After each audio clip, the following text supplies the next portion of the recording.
Hello, welcome to Happy Fun Time with Tempest and Dan. Here. Nothing ever goes wrong with these shows. It's AEW All Out. Maybe a better one than last year. The show last year was fine, actually. It was, well, everything else. And everything that's happened in the last 12 months since then, apparently. I am your host, Tempest, of course, and that is the Jam That Champion, Dan Layton. The truth, Dan Layton, and the truth is, I'm going to take that belt from you tonight. I don't know about that, but also I kind of have a sneaky feeling that you might, because I was about to swear so early on in the stream. Who the bleep knows with this card? This is a bunch of matches that have just happened, and poor Tony got a lot of things on his mind. He may just be booking left, right, and center, and who has a single clue? Not I. Not I either. And I didn't even get to do predictions with you. No. When Pete texted me that morning and was like, "We're doing it in 10 minutes," I was like, "Are you joking me?" I don't even get to be there to defend. This is I'm calling this the East London screw job. Mm-hmm. If I lose this tonight, fuming, LIW, whatever. Well, we will see. How quickly you will forget. Our picks, I guess I should put together a graphic of some sort. That's something that I forgot traditional, to do. yeah. Yeah. Normally somebody else does that for me, but It's usually Luke, innit? yeah. We could Luke just draw or it on a Pete. piece of paper. Yeah, we could do that. Just hold up the big thing. We'll see what we can do. We do have very differing picks throughout this show because, man, this pay-per-view card could go any which way. And in addition to the matches we have already predicted, there are like 3 or 4 new matches added to this, mainly to the 0-hour buy-in, whatever Which I it's don't think called. should count because Tony didn't think of them until 5 minutes ago. So He didn't think of any of this card until 5 minutes ago. That's true. But there is a women's trios match. There is a trios championship match. There is the Bryan Danielson versus Ricky Starks strap match, which was announced last night on Collision. And there is the over-budget Battle Royal, where nothing is on the line besides $50K that you can give to a charity of your choice. Ooh, the stakes. What would your charity be? Sammy for Syria. Lovely. Something to do with dolphins. Yeah, I like dolphins. I was really hyped when we got a dolphin Pokemon this last generation. Yeah. Because I don't know why it took so long, but I was sat there every time a new Pokemon game came out, and I was just like, there's going to be a dolphin Pokemon in this one. I could feel it. And then there wasn't. I was like, there's like 900 Pokemon. I tapped out when they made one out of not rubbish. made a dolphin? When they made a garbage heap, a trash bag, I was like, I'm done. Mm-hmm. I'm out, mate. It's been a good run. You didn't like the ice cream cone Pokemon that went along with that No. same gen? No. That was a good time, honestly. It's before we got to the keys. It's the original 150. Those are the ones that They've matter. right out of ideas for Pokemon. As if in the first gen there wasn't a seal Pokemon that was just called Seal. It's just a seal with a horn on its head. It really is. It really is that. I love it. I love all the Pokemon. Except Dunsparce. Which is that one? I don't know how to describe it. Which is your favorite Pokemon? Phanpy. Who? Phanpy. Phanpy. It's a little elephant. Oh, okay, that's cute. Yeah, here. Let me show you. Well, this is just Pokemon time. Well, that's fine. Bryan Danielson is cutting a promo while you backstage. Find him, we're watching the All Out buy-in stream, whatever it's called these days. 55 minutes and 32, 31, 30 seconds. That's where we're at. Oh yeah, I've Little seen that. Phanpy. That's quite nice. It's adorable. But yes, for a extended countdown for anybody who wishes to sync with us, the clock on the screen currently reads, well, I guess this doesn't really matter because we're going to have to desync to put the pay-per-view on. Yeah. But for the now. sake of the buy-in anyway, we are looking at 55, 03, 02, 01, 55 minutes, 54, 59, 58, 57, 56, 55, 54, 53, 52, 51, 50. There's your sync. Don't get me started. Don't get me started. I should have known that there was trouble brewing that year because I was at the Royal Rumble in 2018. And they were just doing that for the clock that was counting down on the pre-show. Yeah. Like, you know. But I'm like, you know what? I'm at a Royal Rumble show. Wrestling fans are weird. People like to have it.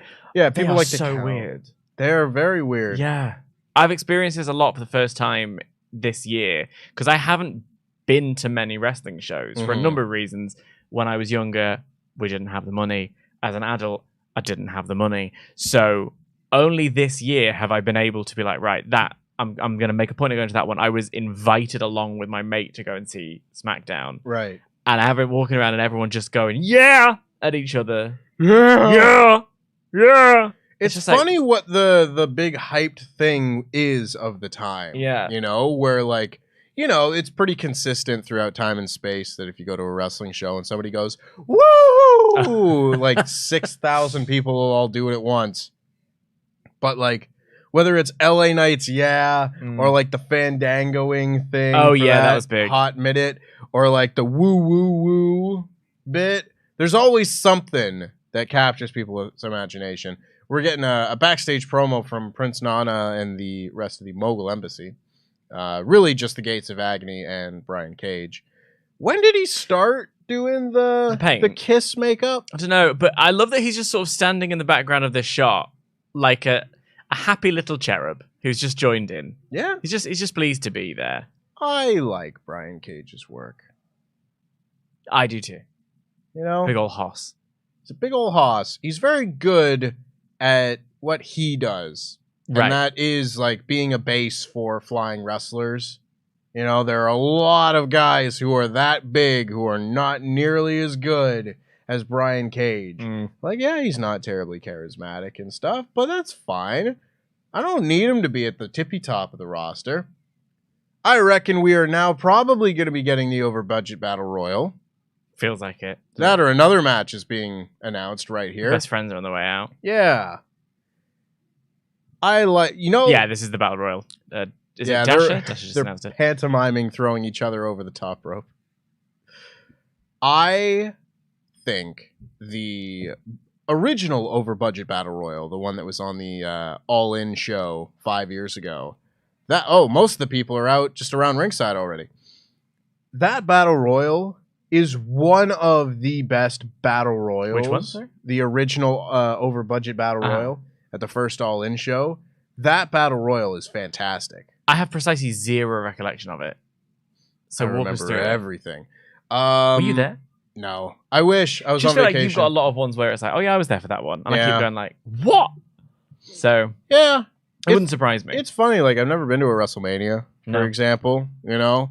But, like, Rumble 18, I was there. SummerSlam 19. Survivor Series 16, where, you know, Goldberg beat Lesnar and in stuff. like 10 seconds, yeah. That was insane. A few takeovers and stuff. All Out. The first Revolution. Good stuff. But that Battle Royal was so fun because you could tell they like properly really planned it out. It wasn't just everybody just kind of punches and kicks each other in the corner Yeah. for a bit and then, okay, well, let's throw you out. Let's throw you out. Like everybody got to have a spot. And I think like Bully Ray was the featured performer and he did his thing. And this is when Flip Gordon was popular. And Flip Gordon was trying to get onto the All In show, and he was gonna face Cody, but then he lost to Nick Aldis. Oh. And I'm glad he did. That match was much better with Nick Aldis in it. But Wait, it wasn't. This is before the OG All In. yeah, this is on So, like like- the pre-show of the first All In. They had to fight to get the match with Cody, not Cody fighting to get the match against Nick Aldis. Well, this is a separate thing. Like Flip Gordon was like, book me on All In, and Cody was like, no, I hate you. It turns out he might have been justified. Oh my God, Hangman Page is in this match. I gotta do something, didn't you? Yeah, I mean he's gotta appear on this show somehow. Knock else on. So, So probably winning. but yeah, I remember Flip Gordon faced Nick Aldis for the NWA title on an episode of Ring of Honor before All In because Cody wanted to wrestle for the NWA title, and he lost, and so everyone was like, all right, he's not going to be on All In then. But he won the Battle Royal, and the Battle Royal was for a shot at the Ring of Honor title on the pay-per-view. So he ended up facing Jay Lethal at All In and lost. Gutted. Indeed. There's your All In history lesson. Speaking of All In, 1 week ago today, Mm-hmm. what were we doing at this time? Back in my gaff, probably. I was right here. What? Well, not right here. I was across the way in the other studio, but I was. But last week's All In. Oh, last week's All In. I thought you said last year's All Out. No. Hang on. Allow me to continue drinking my Red Bull and wake up a little bit. We're getting a little promo here from... Who's that? It's Tony Nese. Tony Nese. Say Drew Gulak. Yeah, Tony Nese and Drew Gulak exist in the same... They occupied the same place on the Cruiserweight Championship title history. Yeah, this time last week, we'd probably just got back to my gaff. Or you were getting ready to get in a cab on the way home. Mm-hmm. Doesn't that feel like months ago? It sure does. So much has happened between now and then. So for the sake of the sake, shall we both make a prediction for this battle royal? I think Hangman Page is, yeah. Yeah. Start this off with a nice, cheerful little deal. But I've missed what the promo is, so they're just getting in the ring.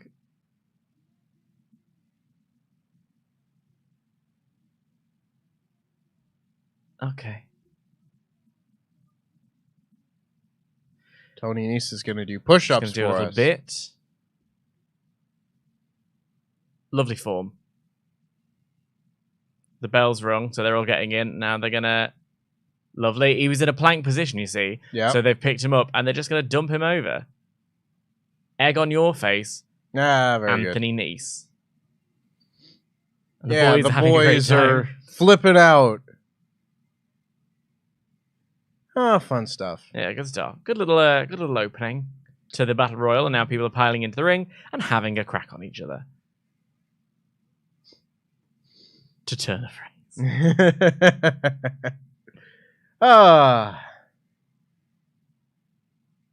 This is something that I wish they would figure out in AEW. What's that? It's the fact that, like, I understand the idea of... We want people to start this battle royal match on the outside for staging purposes and stuff. Right. But get in the friggin' ring when the bell rings. Yeah. Yeah, I mean, I love a battle royal and hate a battle royal in the same breath because they're sort of hard to book in a pleasing way. And I appreciate this sort of attempt. But I remember, I think it was like the last one, a Double or Nothing, maybe, that... Where Swerve didn't get in the ring until like halfway through. And I think JR or someone was on commentary basically being like, why hasn't he got in the ring? Like, you got to be in the ring to win it. And it was that thing of, oh yeah, with wrestling, we always talk about you have to suspend your disbelief as best you can. Yeah. And that is a weird one. Just carrying Serpentico out of the ring. But also what makes it difficult is like, who's been eliminated and who's in it? Like, it's that difficult keeping track. Yeah. Especially when it's just Goober Central. Well, that's it, right? Like, I think Commander has already done his rope walk and springboard crazy dive to the outside. Has he? Oh, he did, yeah. I don't know if he's eliminated because of that. I imagine he's not. I imagine he's still in it, but, like, that seems like an elimination get in the ring. Yeah, right? But anywho. I think a lot of the unfortunate thing is we want to have a nice, good, big old fun time. Oh yeah, this is happy fun time. There's an awful lot of nobody gets fired. Well, I'm this tired, weekend as well. There is that as well. I'm tired. You're tired. Well, I'm wiping the condensation. You're being very tender with your little Red Bull there. It's my best friend tonight. Hey, I'm right here. You're gonna wake me up? You said what you said. You gonna give me wings? I'll give you wings. I'll give you whatever I want. Do you ever do that? Do you ever do angel wings at school? What's angel wings? You just walk up behind someone and slap them on the back really hard. No. So your handprints end up on the back. No, not really. Yeah. I had a guy do that to me when I was working a retail job. It was a guy that I work with and a guy that I was not particularly fond of. Just one of those, like, I could tell he was, like, young. Like, he might have been, like, 19 or something. At this point, I was maybe, like, 24 or 25 or something like that. Maybe not that old, but somewhere around there. And I was just not having it when he was too rambunctious and stuff. And there This was twice in a week where I was ready to quit. Because I'd had like I was really down. I'd had like a personal like tragedy go on or whatever, but I was still at work, and I was just like kind of in my head thinking about it, but going about cleaning or whatever. And he just like threw a tennis ball and hit me in the head with it. Great. And I was like fighting with every urge, like every fiber of my being, not to just go over and just deck this guy. And then I think it was the next day, I'd like gone down the stairs to walk into the staff room to clock in and such. And he did that. He just went, wham! 2 hands on my back. I didn't know who it was. No. And I was like ready to just be like, fuck it. Throw hands. Throw my lanyard down. I was like, I'm not doing it anymore. I'm done. Yeah. I continued. Eventually, I just stopped showing up. Which isn't what you should do. No, you should fight back. Yeah. I've always wanted to quit a job like Batista in some way. What did he do? Either tell them I quit and then do the Queen's Wave like he did in 2014. Oh, you mean on camera? Yes. I thought you meant behind the scenes. Or wheel in a wheelchair. Right. No, did he wheel in or did he walk in? He like wheeled down to the ring, stood up, got in the ring, sat back down in the wheelchair, said, I quit! Threw it down and then stood up and walked out of the ring again. I love Batista. I think Batista is one of the funniest wrestlers of all time. That, there are some moments that are just like crystallized in your head, like in terms of the image. Yeah. That image of him quitting in the chair is right in there. He's got the glasses with like the bedazzly the lovely borders. Big glasses. Love it. It's all very Hollywood, and then he goes off to literally become a Hollywood star. Yep. So, like, good for you. He certainly does. I love that story where he was like, he wanted to come back for SummerSlam 2014, like a month or two after he quit in the Evolution type stuff.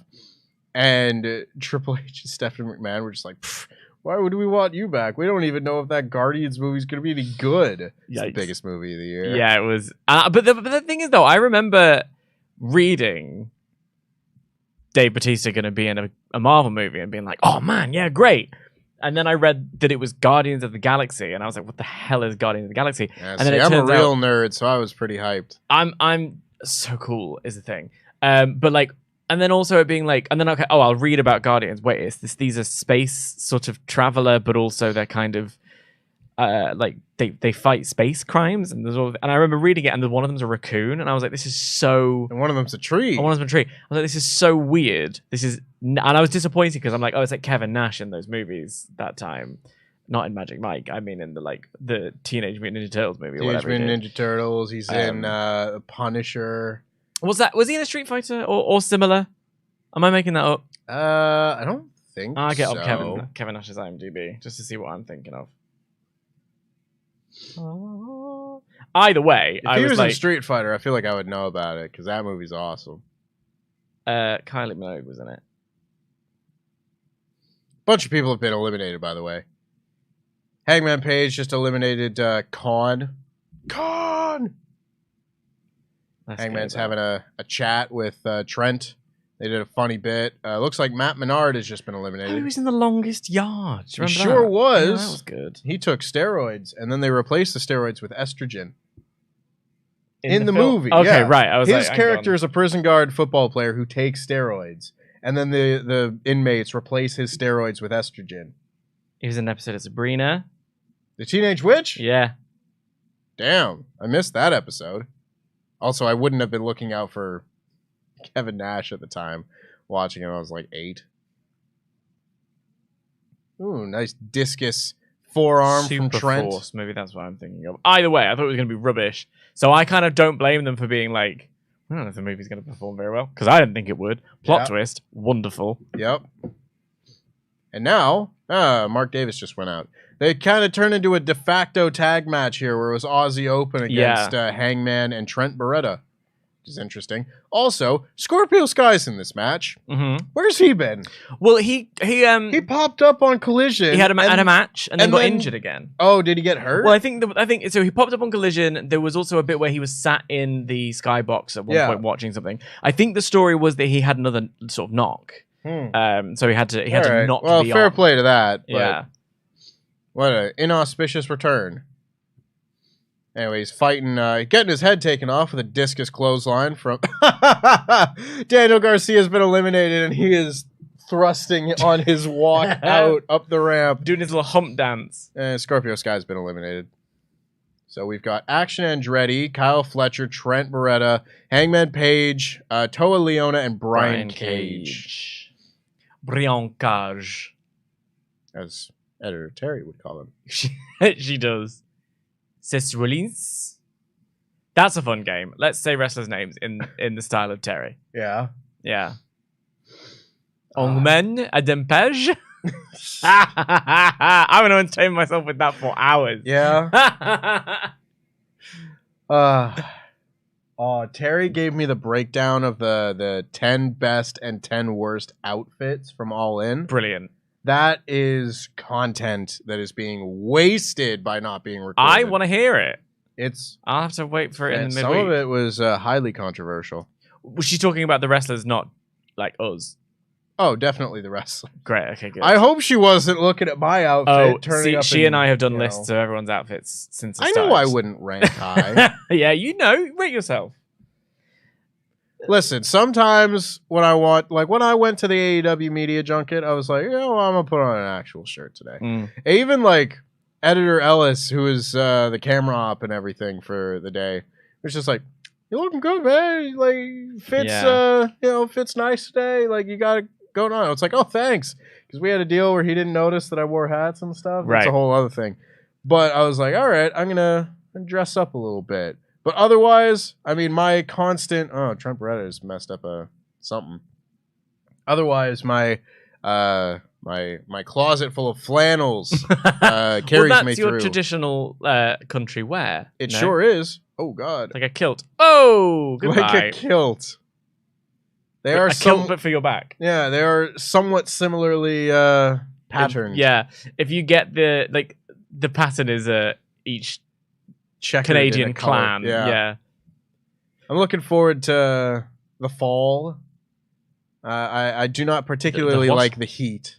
The autumn. Thank you. And in particular, I'm looking forward to wearing just another... Oh, God. A big pounce from Toa Leona. Oh, bye-bye. F5 sending Trent Beretta out. So now it's Hangman Page to... fight off both Brian Cage. Oh my God, these rhyming names. And Toa Leona.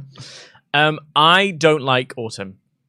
I don't mind You're it. out of your mind. I don't mind Best it. season. I'm a summer boy, is the thing. And we didn't really get one of those this year. I like the obscene heat. Did you feel it today? Yeah, it started picking up. It was hot as balls today. I was happy today. I was a happy boy. I couldn't believe it. I was sat in my flat, covered in a tire track, and so it's the rhyming hour here on the show. And I was just sat there watching a movie, and I knew that I had to do my my one chore for the day, which was taking all of the laundry out of Buckshot Lariat off the line, folding it and such. So I had the door to the balcony open. Oh, lovely little breeze. Yeah.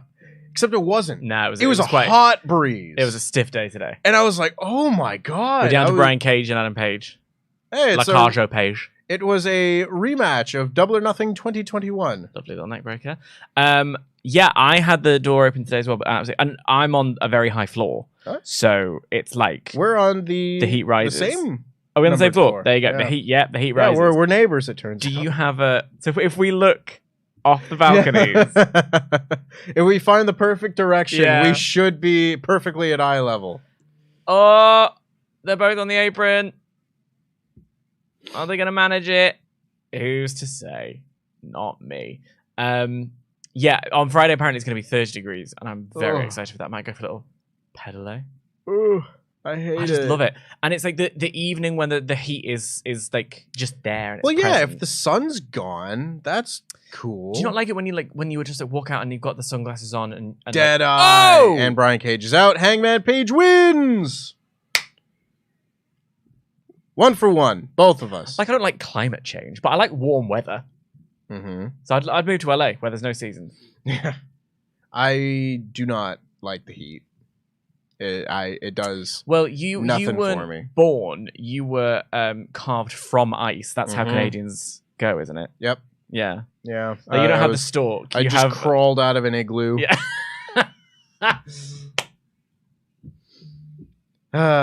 Yeah. I mean, I greatly prefer winter over summer. I think it's being in this country also helps because it does not get cold in this country. Well, comparatively, yeah. No, it doesn't get cold. No, it fully does. Mm-mm.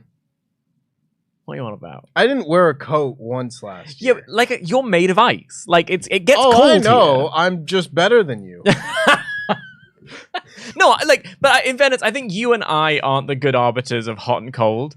As we've established, I'm a summer boy who can't deal with.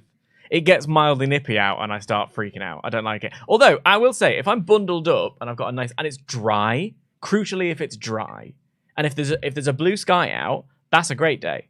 You know, it's when everything is grey, and all of August was grey as anything. It's true. So I was very, very disappointed in the weather. I don't disagree with that. It was not the summer that we had last year, where, for God's sake, that heat wave going through really disrupted a lot of my July. Yeah, but I just. Have I told you the story of where I was during the heat wave? I don't think so. So I was at Heathrow. We didn't know each other yet. Had you arrived? Yes, I was there for like maybe 3 weeks at that point. Okay, so we may have crossed paths in the office, but we hadn't. Because I was still just a Cineworld boy at the time. I hadn't been ingratiated. I was doing a job in San Diego, so I flew away during the heat wave. Mm-hmm. But I was at Heathrow when they were like, "It's a record day at Heathrow," and I was like, "I know, I can feel it," and I'm not allowed to get on the plane because the plane is too hot and the tarmac is too hot.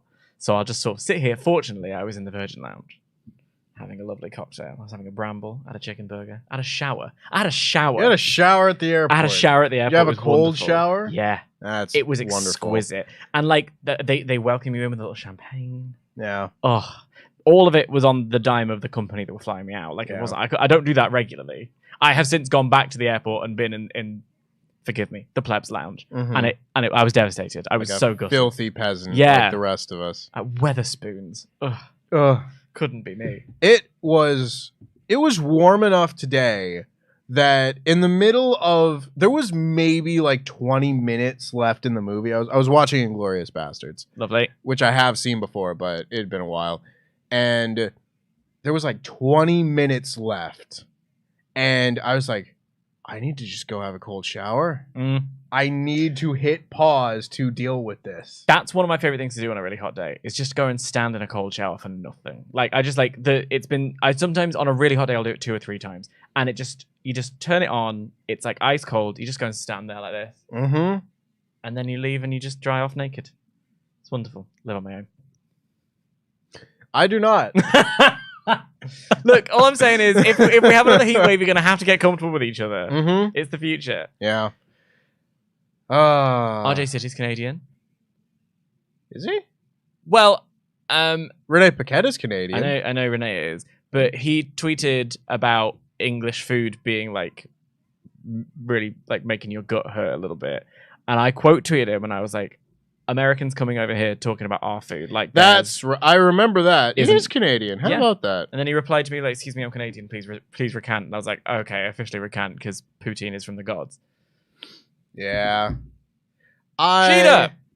Have you seen they did I forget who it was, but someone did a video recently with Ryan Gosling where they had him eat British food and Canadian food. No, I have not seen that. Yeah, it's very funny because I don't know why. I wasn't paying that close attention to it. He wouldn't allow them to actually see him like put things in his mouth and eat or whatever. Interesting. So like he would be given like a tea cake or whatever, right, or a jammy dodger or whatever, and he would be like, well, either he's absolutely not eating those things because he's got a very strict diet, or he is like, it doesn't look good when you eat things. No, that or I don't know why. I don't know why this is where my head went. Oh, Sky Blue's Chicagoan. Yeah, Chicago. Chicagoan. She's Chicago. want a toboggan in Chicago. Yeah. I like 2 years ago, she had a fantastic match on AEW Dark with Red Velvet, Blue versus Red, or Red versus Blue. Excuse me. Remember that show? No. Yeah, I'll talk to you about it in a second. Add it to the agenda. Yeah. But that was, as far as I know, the match that got her signed, because Tony came out afterwards and was like, she's gonna be in the Battle Royal on Sunday.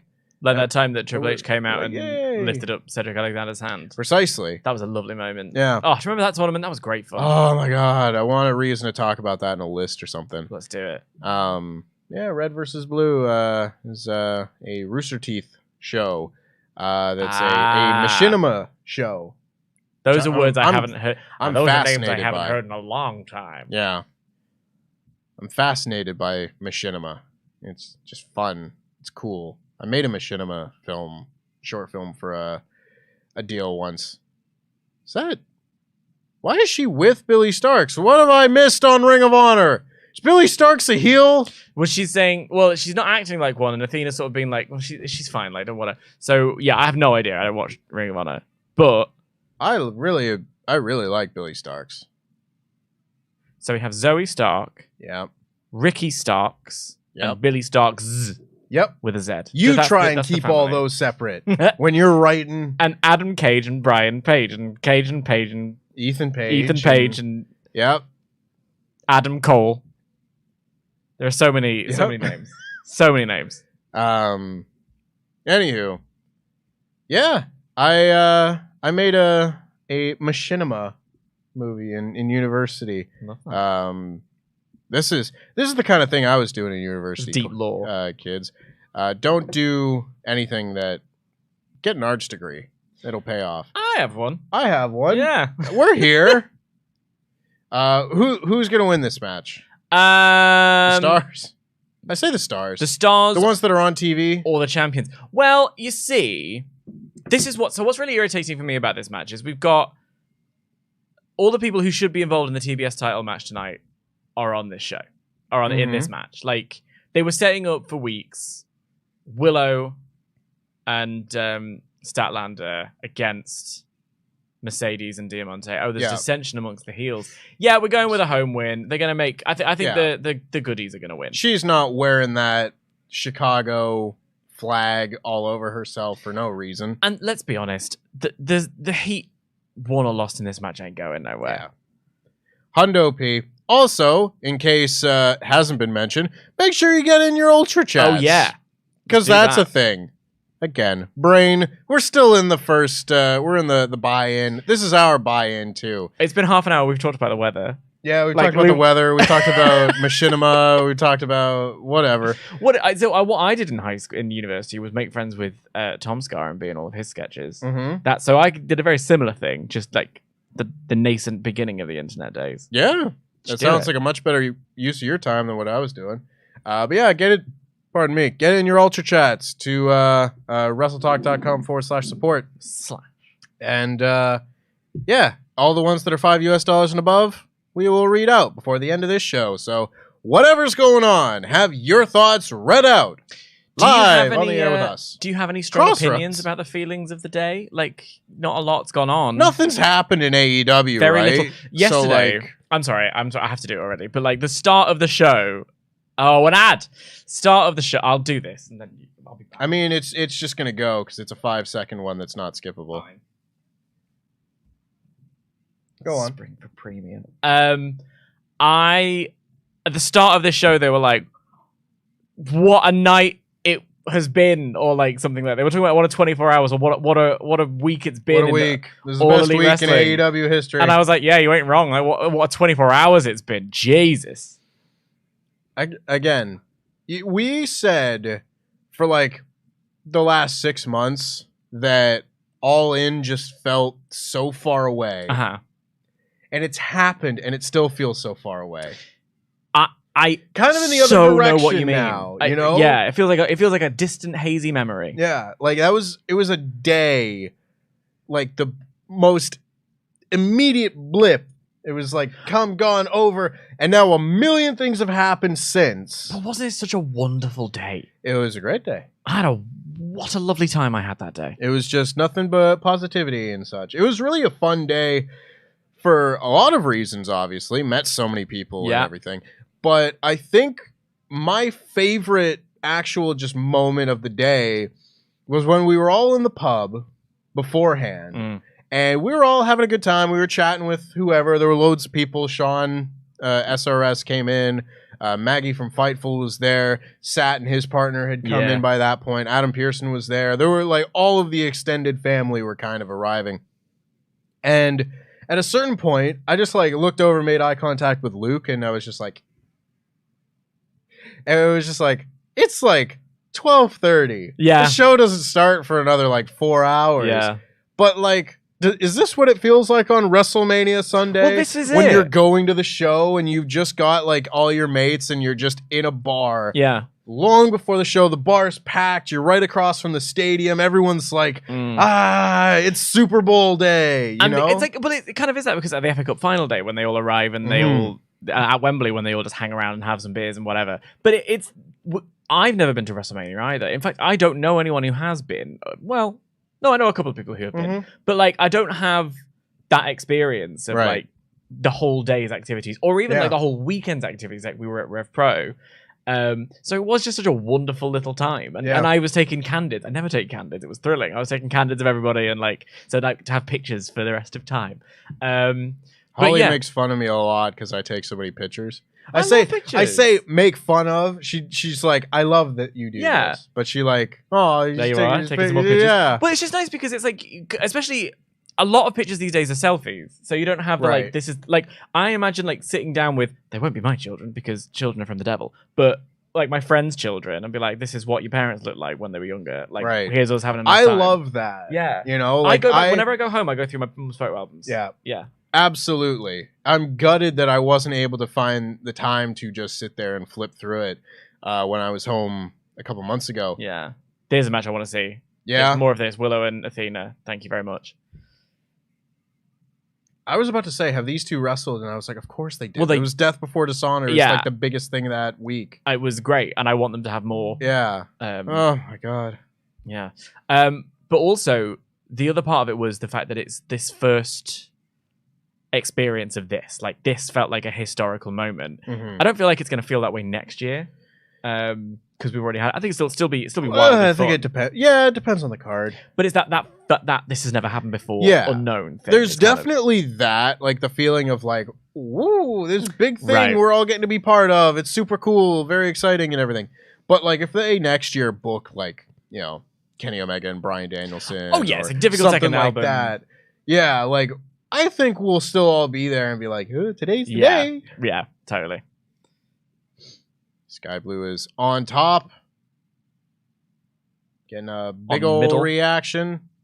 Billy Starks is jumping around saying no. She's great. Hey, Billy. Yeah. In my mind, she and Nick Wayne occupy much of the same space. Right. Like that, like really young prodigy. Oh my God! Christ on a cracker. That was rough. Mercedes hits a spider German suplex and just drops Sky Blue onto her fucking neck. Willow gets hit with the Eclipse or whatever it's called now. We've talked. I've especially talked about women's wrestling and the lack of respect across the board. I think it feels. This also goes to show that it literally isn't a question of talent. Like the talent is there; they're all great. Yeah. And I'm glad that they're even though it's a hastily thrown together match on the pre-show. At least they're getting something, you know. Like the when Tony was asked in the All In press conference about will we see like more than one women's match, and his response I thought personally was a little bit insulting. His response was basically like, oh well, we're going to do Ruby and Chris Statlander at All Out next week, and also Powerhouse Hobbs and Miro are really talented. It was like, and they're not going to be on the card. I was like, well, that's not a good enough answer, sir. But the question for me was like, why? Why is Ruby Soho taking on Statlander? There's a lack of logic and cohesion. Yeah. And again, it's nothing to do with the talent because they're all that was great. They're all great.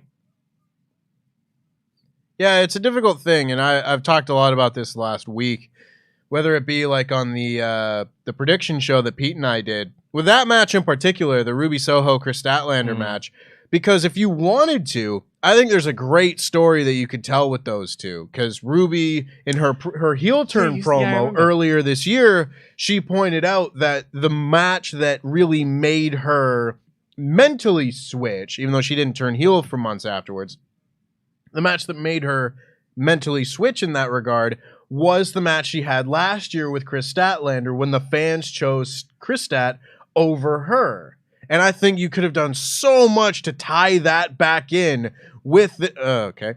That didn't work. Little bit of a wonky cold blue, but a win nonetheless for Sky Blue and the rest of the gang.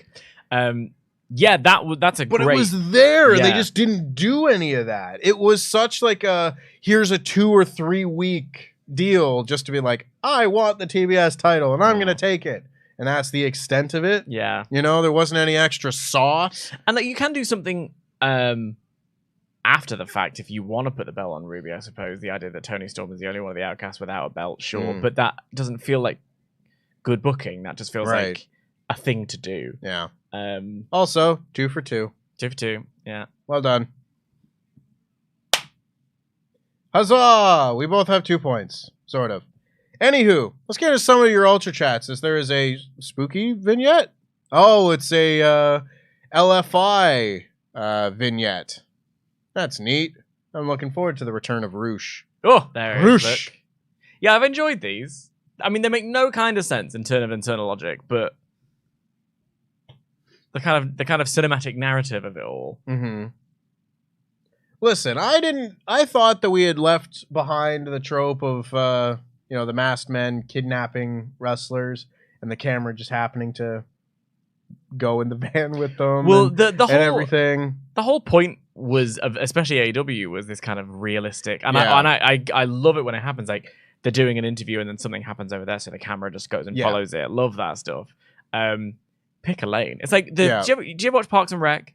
Sure. Because I never did, but I watched the first couple of episodes to try and get into it, and my problem with that was you're shooting it documentary style, but in like when the camera is behind you as you knock on a door, and then the next shot is inside the house already, and I can't see the other camera, that doesn't work for me. Right. So it's like you do have to pick one or the other. And this, especially one of these on Collision a couple of weeks ago, it was half and half. Mm-hmm. So it's like, but I mean, I like the idea of it. I don't mind you do. Yeah. And the thing with like, because WWE obviously do that very heavily. Mm-hmm. They've kind of just willed me into submission. It's not.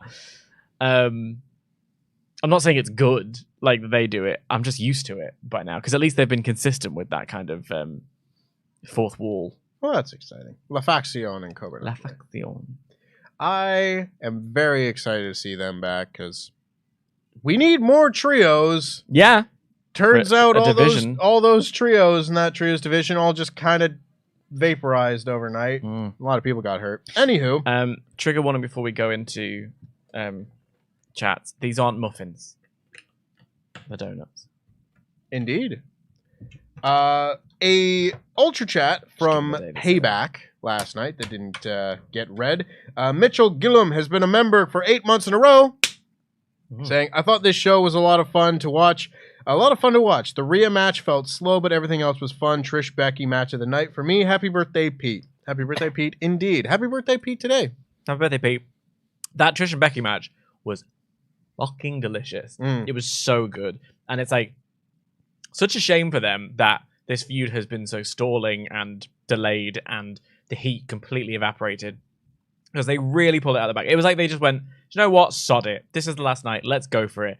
And I feel like a lot of people's eyes were on the other channel because of and it's such unfortunate circumstances. That's not the plan. That wasn't counter programming, really, honestly. So if you missed it, seek it out. It's well worth it. Indeed. Will Campbell says, evening, guys. Very much enjoyed last night's show. Hopefully AEW does just as good a job or even a better one. Also, I'm intrigued at how the crowd will factor into this after CM Punk's dismissal and subsequent explanation as to why. Cheers. It's interesting because on these shows, we don't really hear the crowd. Like, Yeah. we're sort of too busy talking and we've got the volume relatively low. So copyright reasons. we sort of rely on you lot in the chat and in the Ultra Chats to sort of feed back on what the crowd is doing. So please do let us know. Mhm. I have... Should we do it? I mean, I feel like you don't want to talk about CM Punk because it was such a bummer. But shall we do a little bit on it? Like... What do you want to talk about? Cody. It's the... It was just such a weird, out of the blue thing to happen. Kind of a good deal to do it before All Out to avoid these questions and to avoid this whole night becoming CM Punk chance, knowing he wasn't going to be there / wasn't going to come back. Oh, brilliant. Look at this absolute nonsense. Uh-huh. We've got Team TNA making their entrance to Bad Boy Pistons, Detroit Pistons, something. Did he play for them? What? I don't. Rodman? No, Satnam. I don't think. Oh my god. No, I do not believe so. Brilliant. Satnam just crushed a baseball, but basketball. Baseball. Sorry. Dennis Rodman played for the Pistons, as well as the Chicago Bulls.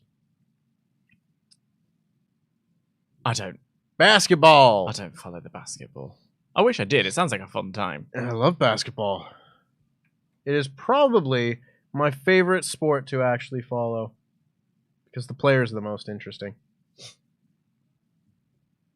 Let me tell you Like, about the game League is One. also great, Yeah. but like the game of basketball has some fucking characters in it. You know? Shaquille O'Neal is one of the most entertaining humans to ever walk the earth. That's true. Footballers don't tend to have charisma. And the ones that do, that's why they last like for in the ether. But like I always remember Wayne Rooney once doing an exclusive interview with the Daily Star. And to promote it on TV, they did an advert. And like he went, "Only in the Daily Star." You didn't want to do a second take of that at any stage? That was the one you picked? Okay. Yeah. I always make fun of the NHL, which is hockey, of course. I always make fun of them for having the one cycle of ads promoting the season or whatever. And it was just all the top players reading out cliches because that's all they do in interviews. I was like, you are so bad at marketing your league.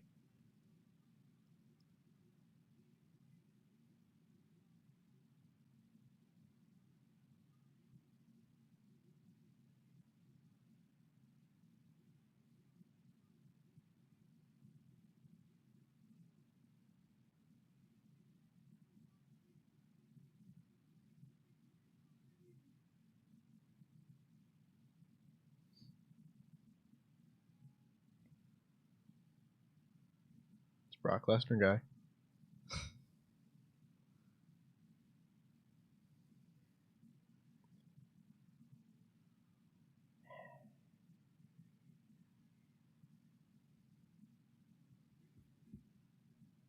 Lovely. What a lovely little entrance Lovely. Lovely. Yeah, there is an element, a slight element of shell shock to. It was a fairly seismic thing, and I think because a lot of the stories about, just to finish my thought from earlier, the stories about Punk and the firing and the statements that have been made by Tony on international television are still a little bit fascinating to me. A little bit. Like that line about fearing for his life feels like a pretty intense thing to say on television if you're not going to back that up in some way. So like, I think there's an almost an air of like morbid curiosity about the show, but also we don't know anything, right? Yeah, it's wild. It's like, oh my god, this thing has happened. I don't think it's over. No, it certainly is not over. This is part 2. Yeah, I can't wait for news cycles for the next 3 months I to know. be all about this. Yeah. Oh my god. But it's so interesting because I was listening to I'd never listened to the Art of Wrestling podcast with Punk ever. So I was listening to it for the first time on the way here and hearing a lot of the stuff that he's saying. Well, like, I'm not going to defend Vince McMahon or WWE or whatever, but there are some areas where I'm like, they're clearly very, very badly run, and like, you know, the ethos of that company, especially at that time, not the one. I am also a bit like, you are a bit of a difficult human. And it's that whole thing of there's three sides to every story. There's one side that's their side, and then the truth is somewhere in the middle. And that middle is a spectrum. Like, the truth could be closer to one side than the other. Like, it doesn't have to be bang in the middle. So it's... Why is she saying no scissoring? That's illegal. Not having any scissoring, not on my watch, says Aubrey. So yeah, it's an evolving situation. Little bit seismic. Yeah, it's weird. I don't know what exactly. I don't know what exactly to make of it all yet. Like, yeah, it really is. It's ridiculous what a difference 2 years will make. But what a difference, like, half a year will make, really, in a way. Like, he had that beginning run where he was really happy as a clam, and then I was saying to lovely Sullivan Bo Brown today, who I saw for the first time in like a month and a half, because, you know, he's back from the fringe. I've been sustaining on just the occasional Sullivan Bo Brown voice note. That's really all of the Sullivan I've had all August. So I'm glad he's back. It was wonderful to catch up. It's like just a shot of serotonin right to the heart. You're just laughing and joyous and such. But I was just talking to him. I was like, man, it came up on my Twitter today. Righteous Reg, I think, like, retweeted his video from the Revolution press conference where he asks Tony and Punk about Tony buying Ring of Honor, because that had just happened. And Punk just, like, breaking down in tears about how much he loved pro wrestling. Yeah. And seeing, you know, this wonderful thing that he cared about in the hands of someone who cares and everything. And I was like, it all goes wrong like 2 months later. Isn't it like Pictures Before a Disaster? It's It's bizarre. I was like, he seemed so at peace right there. But obviously, we don't know whatever's going on behind, you know, closed doors. That's something I think is so different. Everything after he broke his foot was just nonsense. It's so important to remember. I think you're dead right to say that, like, we don't know what's going on behind the scenes, because I think a lot of people have a lot of opinions, and they talk about them in assertions, and all we really have to go on are the reporting, which are sort of vague in a number of ways.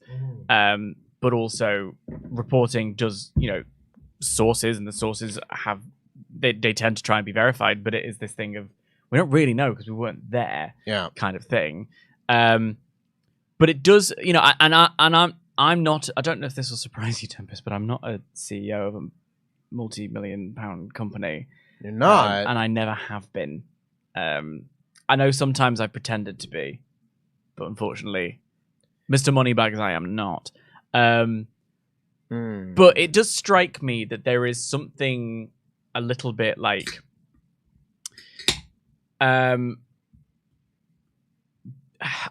Tony Khan appears to have wanted to try and be Mr. Cool Boss, Mr. Army Friend Boss, Mr. Kendall Roy Boss kind of thing.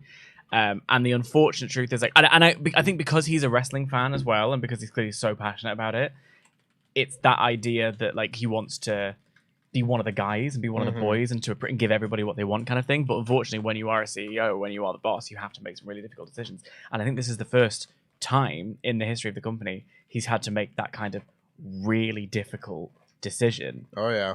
Karen Jarrett's in the ring, and she's got a little guitar. God, this has been an ongoing rivalry for the whole summer. Did they have a match? Were they going to have a match? It was. Did I miss that? Jeff and Karen against Aubrey and Mark Briscoe was a match on Rampage a few months ago. Also, I imagine similar prediction all the way around. It's going to be the retention here. Oh, I thought there might be a title change, but yeah, you're probably right. There's a retention. Rodman! Rodman's got the guitar. That's a couple of tall lads. Boom! Hey. And Aubrey, who has said absolutely no to scissoring, is going to completely Why are you miss. in the ring with a broken guitar? She's going to miss all the shards of guitar. They're pointing at. They're saying he did it. They did it. This match is just going to end with Dennis Rodman just in the ring. Little famouser. I love that move. I was just going to say that. Yeah, that's a it's great just like a neat little setup move. There you go. The Acclaimed Hooray! and Daddy Ass retain the trios titles. We got Jammy Dodgers on the stream. Help yourself to a Jammy thank Dodger. you so kindly. One of the best biscuits Mm-hmm. of all. Mm-hmm. I do have a strong passion for a bourbon, Mm-hmm. but this will do ya. It sure will. Mm. I guess this means Dennis Rodman's in the House of Ass.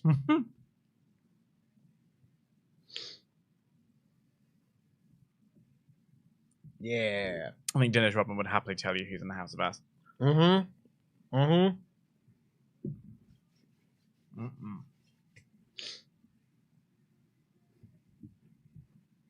You came into this little spot. Spot everywhere. There's a little spot. Your little spot. We're gonna go home and have a lovely day. Good for you, Dennis. Mm-hmm.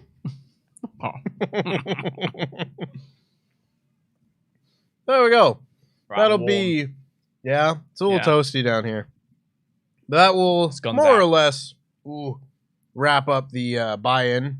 2 minutes and 39, 38, 37, 36, 35, 34, 33, 32, 31, 2 minutes and 30 seconds. How about For all the people that want to sync for the rest of this buy-in. that? I'll fill time somehow. Yeah. Meanwhile, it's time to crack out the first of the evening. Oh. I mean, I have a beverage. Oh, I'm very excited because I've come bearing a cool box. Just when I thought you couldn't get any cooler. Hey! I thought you were going to say bougier, because also fair. But basically, it's really warm down here. The fridge is a bit far away, and because it's a communal like office building fridge, you can't really fill it with stuff. I mean... So I don't want to leave every single time to get a refill or whatever. That is more something I can agree with, for sure. So You can put your drinks in there. I invested in a cool box, and I got this cool box free with a wine subscription. And you are the bougiest person I've ever met. And I brought one of the wines with me. Lads, it's time for rosé and wrestling. We've got that's your podcast right there.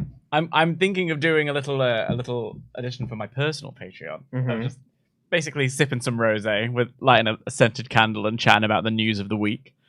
You never know. Yeah, that sounds lovely. Honestly, let's A big get armchair. into some more of these here ultra chats, because otherwise we just have matches to talk about after this. Nobody wants And to given talk how about many matches are on this show, I reckon they're probably just going to start going one after the other. Remarkable how many matches are on the show, given that there are Given no the stakes. lack of build. Anywho, there is what I can imagine is a German name. Grönlandval. Yep.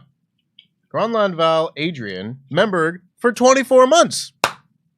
Saying, hey, I'm very excited for tonight. I hope for a few really good matches and a fun night. Also, love you guys and bring back worst match ever. We'll see. We'll see. We've had discussions about how to make worst match ever viable, and I think there's an easy, quick switch to making that possible. So we'll see. Stay tuned. Is it putting the entire channel on Daily Motion? You know, somehow it's not. Oh, God, you want to talk about ads? Oh, that drink's quite nice. I cannot handle Daily Motion ads. Oh, I have. Yeah, they've recently cracked down on the ad block. Do we need to switch?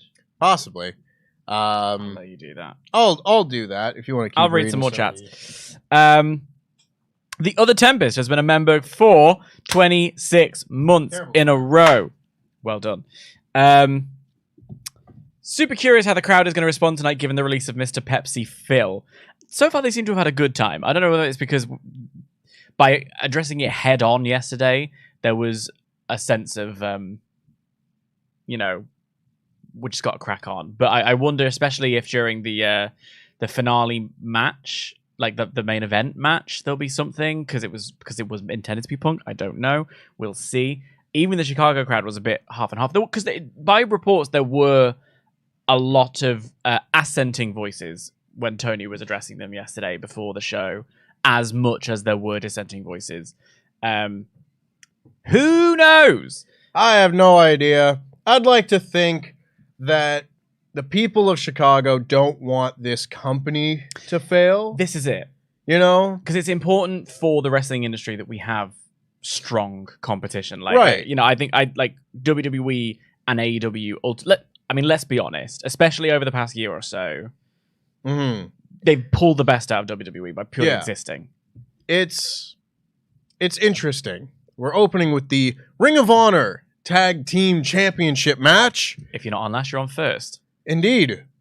But it's a deal where I don't think that fans would want to hijack or ruin the quality of the pay-per-view by just chanting for CM Punk.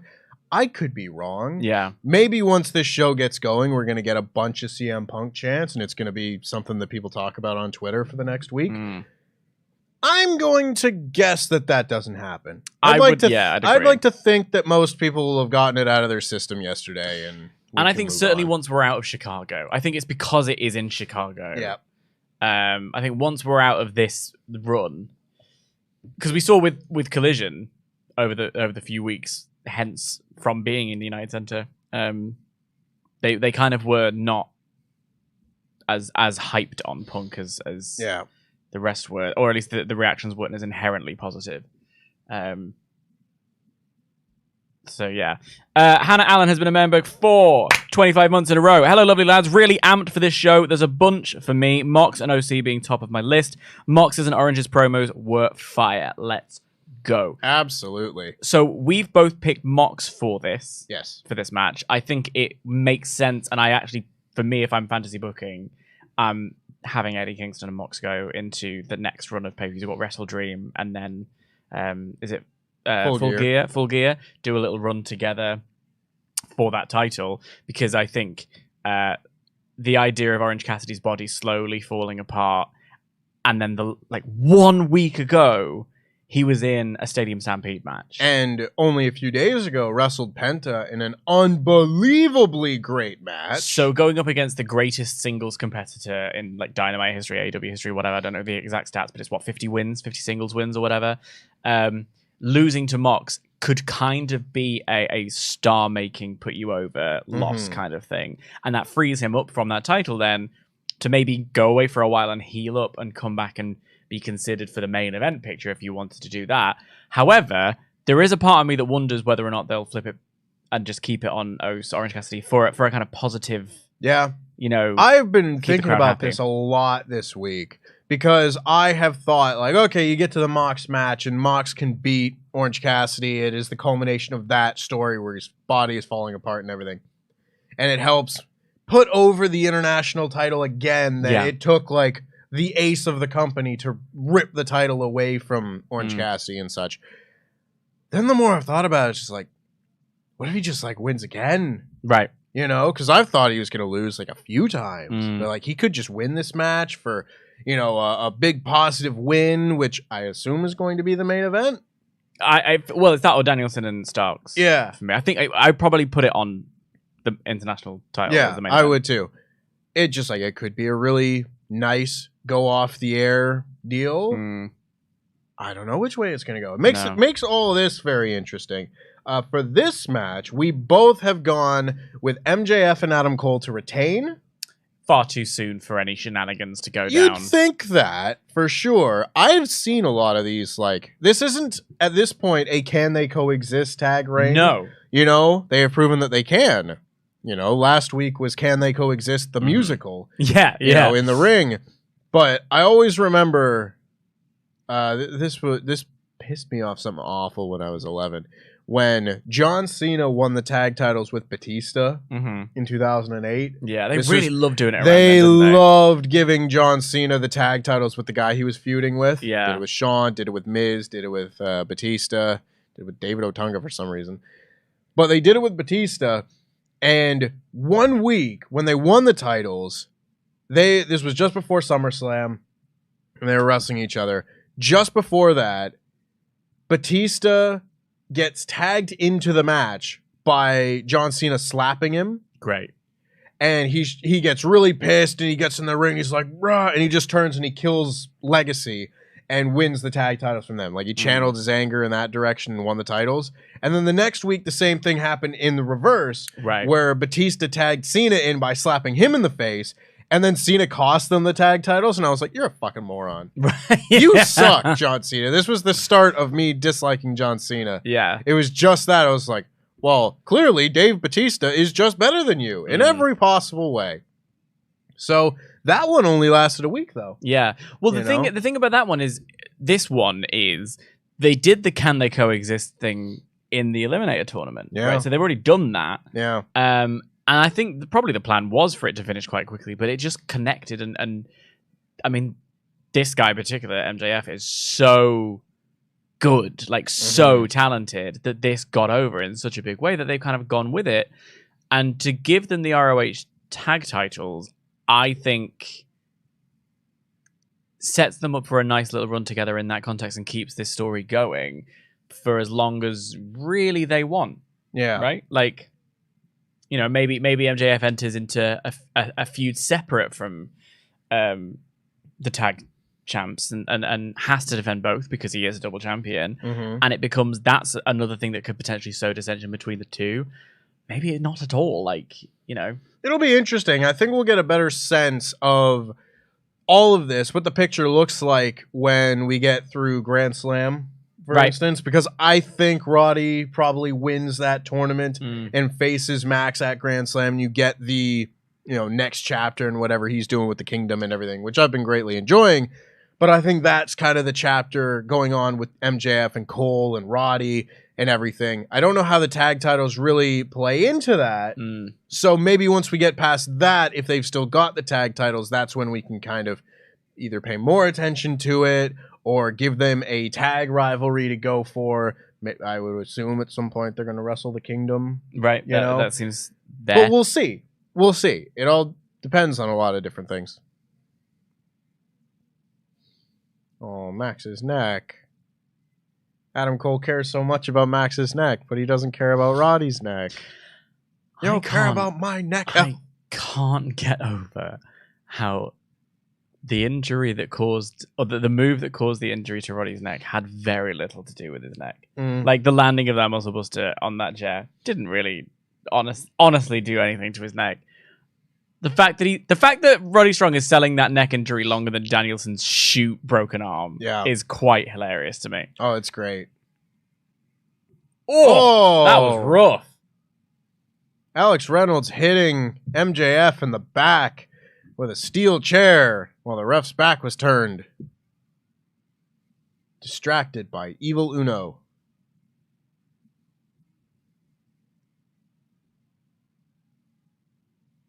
Oh dear, oh dear. Oh no. He's being tended to. I mean, now maybe we have 2 neck injuries now. We can't have that. Dark Order like playing heels in this match. Big time. Which, I mean, you kind of had to, given that MJF is so popular and Adam Cole's so popular and everything. But there's playing the heels in the way that on Raw recently, the New Day kind of lent into heelish tactics in terms of like stopping the hot tag and like whatever. And there's doing what they're doing, which is really leaning into it. Which is hitting someone in the back with a chair while the ref's back is turned. And then mugging to the crowd. Yeah. Which is interesting. And I know that they have lent into that a little bit more, leaned into it a little bit more in recent weeks and months, primarily on Ring of Honor. But it's still just funny to me. You know, it's like, oh, it's the lovable little Dark Order. You know, little Johnny Hungy. Do you remember when they were the biggest sort of heel faction? Oh, MJF is being taken out. He's being walked to the back, and MJF might have to go, or Adam Cole might have to go at it alone. Oh, this is intriguing. Oh, is he going to come back? He's halfway up the ramp. You know, this is kind of smart, the idea that he would... I mean, if this is what they were to do, he's halfway up the ramp. He has this neck injury, but he fights through it anyway in a way that Roddy never would have. Lovely uppercut. We're getting full double team. And a cover. There are definitely matches from like that era where the Dark Order are still like goofball heels and everything.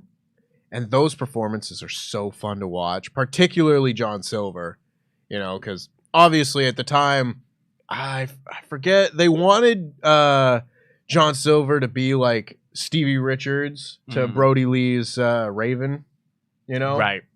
Just like kind of like the geek underling, you know, and it never materialized, unfortunately, never to the extent that it should have. But you just see the physical charisma coming out of, you know, John Silver in those kind of moments. Because he's great. Big fan of John Silver.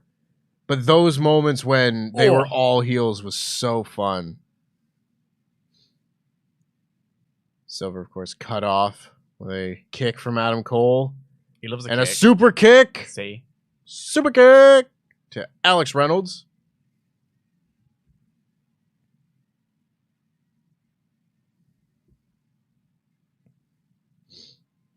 Setting up for the Panama Sunrise. Whoa. He's not got all of it. But he's got a sunset flip. Whoop. And a backslide. Nope. Doesn't roll through. Kick. Kick strike sequence. Ooh! Oh, Fisherman Buster. I love it when a move just rolls through completely and there's not like a I'm going to jump to help you through it. Just you purely... Kind of one of the reasons the Chaos Theory looks so great is because it's just pure strength. It's momentum and strength, and it feels like something you could kind of do in a real fight. Like legitimate. Not that I would imagine someone is going to do a roll in order to throw someone onto their back, but still. You could. In theory. I bet Kurt Angle could do that to you if you wanted to. Or, you know, 20 years ago, Kurt Angle. Yes, because I'm certainly physically capable of stopping 20 years ago Kurt Angle from... Have you ever heard the story of Christian and Kurt Angle and a few other people, like before Raw, were sat by ringside, and Christian was like, "Hey, Kurt, why don't you get in the ring and like let me take you down," just like in front of people. And then like, "I'll let you take me down like 5 times after that, but it'll give you like some cred." And Kurt Angle just went, "No, I don't think I'm gonna do that."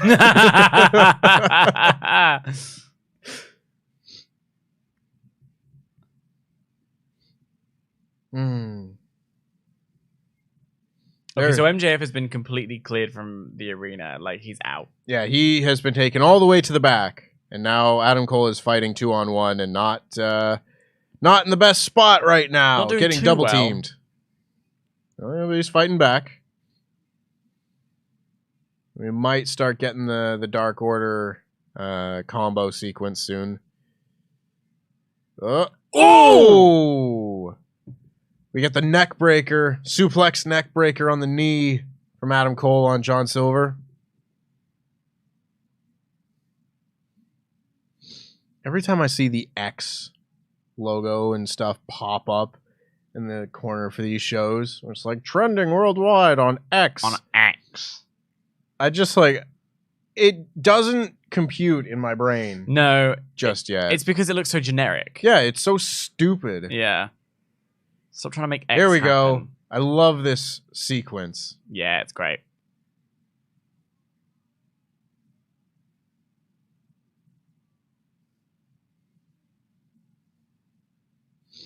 Isn't it wild that on pay-per-view in 2023, Alex Reynolds is wrestling MJF and Adam Cole? Yeah. It's kind of neat on one hand. On the other hand, I'm like, I did not have this on my bingo card in any way.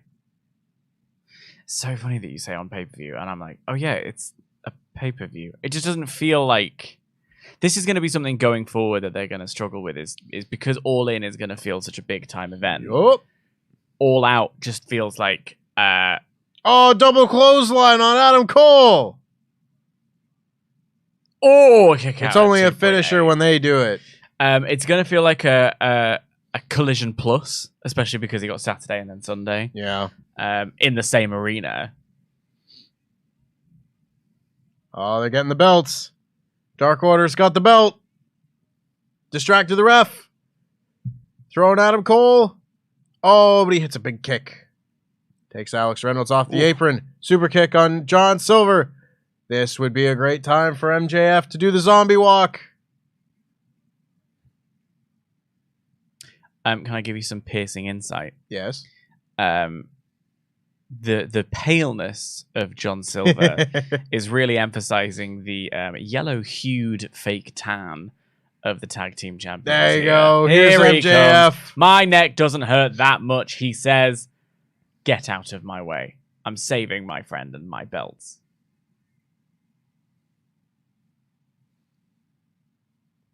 Give a little hot tag moment. Here's a hot tag to MJF. And he's running wild. Oh, lovely scoop slam. Just sort of launching him.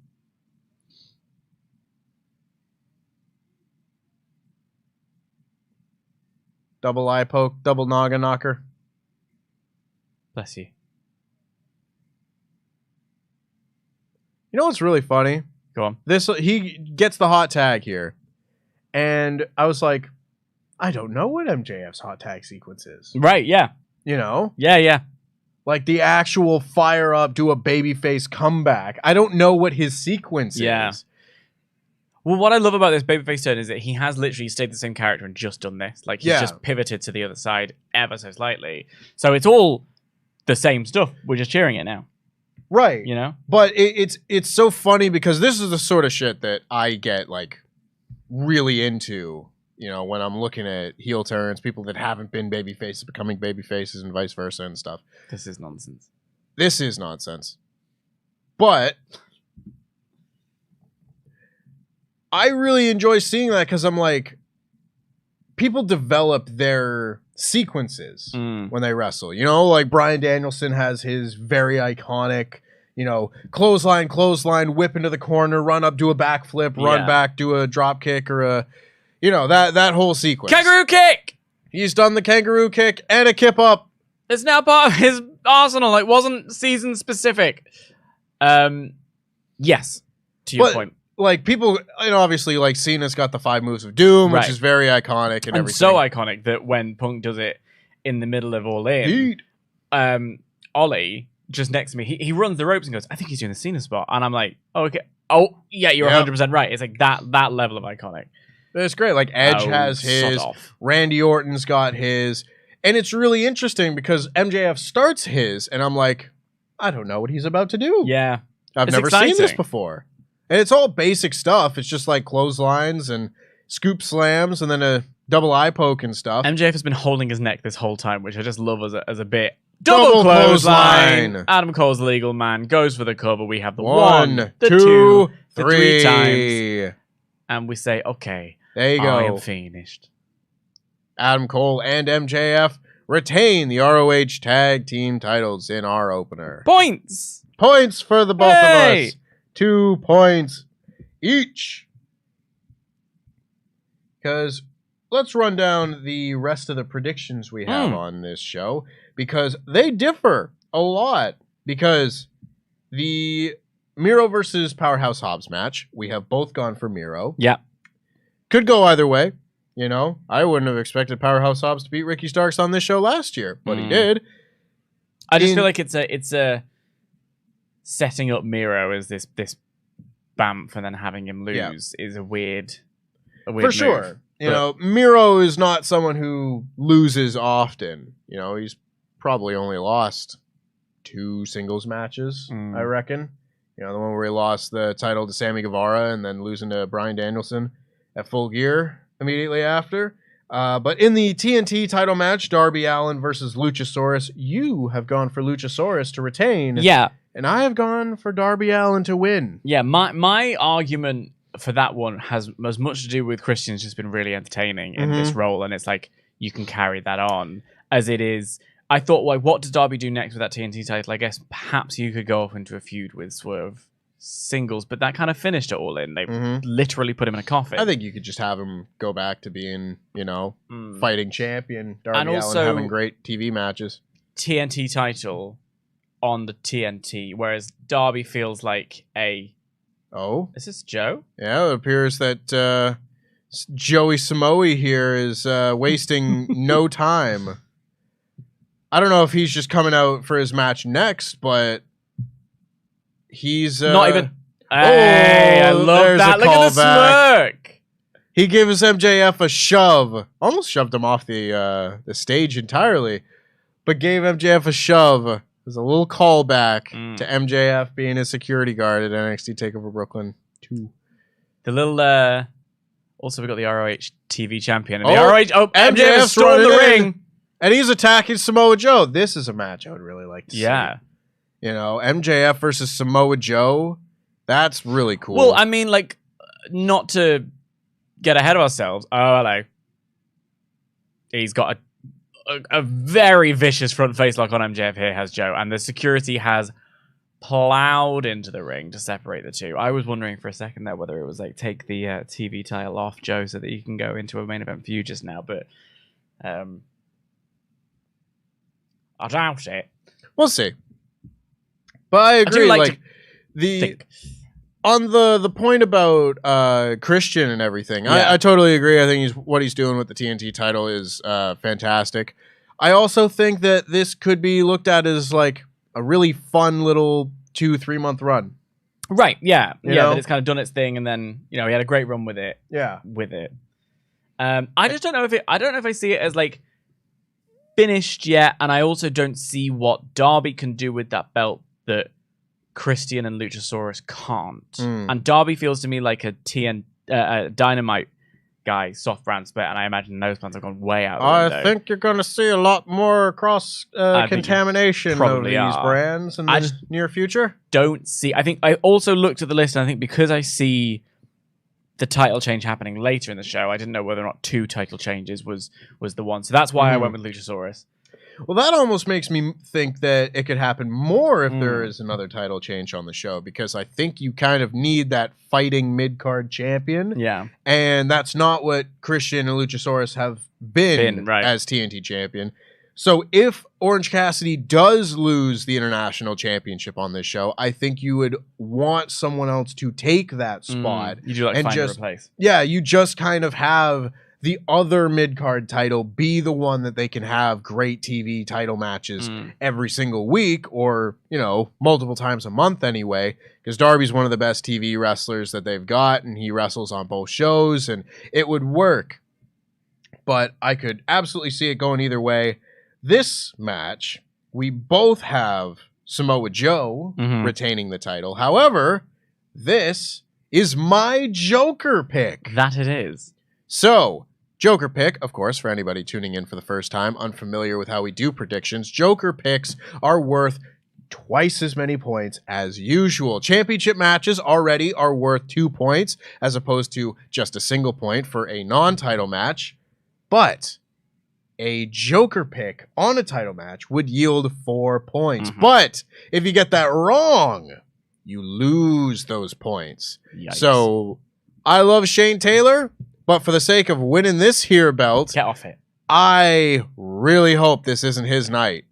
Samoa Joe's got to retain, or I'm in a real bad way here. I'm putting you on just to remind you haven't done any sort of winning yet. This is mine. This is mine. Taking this back for LIW. I need to win all the gold again. You gotta win all the gold. Every single bit of it. All 3 I'll win one of these eventually. Well, too late. I count the live Quizlemanias, by the way. Yeah? No one else does, but I do. There's no record of them. That's not true. I don't even know if the Quizlemania wiki is still up. People have seen it. Yeah? a room full of people saw me win twice. Ooh, Some of them was no help. Look at this Haas fight. Yeah, so I don't really know Shane Taylor too much. Walk me through. He big. He big. He big. I mean, he's a Ring of Honor guy. He was a Ring of Honor TV champion. He was really good. He still is really good. He was running Shane Taylor Promotions, which Khan was in. The one of the Gates of Agony. He was part of Shane Taylor's faction when Ring of Honor went under. And he's great. He's appeared on this channel before, in fact. Luke and I interviewed him, I believe, last year. Stellar guy. So he gets the personal thumbs up from me. But yeah, he's really good. He's got a good style. He works very, fast and everything for a guy of his size. Very dynamic performer, which is, again, my jam. That jam. This is exciting. This was a deal where Shane Taylor versus Samoa Joe, yeah, that pumps my tires for sure. I just wish that, considering they had done a multiple week-long tournament in order to get a TNT title shot, TNT TV, ROH TV title shot, too many belts. I wish they would have promoted that before just the week of the show. Yeah, because this does kind of just feel like another match that's come out of absolutely nowhere, and it's hard then to feel like there are massive stakes going in, because or to be who's gonna win and could there be a big moment, because it does just feel sort of nailed on, it's just been put there. And that's not the case for the Danielson Starks match, by the way. So you can do a 1 week build and kind of have no idea, but they're a very special case. It's difficult considering this ROH TV title reign of Samoa Joe has been going on for a year and a half. So we're close to 500 days, right? Yeah. Let's go. Big suicide dive from Joey Samoa. He is going to lose the title in a big match, I would imagine. A star-making match, perhaps. Definitely one with lots of promotion, I think. Well, you say that. I'm going to go back to the TBS title and how Jade Cargill lost the belt in an unannounced match after a decent match with Taya Valkyrie, the week before Collision was making its debut, or thereabouts. You could have built Statlander. You could have had Statlander come out for the pop, drop Jade, and have them do a match together, either on the Dynamite or in your Collision debut, to make that feel like a big thing, because that was a massive reign as well. Inaugural champion, never lost, defended the belt a whole bunch. And I just think that it's not out of the realms of the possibilities that this company would just sort of... Sure, Shane Taylor might just win this match. That's what you're there at the end. You know? Especially because not to, again, go back to the rumor and scuttlebutt, but Joe sounds like the locker room leader at the moment. Definitely seems like someone who is well-respected and when will you have, lead by example. When you have taken a hole in, for the betterment of your company, you've let go one of the most famous wrestlers in history. You need to fill that hole in some way, and I think you could do a lot worse than Samoa Joe, and taking the ROH title off him at this moment and giving it to a facsimile, I suppose, in a way, in terms of size and style. That's, again, I don't know Shane Taylor too well, so I don't know if that's a fair assessment. Oh, very cool. Love that. Samoa Joe had a coquina clutch on Shane Taylor, where Samoa Joe was on the apron, Shane Taylor was in the ring, and Shane Taylor pulled him over the top rope, and then as he was kind of hanging there... It's like a stunner. Hit a stunner. Splash. And now he hits a big old splash. Samoa Joe kicks out. Very cool. That was lovely. Here you go, the replay.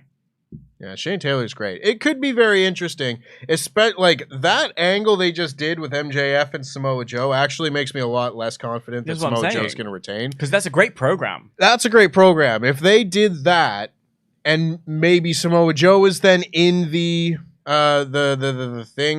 tournament for Grand Slam, and maybe then you do the final as Samoa Joe and Roddy Strong, because that's the match that injured Roddy's neck, so you can kind of pay that off. But Nice. if you put the ROH TV title onto Shane Taylor, for example, then all of a sudden it doesn't need to be on Dynamite. Doesn't need to be on AEW programming, and they haven't wanted to do that as much this year. And because, like, you see him come out with this belt, but you don't see him defend it on these shows that often, it does make it feel like just a thing that's on his shoulder, whereas giving it to someone who will defend it on ROH TV, sure, makes a lot more sense. So this match felt like it was nailed on, and that angle has kind of blown it a bit open for me a little bit. Yeah, a little bit. It's interesting because, like, Samoa Joe does work on ROH in addition to AEW, for sure. He's got his defended it once a month or so. Yeah, like, he's got his little deal he's got with Stokely Hathaway and stuff, and it's all good stuff.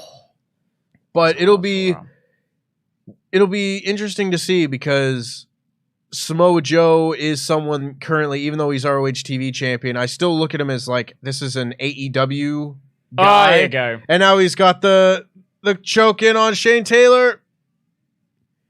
And he taps out. And the tap. 4 points. So for the moment, Tempest is in the lead.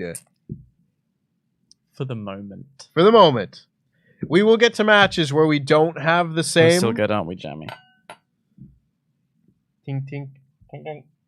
We will get to matches where we do not have the same pick because as we were going through the rest of this card, we were immediately interrupted by this match starting. A fun little match. Yeah, it was good. I enjoyed that. Yeah, I really liked that little stunner over the ropes. That was really cool. But the other matches we have on this show, of course, are the TBS Championship match. Chris Statlander, Ruby Soho. We have both gone for Chris Statlander, but that is your Joker pick. I just don't see... A pretty safe pick, I think. Yeah, it just felt like that was a bit nailed on. So, yeah. I agree. I think that's... That would have been my pick had you not gotten the first opportunity. Champion advantage, yes, of course. But then, from that point on... We do diverge a little bit. We've got some diversions. We come back here together. You know, Kenny versus Takeshita is another big match on this show. Yeah. I have gone for Takeshita to win. You have gone for Kenny. Yeah. I could see, it's worth noting, I could see all the matches on this show going both ways. Yeah, I think that's true. To the, I'll give the card some shit for coming out. Not what's the opposite of swinging, like, but bunting. At the very least, don't know how they're really going to go. So there's intrigue in that way. Yeah. For me, it was just that it's very simply Takeshita won it all in with the pin. Yeah. Kenny can get his back, and if they want to run it back for a third match at Wrestle Dream. Yeah. Could do it there. I was thinking during the predictions that you could see Kenny and Ibushi against Takeshita and Ospreay at Full Gear potentially. Ooh, hello. Especially if they end up wanting to do Omega versus Ospreay 3 at Wrestle Kingdom. That would kind of be around the time period where New Japan likes to do their like big matches to set up Wrestle Kingdom, like the King of Pro Wrestling Power Struggle kind of era of the fall, the autumn, as we prepare now for the TNT Championship match coming up next. So we'll see. This will be the first one that we have differed on the diverge. Show. The 8-man tag, the Bucks and FTR versus Bullet Club Gold. You have gone for the Bucks and FTR. I have gone for Bullet Club Gold. And I watched the predictions video, and I kind of can see your logic there. I just feel like, why have the Bucks and FTR eat a loss? And I get that there could be shenanigans. I get that there could be turns. I get that there could be all of that stuff. But I don't know. It just feels like the wrong place to do it. I feel like have them win and then do it after the match. Be like, we won that match for you, say the Bucks, and then batter FTR. That's the way I see it going down. God, he just looks good with the belt, though. He does. It's funny. I said on the predictions, part of me wishes that Christian had just beaten Wardlow and won the TNT title because, like, he's great, but also so much of the charm of this non-reign has been the fact that he's not the champion pretending he is. And it's just this pure delusion, and this mindless dinosaur doesn't care. Yeah. Oh, I'm going to be so curious if down the road this Jurassic Express act gets reunited. Well, I mean, they're all heels. They're all heels, and the character kind of fits. Yeah, a little bit. You know, it's that kind of like smarmy, arrogant, not dissimilar to Christian kind of, you know, mode. You can be like, you can do that whole thing of like, I knew you'd see the way, and he's like, hey, look, you know, whatever. Like they kind of come back together. I think they'd be really good trios champions. Yeah. Although you are then running the risk of two young up-and-comers with one aging Attitude Era star. I prefer that trio a lot more over this one. Personally. Over the Acclaimed? Yeah. Wow. But Tempest, everybody loves the Acclaimed. I love the Acclaimed. I just greatly prefer Christian over Billy Gunn. Yeah. Also, he's not going to come out to Christian's theme, is he? Luchasaurus. Just Christian's theme is the best theme in the company. Don't care. Wow. Unpopular opinion, but that Evanescence song is a banger. I'm interested. Yeah. Could go either way. I just think that for as much fun as I have had watching the Christian and Luchasaurus run here with the TNT title and stuff. Yeah, he is coming out to Christian's theme. I think that group is much better together than they have been apart.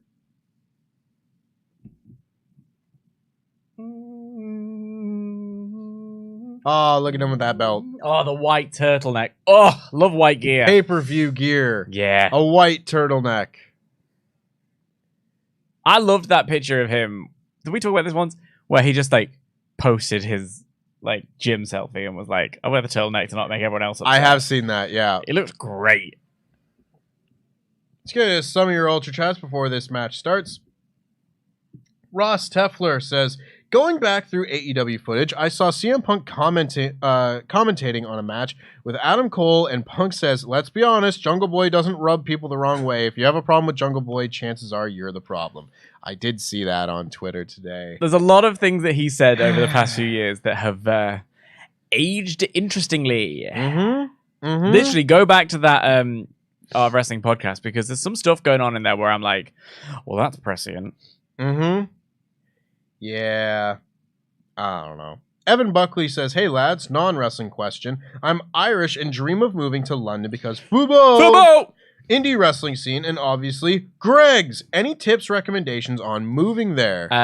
Sausage, bean, and cheese melt. It's a good one. He's not joking. That's Seek out Greg Burridge for the indie wrestling, and AFC Wimbledon as your team that you would pick for the Fubo. I know that's not what you asked. Recommendations on moving there. Well, I mean, you're the one who did the big move. Yeah.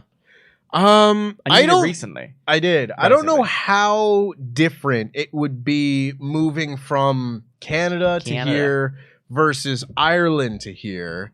I don't know whether it would be more difficult, less difficult. Obviously, the distance is far shorter, so it wouldn't necessarily be as, complicated in that regard. Go back quite often if you wanted to. Yeah. But in terms of the actual logistics of moving here, that's what I found the most difficult. Yeah. It was moving here without a bank account, without a proof of address of where I was staying. Ooh, throw some ass over tea kettle into the barricade. Without heavily a phone taped number, ribs, by the way. Like the phone number, you probably wouldn't have to worry about as much. You could probably. We also have with something there. I mean, I don't really know what the situation is, but the remnants of the EU relationship that we have with Ireland. So, yeah, I think it is just a case of like once you're here, seek out. It sounds like you've already got communities. You've got your football, you've got your indie wrestling. That's how you're going to connect with people, and because ultimately, for me, London is as much a part of the social and the cultural experience as anything else. Speaking of, have you been to the Maple Leaf yet? There's a Canadian pub called the Maple Leaf in Covent Garden that I love to go to because it's kitsch and rubbish. So I would like to take you and see how hilariously unauthentic it is. Like whenever I go to a what's different... Canadian about it? Is it just run by Canadians? They serve poutine. They show hockey all the time. There's a giant bear in a glass cage. That sounds pretty Canadian. There's a lot of Canadian stuff going on. Do they serve Molson? I don't know. At the time, I wasn't really drinking. when I went. We'll see. But like, I do this with Irish bars. Speaking of Ireland, when I'm in a different country and I find an Irish bar, I'll go to it, order a bad Guinness, and send a picture of it to my Irish friends. The best one I've ever done is there is an Irish bar in the departure lounge of Bahrain International Airport. It makes no kind of sense. Oh, and I had a frozen Baileys while I was walking down the Las Vegas Strip. That was quite fun. Luchasaurus has been brutalizing Darby Allin so far. Yeah. Darby's busted because he can't help himself. Like the kind of recommendations I would have, I don't know how helpful they will be. It all depends on what your situation is. But if you do find it possible to move here and move in with somebody, or find a place to live with other people, just in general, Darby's currently getting crushed by the steps. Put the steps on him and pressed hard, and it looks unpleasant. His eyes are gonna pop out. But yeah, whatever you can do to make the actual process of finding a place to live easier. And now he's climbing up the stairs. That's bullying. I will say I lived on my own for a year and a half, which was a wonderful experience. I'm very glad I was able to do it. My girlfriend has just moved in with me, and I love that for us. It's a really nice, positive step for us to make. I love it more for my bank account. Let me tell you. Yeah, so I hope that helps, and I hope that you do, and I hope we can see you at some wrestling shows. Yeah, because indie wrestling here is great. I want to go to a load more. Yeah. I want to take it. I think that's kind of the plan. Yeah. I want to take it in the near future. Because I'd never been to a Rev Pro show before. No. Last Saturday. There's a comedy Resurgence in Leicester that I really want to go check out. Ooh, and I keep getting Side Slam. I keep getting recommendations, and then the recommendations send me a DM, and they're like, "Come and see us," and I'm like, "I wish I could drive. It would make my life a lot because I just would." Yeah. I'll hop in the back of Dave Bradshaw's car. This has been all Luchasaurus. Oh, yeah. It's been pure Darby's bleeding viciousness.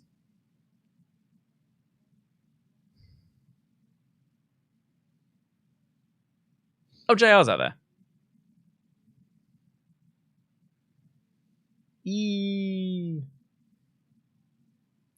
poor lad. I think this is the other reason I want to see the belt stay on them. Like, I don't want to jinx myself here, but because this reign has been all about Christian Cage, we haven't actually really seen a lot of Luchasaurus in the ring. Like, we haven't really seen a lot of Luchasaurus doing...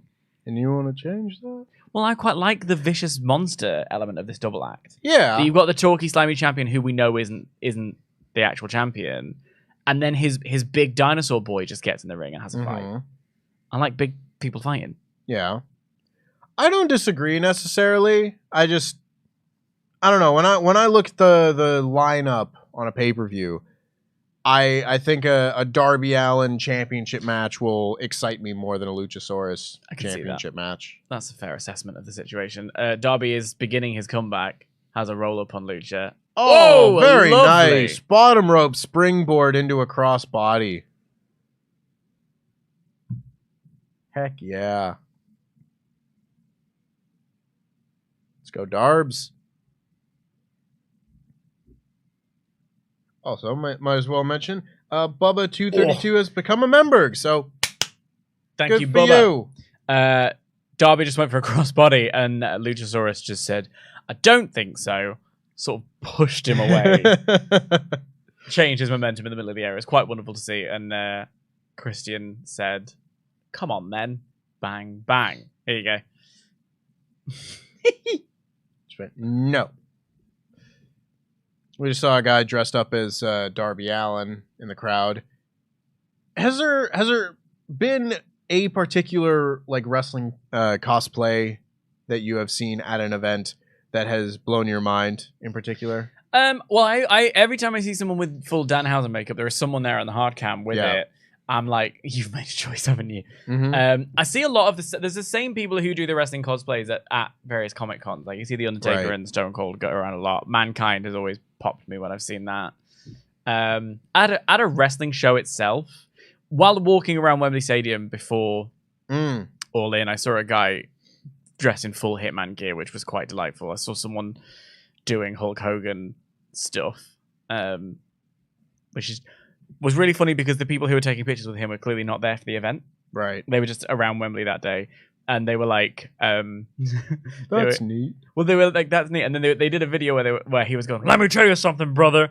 And then the guy who's there with him was like, "Yeah, and you're gonna take out Roman Reigns." And I was like, "Oh, he's not here today." And then a little bit later on, as I was walking through the designer outlet, I heard a guy, and it's sometimes, we're in the internet wrestling community, we take part in all of the discourse. You don't really hear the people in real life. Mm-hmm. I heard a guy being like, "Yeah, I think people are far more excited about this because the people who are fans of AEW are like, oh, Lord." Darby continuing to do moves that hurt him far more than they would ever hurt his opponent. But you know what? They look great. Darby did a swanton from the corner to the floor as Luchasaurus was sat in a chair. And I don't know how much of him he got. Not a lot. Lucha kind of had to stand up to try and help break the fall a little bit. He had to stand up to get him. Yeah. Oh, and it looks like Darby, does he... Oh, it doesn't look as painful as it was. He sort of lands on his feet. I'm not and rolls sure through. if he did his back catch the lip of the chair is what Maybe. because the chair falls over, and I don't know if that's Luchasaurus pushing it over or Darby almost crippling himself again. But yeah, I had a full family come up to me and ask for a photo. Oh, very nice crucifix bomb. Ooh, almost gets the pin too. A full family came up to me, asked for a picture in wrestling cosplay. What were they as? One of the kids was John Cena. Lovely. Like properly, like he had a full thing. Yeah. Full head to toe John Cena thing. One of them was Macho Man. Yeah. Ooh, I forget what the other ones were. I want to say one of them was like maybe Brett. Maybe. I feel like I would remember if it was Brett. But there was like 4 of them that were all in different outfits. And they were like, "Oh my God, it's Tempest. Can I get a picture?" Sorry to mock you. I don't mean to. But, oh my God! Jesus Christ. That was Luchasaurus pulling Darby off the top rope into a big German suplex. Darby essentially landed here on his little head there. That's bad. This man isn't really going to be doing much. It wasn't on the top rope. He just was from the corner. Oh God. It was not pretty. Back up to this, which was reversed a second ago. So this is Lucha's second attempt at this little torture rack. Torture rack. On the injured back of Darby. Sure is, isn't it? Christian telling Nick Wayne to throw in the towel. Christian's giving Nick Wayne a towel. He's saying throw in the towel. Go on. With a Father of the Year sign right in between them. Excellent framing. Come on, Nick. I wanted to cheer Nick Wayne more at Darby's jumped out. Throws the arm into... Oh, there he goes. Oh! Suicide dive onto Christian.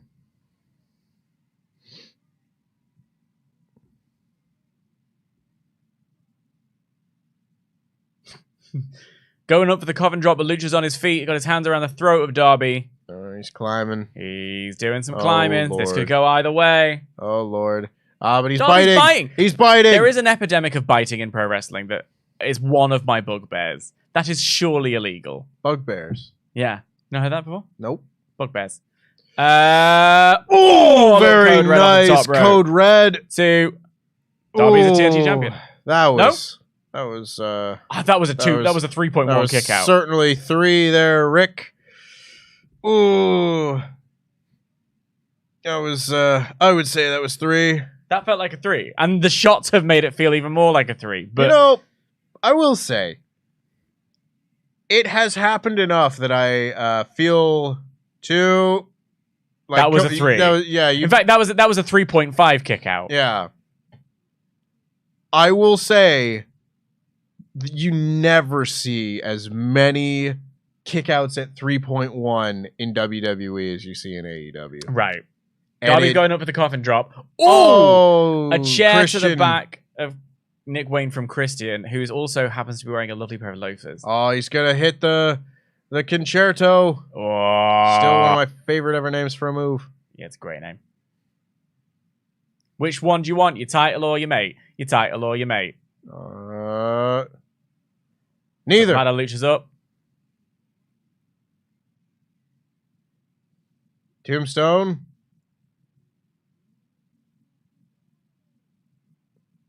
Oh, he's going back up for another one.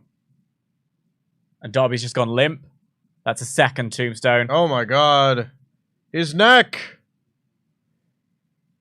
Oh! Throws him into the corner. Somehow does a snake eyes from a tombstone. Snake eyes from a tombstone. Clothesline to the back of the neck. 1, 2, 3. Well, that's curious. Thank you very much.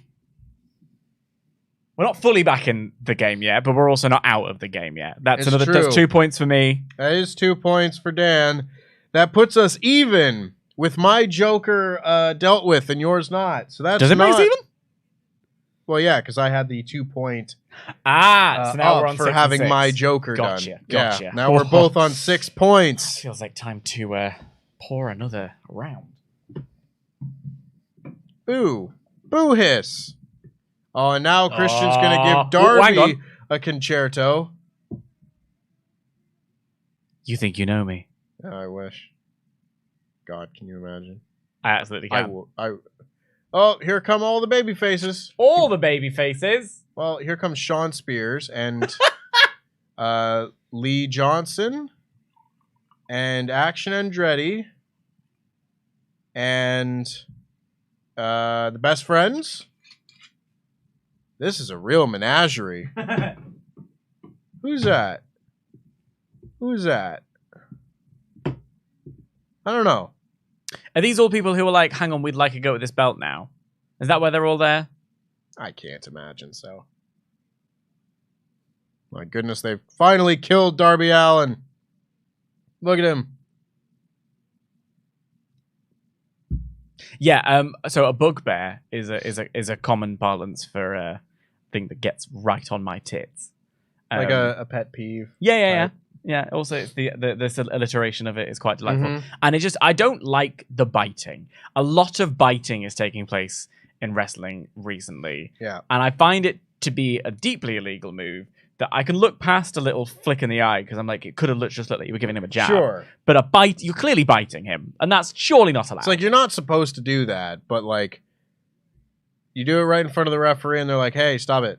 The referee plays advantage. Also, can we talk about these tiny little bottles of water in America? When I went to... they're horrible. When I went on the Delta flight and they just gave you... I was like, oh, lovely bottle of water. Thank you so much. I'm gasping. It's a sip. I would rather have not drunk anything. Yeah. The water was foul.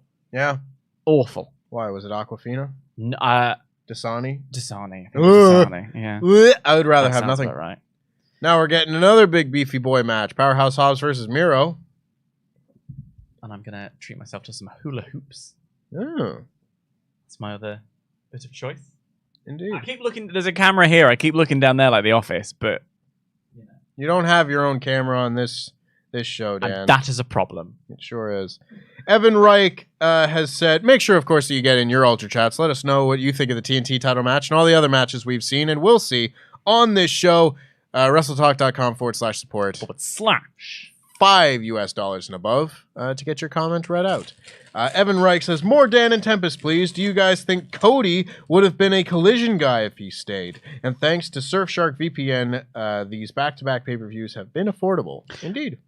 I don't know, is the truth. Yeah, I've got no idea. Cody, where does Cody fit into that? I think for me, he's more of a Dynamite-y energy person because Collision felt like the trad wrestling show, and Cody's always enjoyed the sort of theatrics as much as the trad wrestling element. Oh, Yeah. Simon Miller.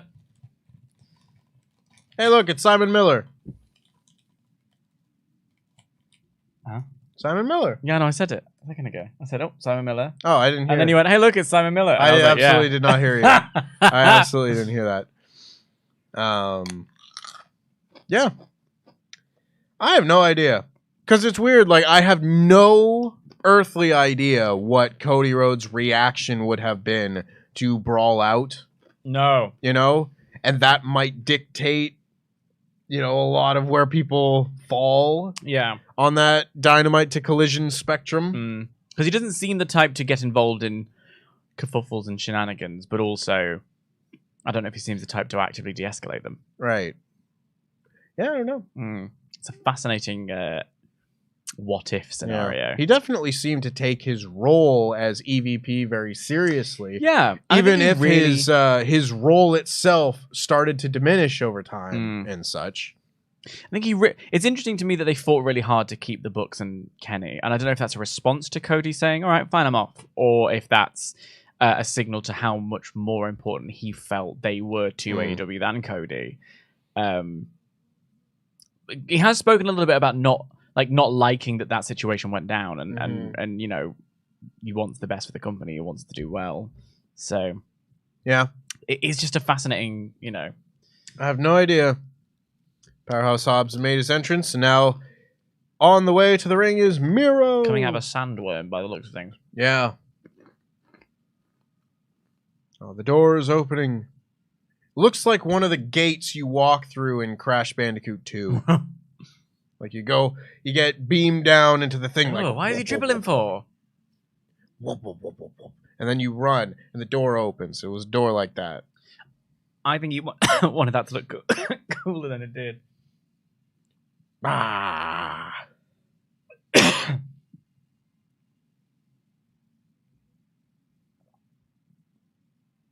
Yeah.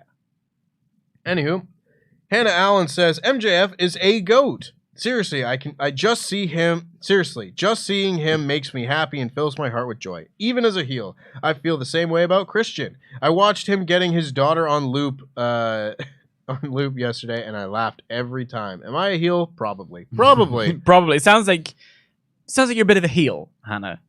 I'm the same though. I like MJF is my current favorite wrestler. Like across both companies, just the full picture of what he's doing. Yeah, I love all of it. I love the commitment to the character. I love the style. I love the fact that he's managed to make a simple dive through the ropes a holy shit moment. Yeah, he's the smartest worker I think that's in the company right now, or I love him. Maybe wrestling in general, just in terms of getting the most out of the least amount of work. He's incredible. Big beefy boy match. I like a big beefy boy match. Indeed. This is the second one we've had on the show.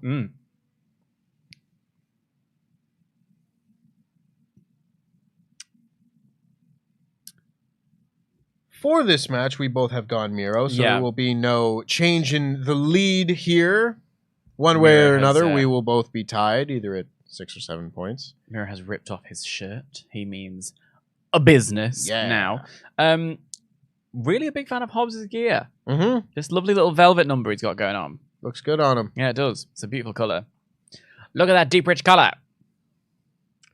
So now that it's all over, because I had people not agreeing with me at the time, can we say that Powerhouse Hobbs being associated with QTV was a total waste of time? Yeah. The thing is, it's not fully over because they've just have mentioned it a little bit, and there's the specter of it is still there, but it definitely felt like a square peg in a round hole. It just felt like it did not fit. You know, when you don't like a thing, people will give you shit anyway. But yeah, I'm with you. It just didn't really work. No, and I think it really did detract from Powerhouse Hobbs' big win of the TNT title over Wardlow, where, you know, you can have like a big street fight, no DQ, weapons fest match, and just have the big monster babyface lose through whatever means you want. But to have QT Marshall being the guy that won the TNT title for Powerhouse Hobbs, I didn't get that. I didn't get it then. I don't get it now. Yeah. And I like Powerhouse Hobbs. I was waiting for Powerhouse Hobbs to get a run. And granted, it was a very short run, as seen on the latest episode of Survival Series on partsFUNknown. Make sure you check that out. I would have liked the last few months for Powerhouse Hobbs to be a little bit better. A little bit better, yeah. I mean, it's the when I get dinged for saying let it play out. Because often something can happen. It's a meme, Dan. It is. But also, like, it's a thing that I believe in. It's like, you know, it's like, who knows where you're going to go? You know, I can't just judge you on the moment. That has the grace period for at maximum 3 weeks with me. Like, if in the third week, you've done nothing with it, then I'm not interested. And I think that, so there's something that's, oh, that was a weird choice. Let's see where you go with it. Mm-hmm. In this case, the answer was, well, it didn't really work, did it? So nice drop kick from Miro here. Laying in a ground and pound. La la la la la la la la la la la.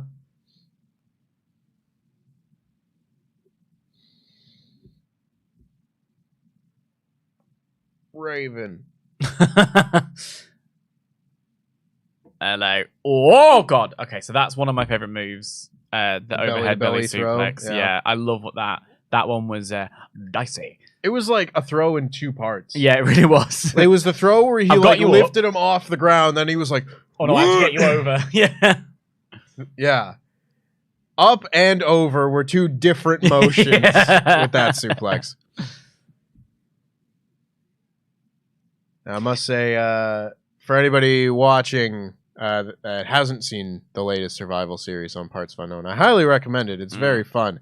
In particular, one of my favorite moments is your mind palace, which is a phrase that I have adopted from you. It's just worked its way into my lexicon. It's also one that I've got from Sherlock, but it's a thing that I didn't. So there's a series my friends and I do called Lovely Board Games, and we've played Obama Llama before, which is a game, for those who are unaware, where you essentially just rhyme a celebrity and a thing.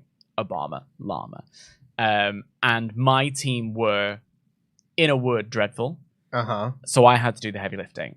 So in that moment, I'm like, right, I have to get rid of all external, extraneous. And I just fully went into this mode. And I'm like, they're answering the questions. And I'm like, and I'm not moving and I can see everything. And that became my mind palace. And it really helps. You have to focus in and go back and look at and for me, it's a visualization of the Wikipedia list. Yeah. That's how I managed to get through it. So I've done revision for others. You just never know which one is going to come up. This is the thing. When we sat down, I couldn't have predicted in a million years that's what you were going to say. It's good. See, this is my thing with Survival series, right? I saw a lot of people big suplex off. Yeah, it was a rolling dealie that he did, but it looked like a suplex off the apron. A lot of people gave me shit for not prepping Sean Ross Sapp. Nah. When he showed up, it's like, I don't prep any of them. You're irritating about it, actually. Like it's I'm sorry. Would you like me to just give in when people ask me, oh, so what's the topic for this one? I get asked that like 30 times. You're not, though. But that's the thing. Like, I've done so many of these, and you can kind of maybe cheese it depending on what point in the year it's going to be. Yeah. And stuff. So, like, there's just smart folks that are. Well, it's just a thing of like what you. Okay, it's Money in the Bank month. It's probably going to be something to do with that. What's this? Oh, I see. We've got our own signals now. Yeah. It's Money in the Bank month. It's going to be probably something to do with that, or like it was WrestleMania season, so you could kind of guess one of those. And then it's like it's a random month. Well, which championships haven't we done yet? Right. And then you could do like, well, we haven't done US champions, so I'll just look at that. Right. But then also it's like, well, we haven't done anything AEW yet. So I've got to keep one eye on that. And which is the belt that's had the most changes? Well, it's TNT. And then I looked at the TNT title and I was like, there aren't enough changes here for a good episode. So he won't do it. And then you did, but with your extra little bit of spice. Yep. And there were some comments. So basically, for those who haven't seen it, Tempest will give us the category. Yeah, so you were saying like, okay, so the most recent belt to change was the TNT Championship. Who was the champion? Right. And some people were like, well, that makes it really easy. Let me tell you, it does not. And the reason it does not is because you are so thrilled with getting your previous answer right that you're in that mode. 7 strains that you're trying to keep track of at once. And some of them, it's like, okay, well, that was so long ago. Who was it? And the world title is one thing. The tag title, bloody Nora. The tag title was an undoer. Couldn't. See, I disagree. I think you're just mad. I just think you can't remember shit. I'm also mad. Also, in my defense, who did FTR win the tag titles from? The Guns. Yeah. You took a year and a half Well, answering but the that. thing is, the edit has kind of done me in there a little bit because I said the guns fairly early on, but I didn't trust in my source. So then I went round the robin for about 5 minutes. Finally came back to saying the guns and was like, what a waste of time that was for everybody. Yeah, because I'm just like, I feel like that was recent enough that like folks remember it. But it was because I knew FTR won it and it was in versus careers. But then because the guns have been such a presence with the Bullet Club and the Bullet Club are with FTR, I was like, so does that mean the guns haven't had a thing with FTR for a while? It was throwing me off. But externally, yeah, makes perfect sense. In the moment, you sit down in the chair, your belly starts bubbling, the lights are on you. You're looking at me with a little smile on your face and a laptop. Adam Whitney's in the corner, like, timekeeping, and you're like, I really want to win this, but oh my God, I'm nervous. You know? I don't want to have a Dave Bradshaw or an Ollie Davis moment. Yeah, no kidding. But it's funny, like, I would have thought that the tag title bit that would have tripped people up would have been the Young Bucks, like, 3-week-long reign last year where they beat Jurassic Express and then immediately lost it to Swerve in Our Glory. Yeah. Nothing. I'd never got there. Well, yeah, you lost it at Swerve in Our Glory. Because I was only half watching. Yeah. At that point. So I wasn't as in. And so those short title reigns are the ones that are really going to... Wasn't that short. 3 weeks. Well, the Young Bucks one, yeah. That's what I mean. Well, you didn't get there.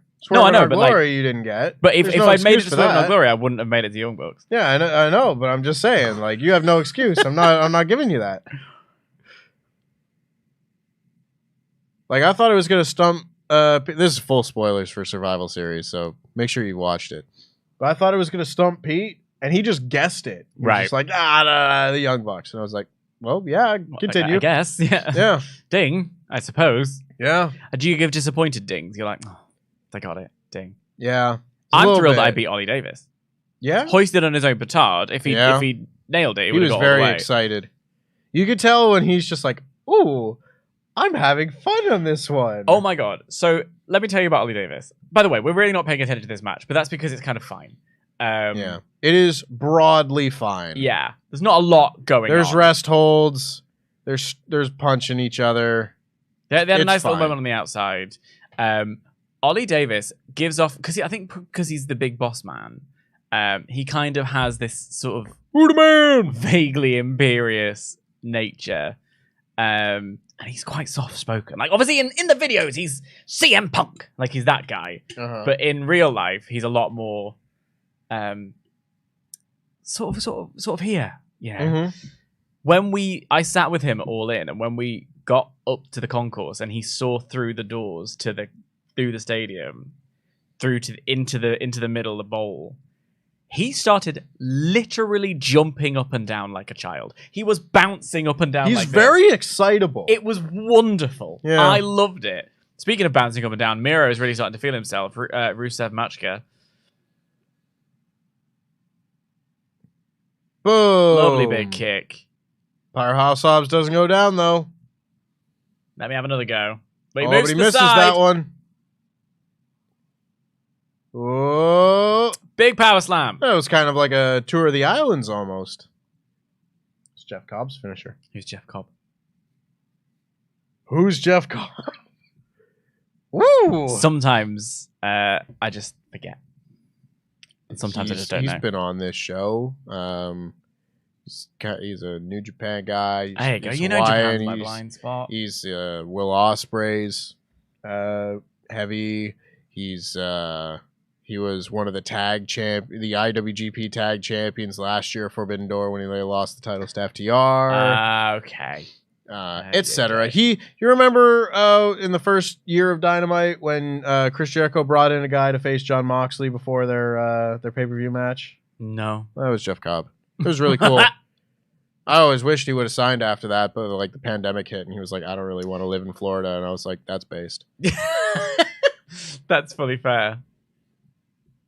That's based. I love that phrase. And now he's hulking up. Machka! Yay, now he's hit big the kick. He goes down. One, two. Oh, but he kicks out. You're making an angry Miro face. Is cross. A real zoom into that fan. Yeah. Not just a shot of a fan, No. but like a shot and then a zoom. I'd sue for damages. That was not. That was a little Bruno Fernandes show in the front row. Little Yeah. Man U fans, love to see it. We Whoa. lost today, didn't we? 3-1. It's okay. Real football starts this week. What's real football? NFL. Yeah. Get out. I'm real excited. I don't know why. It's just fantasy.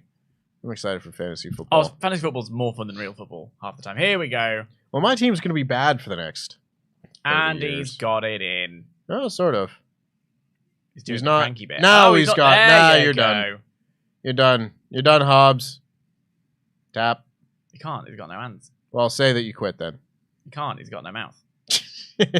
Then just pass out. This is a flawed finisher. I Yeah. realized. Oh, He's getting his breaking knees out of under it. him. Getting his knees under him. Lifting him up.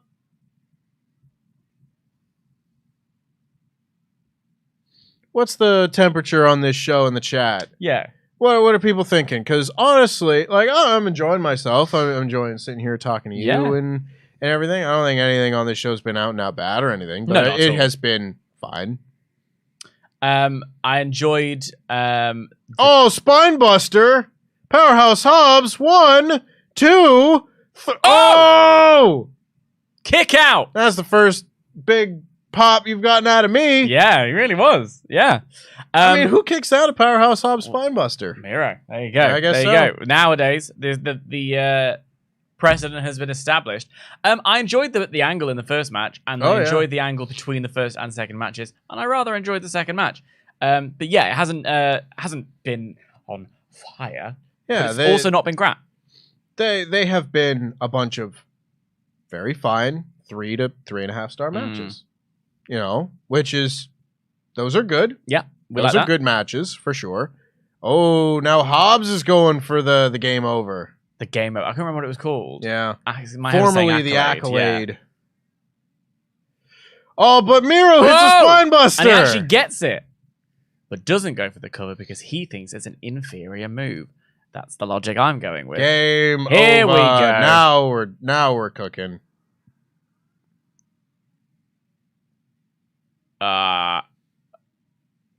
He says no, thank you. He's tapping. He tapped as he lost the hold. Well, there you go. Miro wins. Yay. Hooray! Hooray! Points. Alucard, yes. Equal Points for points. both of us. Alucard a la carte says, partners choosing your commentary over this all-star booth. Say hi to Aurora and blow her mind. Hey, Aurora. Hi, Aurora. A pleasure.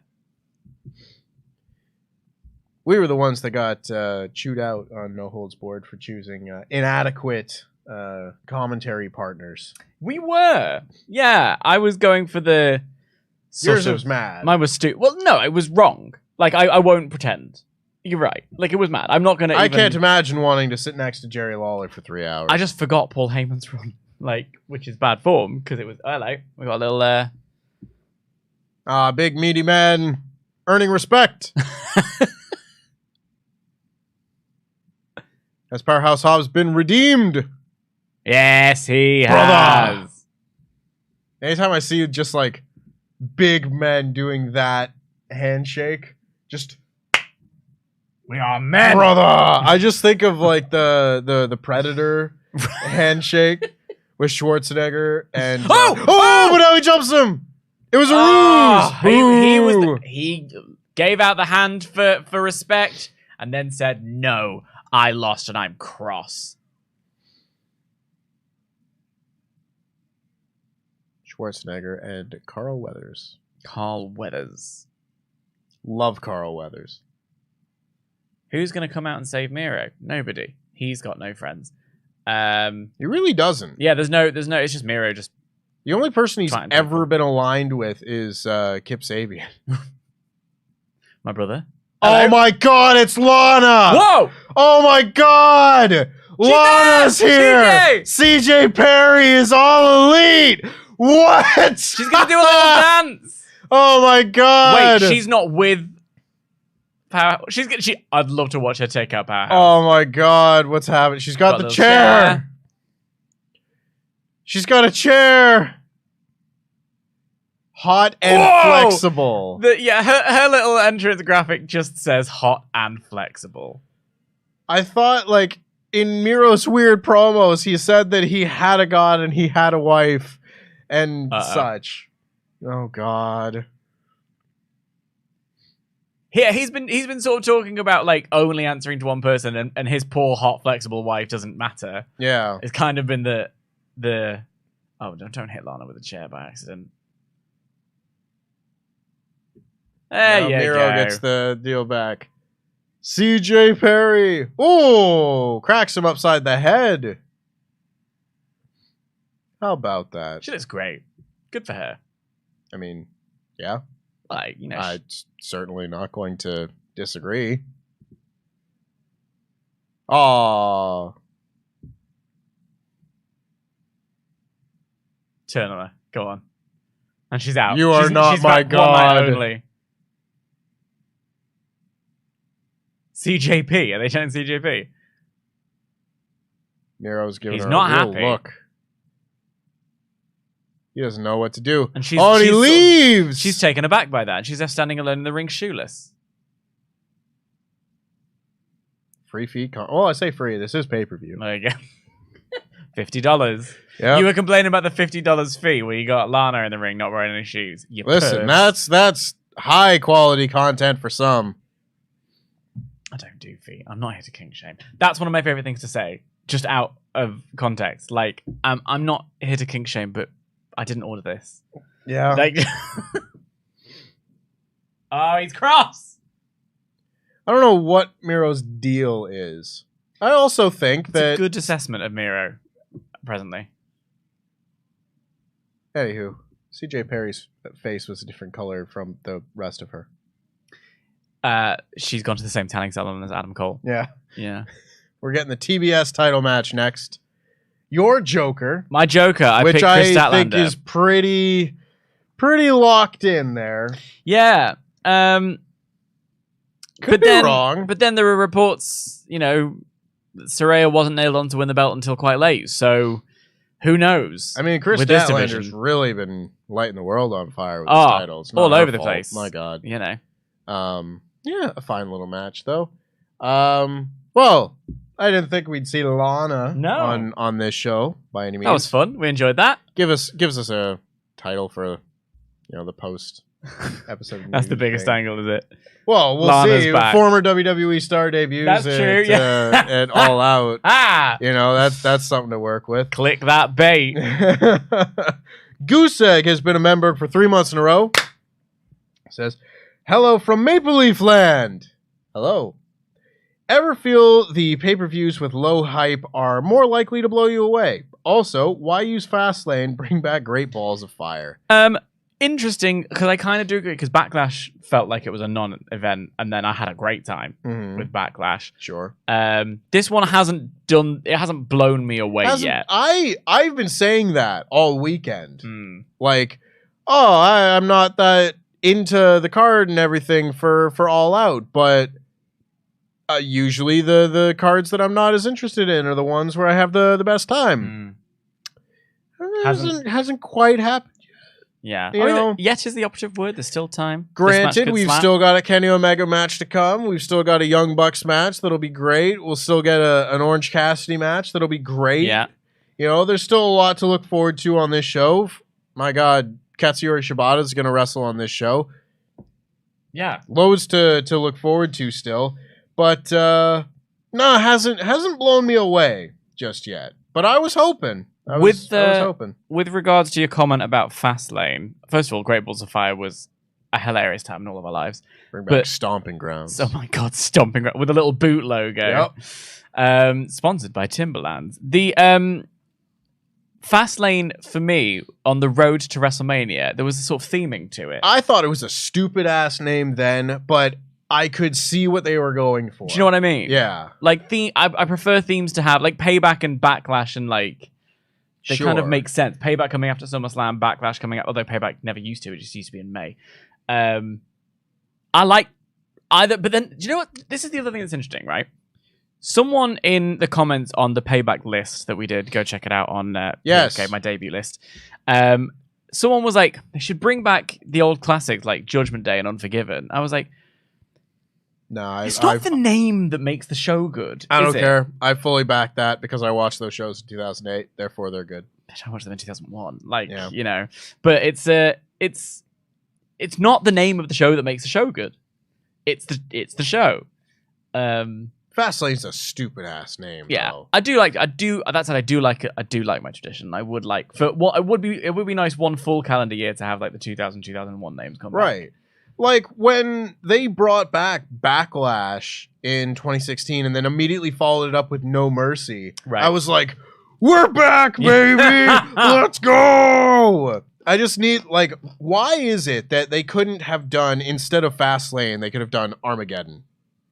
December. Okay, but you get what I'm saying. No, I do. You know, there are a million better names to choose from than In Your House Fastlane. number 37. Yeah. Breakdown.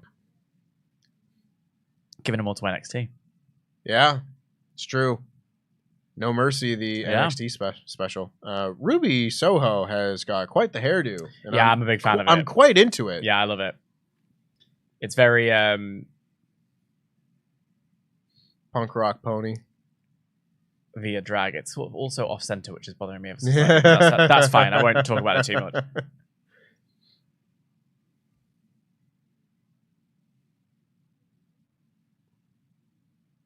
lot of dodges. Reversals. Oh.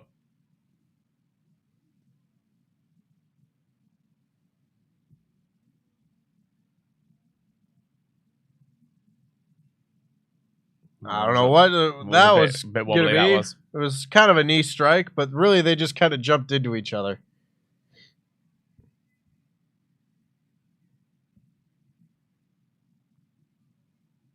Woof. So we've got Saraya at ringside wearing a jazzy pair of trousers. Mm-hmm. Running away from Statlander. She wearing the same thing that the others were wearing on... Oh! Ruby with a drop kick from the apron, lands hard on her own back. A shotgun drop kick. Landing flat back on the floor. That looked like it sucked. Yeah. Oh, she's like, I wish I didn't do that.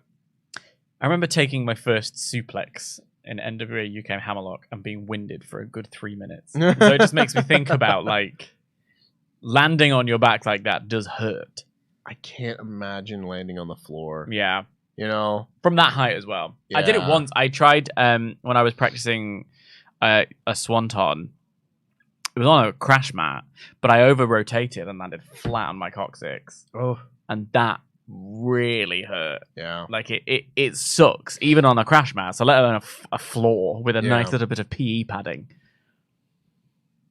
Saraya calls fries chips. And now she's coming for the fan. Listen, you gotta get indoctrinated into their ways. Because otherwise they'll eat you alive. They are chips. You know why? Because they're chips of potato. Whereas, like, a crisp is a crisp. It's crispy. It's crisp. Is it not also a chip of a potato? Is a chip not also fried? But isn't a fry also fried? But crisps are fried. Listen, I'm not arguing with you. One time I saw a video. There was a video of it was like, there's a lot more things that I will get on the British folks' case for. And I'll call the king and tell naming. Yeah, the naming conventions in this country are hilarious. We originated the language. Yeah, and you didn't perfect it. That's for sure.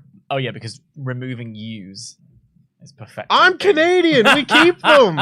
We've kept the U's.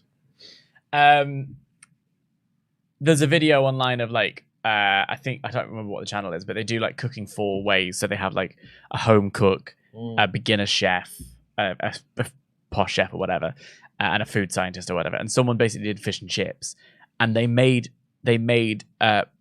fried fish, but they also made crisps because they were like, this is what the Americans call chips. Like, and they were like an American person making fish and chips, but they just made potato crisps. I see. I was like, that's not right. heinous. You failed. You failed the assignment. I don't love Statlander's gear. Just saying. Yeah, it's a little like anytime I see some like weird black and white pattern, I always think of those anti-paparazzi things that people wear. Yeah, I remember. You know? What are some of the British isms that you can admit are ridiculous? None. We originated the language. Oh, darn. I've got a lot. Go on, try one. Ice lollies. What's wrong with ice lollies? Mad. What would you call them? It's a popsicle. Oh, I'm sorry. An ice lolly is like what? A little bit too twee. But a popsicle. I'm going to have a popsicle. Oh, can I get an ice lolly? Yeah. This sounds weird. I'm like sorry. This is a jammy Dodger. It's a jammy Dodger, mate. It's a jammy Dodger. Why is it a jammy? Because it's got jam in the middle of it. It's jammy. It's dodging. It's ridiculous. You know. All of it is nuts. Also, you jammy Dodger, because you're jammy. And you're dodging things. That's what jammy. That's jammy Dodger. Are you jammy Dodger? You're saying I'm sweet. I just said it so many times in a row. It lost all meaning. Right. It's just nonsense words. Give me more. This is fun. I learned from Holly a few weeks ago that y'all call. I don't know what parts of England do this, but apparently y'all call tag Tig. Yeah, Tig. That's the most ridiculous thing I've ever heard in my life. Yeah, that's not a universally British thing. That is regional. Yeah. That's we all have lots madness. We have lots of regional words. Have you ever heard of and this isn't mine, I think this is Midlands, but a ginnel. Have you heard of a ginnel? No. Ginnel is like an alleyway, I think. Or have you heard of being Mardy? Mardy? Yeah. That's not a word. It means you're being grumpy. That's another Midland. The Midlands is a weird place. I heard a British fellow at one point say something had gone wrong, and they were like, "Oh, this is just a right bugger's muddle."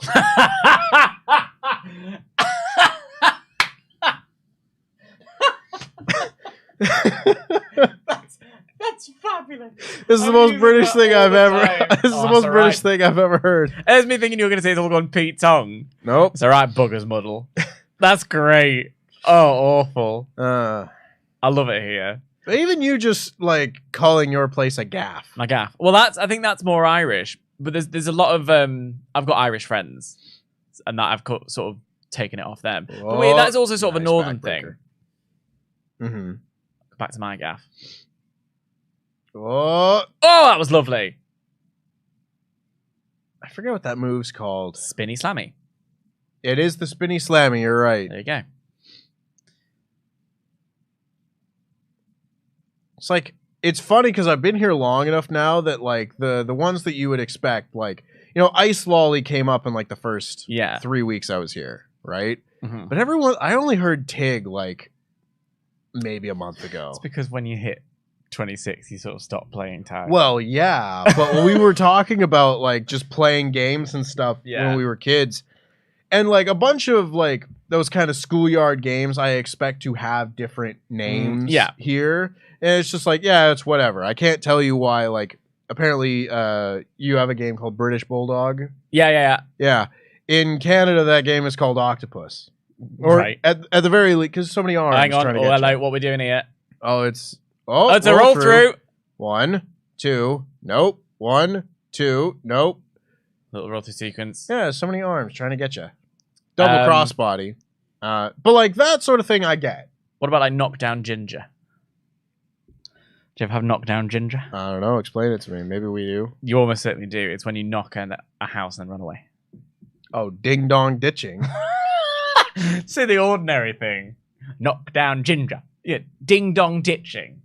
It's very literal. You go ding dong and you ditch. It's a very literal interpretation of an Oh, she got tired of the sign. I would too. Good for you, Saraya. I do love a heel ripping a sign. That's why I'm glad a lot of signs are coming back in wrestling, even though they look quite basic. I nearly made a sign. We had an IKEA delivery before All In, and I had a lot of cardboard, so I thought about making a sign, and then I realized we were quite far back. Yeah. Like, it's not going to make it on telly.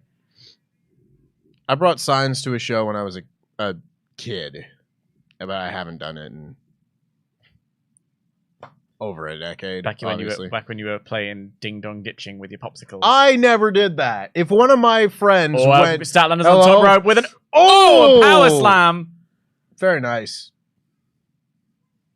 If I noticed that like I was walking home from school and one of my friends like went up to a house and just like ding dong ditched them, I'd be like, well, now I have to run because they're gonna think it was me. Yeah. Were you a SWAT? Was I a what? A SWAT. Bit of a SWAT. What's that? Nerd.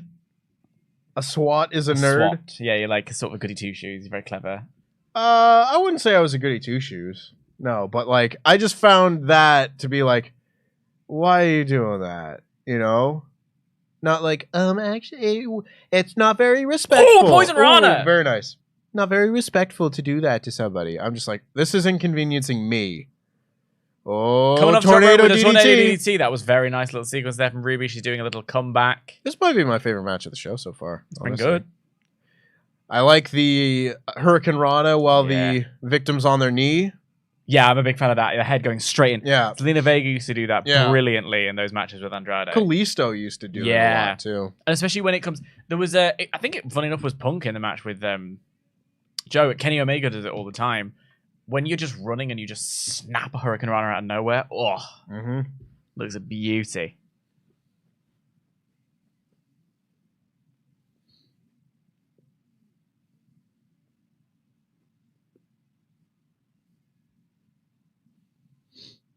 Blue Thunder Bomb? Blue Thunder Bomb. Which is, I always feel ineffective because you can't really cover them. Yeah. I feel that way about a lot of power bombs, just in general. Yeah, I love like Gunther's way you can just sort of slam and then cover. Yeah. Soraya's on the ropes. It's on the apron, distracting Statlander. It has worked. No future. Off the ropes. Hello. Oh my god. Oh my god. 1, 2. Oh! That was a close one. They had me. That was a close one. The fan is fixing their sign. That was a well-worked near fall. Very much. That really had me as well. Really enjoying this match. Yeah. Oh, we're going for a little spray paint. Who are you hiding it from? Tony's out of the ring. Tony. Hello. Marilyn, stop it. Marilyn Monroe. Listen. Has come out to help. She says, "No, you're not doing it with the spray. I'm doing." Oh, or maybe I. Oh. She's just nuts. She just took it and sprayed it. Well, the spray was what made her lose the match at All In. Statlander up now. Here you go. Oh, lovely. 1, 2, 3. 4 points. Thank you very kindly. Very nice. Nice little ending there. Some shenanigans with this Outcast stuff. I love this Toni Storm character. Yeah. I also am a big fan of Toni Storm in general, but also her work as of late is by far, I think, the best thing in the women's division. Stop cutting away from Chris Statlander when she's signing. Oh, was she using ASL? Yeah. That's a shame that they're cutting away from that. They've done that a few times. Yeah.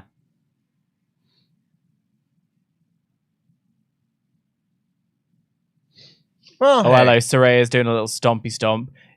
You can boot me. You can strap match coming up next. You can talk about the moment Toni Storm came up from the ring. I mean, you're just being a red-blooded male about it. Yeah. Every once in a while, I'm just like, whoa. She crawled out from under the ring and proceeded to crawl around. Imagine being an equal opportunity. Yeah. You get it all over the place. Yeah. Yeah. Listen, Lance Storm once said, he said, like, fellas, he was in a tweet or something. He said, fellas, this is an aesthetic business. You didn't spell it like that. This is an aesthetic business. That doesn't sound very Lance Storm. There's no reason you shouldn't have a great ass. There you go. Do your squats. MJF has done his squats. You can tell that earlier on. Yeah. Yeah. Cheeks. There you go. We're getting the vignette promo package for the strap match, Ricky Starks and the American Dragon, Bryan Danielson. This, of course, was a late addition to the card, only announced last night on Collision, so we do not have a pre-made prediction for this match. Therefore... Who have you got? Oh, it's tough, doesn't it? It sure feels like Ricky kind of needs a win right now, doesn't he? Like, it feels like he could have possibly gotten a win out of Punk. Yeah, here, I think if a lot this of was the people, Punk match. a lot of people talking about this being the main event if Punk was involved. I don't think it would have been the main event. No, I don't think so. If the real world championship was on the line in any way, shape, or form, the reason I hated that as a gimmick was every single time it was on the line, instantly the stakes have disappeared. Yeah. Because we know he's not losing that at any point until you can do a match with MJF. Otherwise, what's the point? Yeah. So, at that point, I would have said that Ricky Starks was going to take the L. Here, my gut instinct is that it's a Danielson victory because he's making his grand return. Mm-hmm.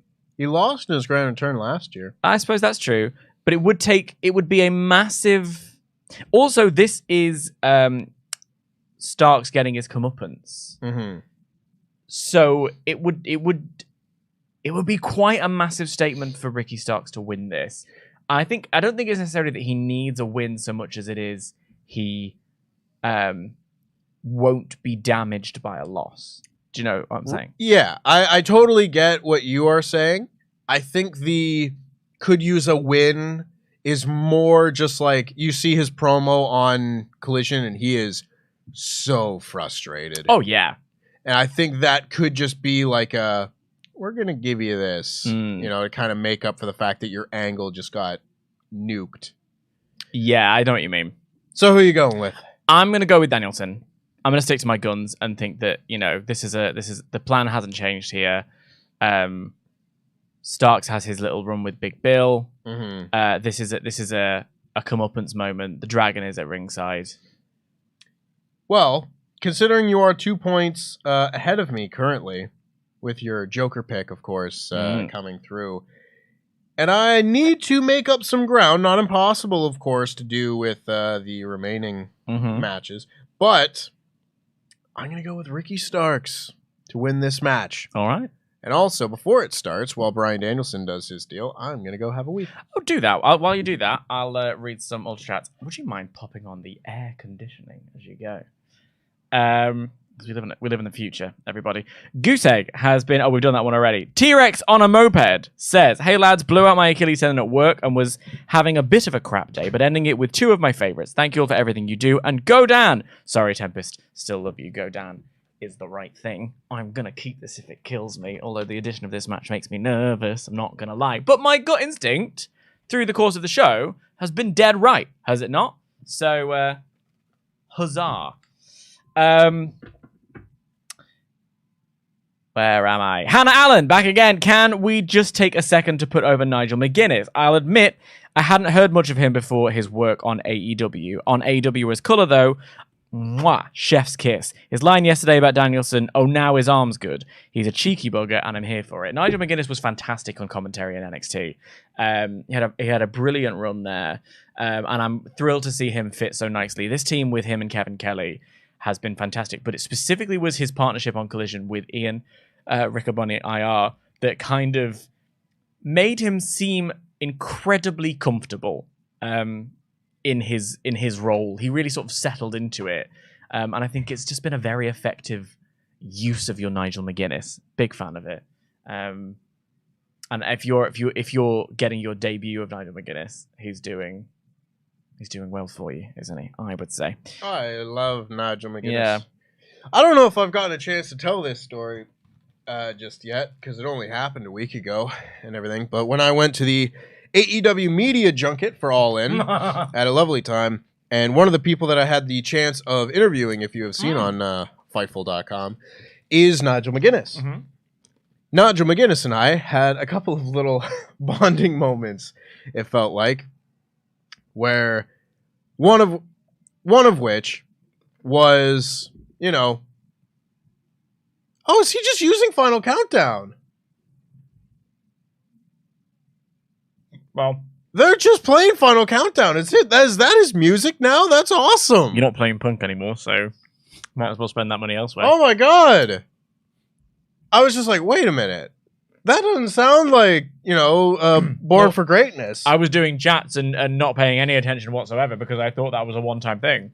I thought it was too. They'd said it was a one-time thing, like, oh, we can't afford to do that all the time. But is that just his song now? Well, maybe it's his, that would be so rad. Maybe it's his pay-per-view theme. That would be totally fine with me. His big match field theme. Yeah, go for it. I've wanted that the entire time. But he's back. He's got a cast on. Good. Like, I don't want to believe that Tony would rush someone back a little bit early, but he broke his arm T-minus 2 months ago. So gotta let the song play. Anywho, Nigel McGuinness. Yeah. Love this so much.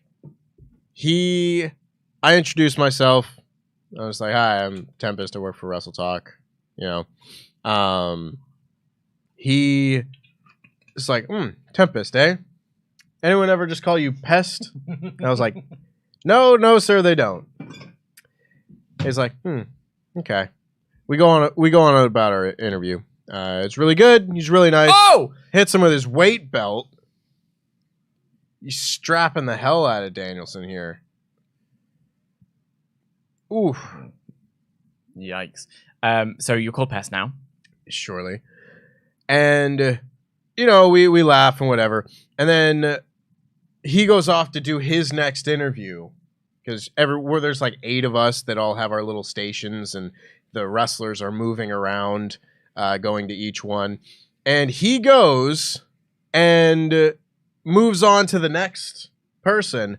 And they ask like, is that Nick Wayne's mom? That was strange. Goes to the next person and they ask him like how his day's going. He's like, yeah, it's great talking to everybody. I was just talking to Pest over there and I just went, stop it! Stop it!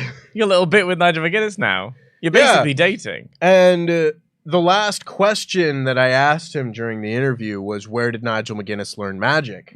Because he does like a wrestling story / magic illusion show. So I asked him, like, where did you come up with that and everything?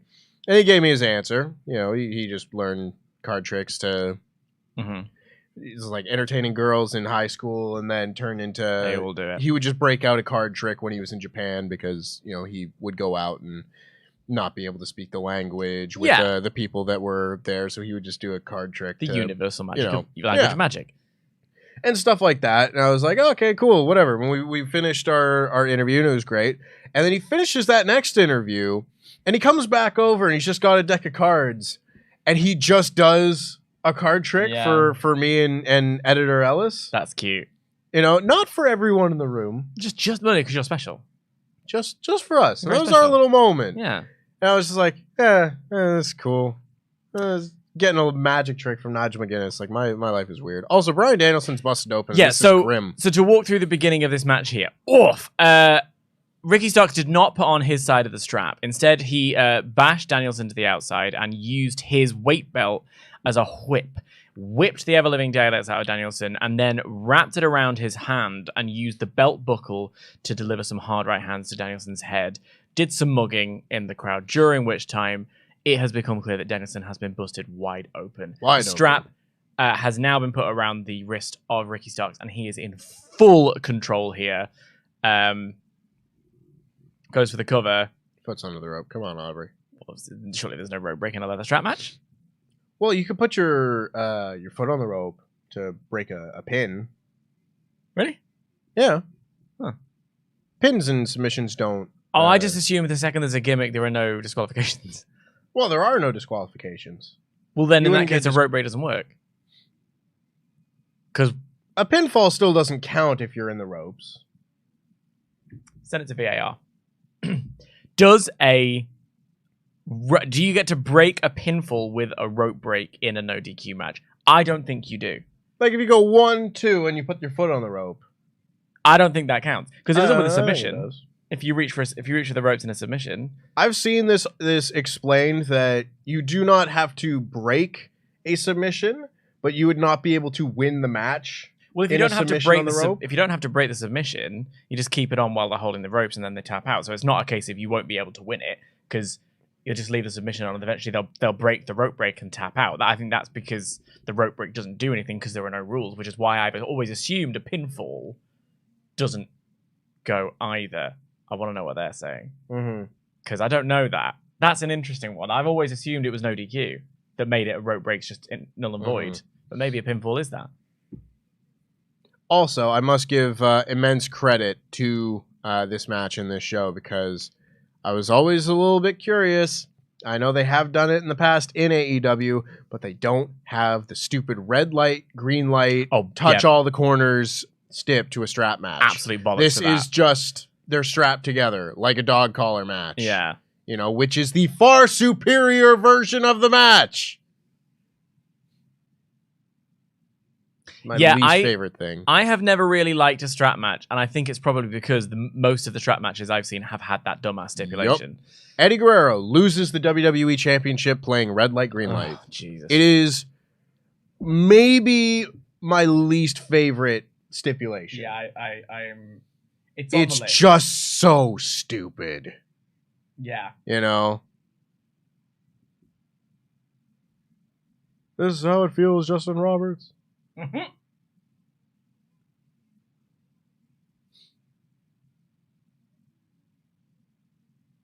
Goodness me, Danielson's also pale. Yeah. There's a lot of pale folk, you know? Well, it's because most of them are naturally that pale. Tanning. Huh? Yeah, I imagine he's not been, like, tanning. No. You know?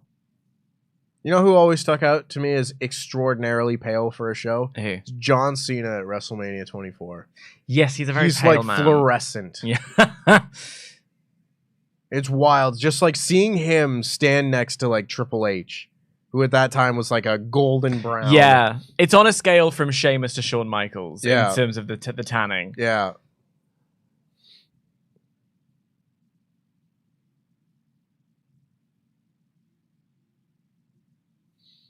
I'd have a spray tan. Not gonna lie to you, Tempest. Yeah. Although I doubt that shocks you. Somehow it doesn't. I just feel better with a little Mhm. healthy glow. I mean, my thighs are also fluorescent. Yeah, I just haven't, because there's been such a lack of sunshine. Normally I tan very easily, but I haven't been anywhere.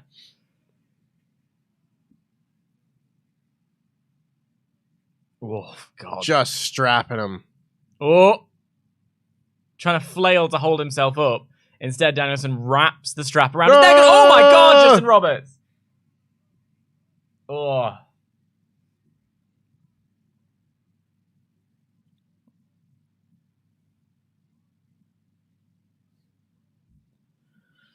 Oh God, he's gonna chop him on the chest with a fucking strap. Jesus. Oh, hold your breath. Oh. No! Have you ever been flicked with a tea towel? Oh, yeah. Because that hurts. Mm-hmm. Imagine this. Like, it's why I always feel like stuff like this. Like, I don't know what it feels like to be hit with a kendo stick, but I do know what it feels like to be, like, hit with a strap or hit with something like that. Mm-hmm. Or, like, that kind of... It's those things that you really know what it feels like. I always wanted to be hit with a kendo stick when I was wrestling. Just to know. No, not even just to know, but because I have very sensitive skin. Oh, so it would really... It would really welt up. Yeah.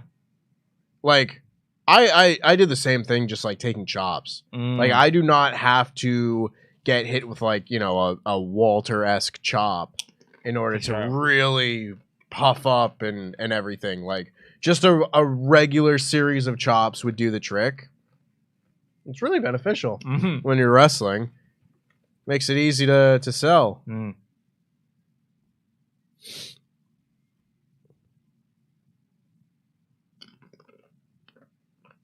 Oh, God, be careful. How are you going to run the ropes? You know, you can't make it that far. No, that works too. Whoa! Or not. Oh, God! Why does that keep happening? It scares the shit out of me every time. The ghost in here. That could be your one. Like, this will stay unmoving for 6 months. And then in the middle of we never find this thing on the ground. Like, come in here, and we have to put it back. No, it only falls when we're in the middle of something. And specifically, it fell when he hit him with the strap, so that felt very connected. Like, you know, we felt that shock all the way here. Don't get used to it. Christ almighty. Look at this thing. One of them's real, the other one's not. Big round eagle, round jam jar. Why is this place haunted?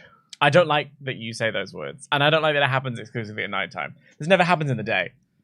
Bloody Mary. Don't say that! No, there's a mirror over there! Hated that. God.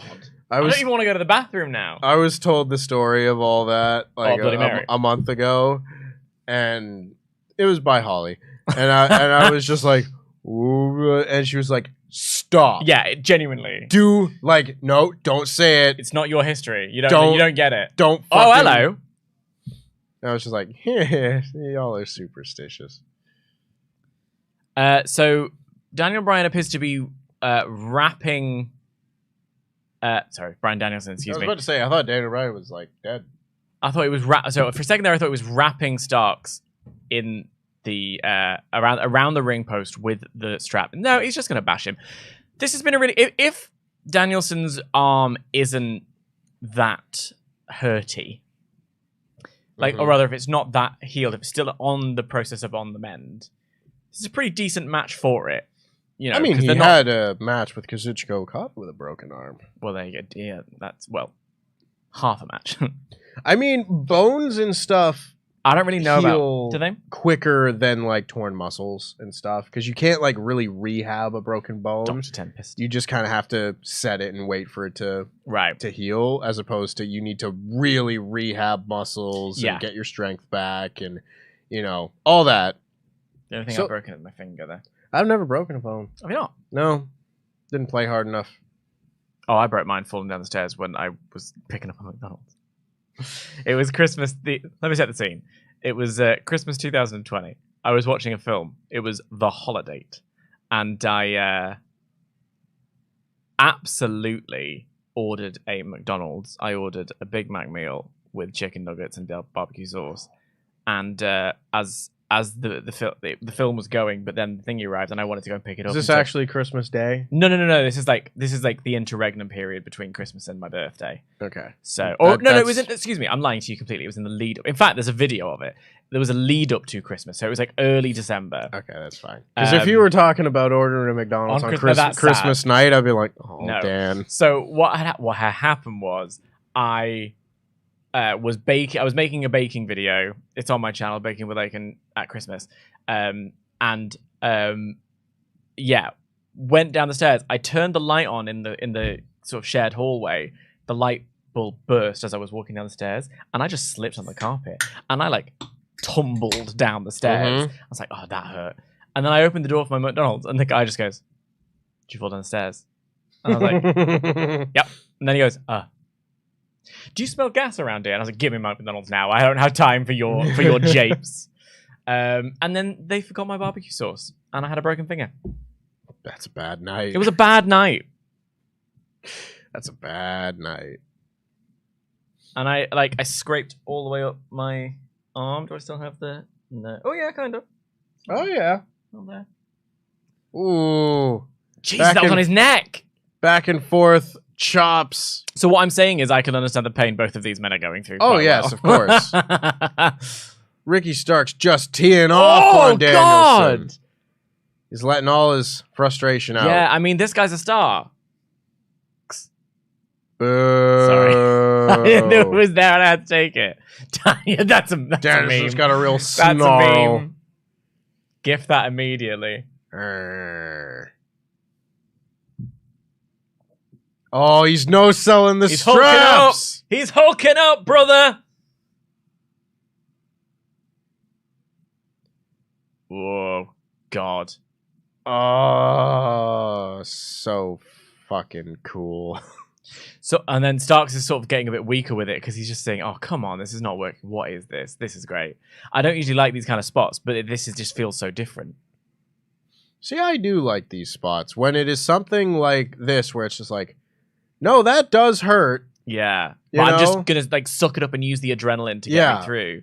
I think it's when I've said it a few times now, but it's the Forbidden Door thing. When like 6 matches in a row had a spot where it's like, you hit me, now I'll hit you.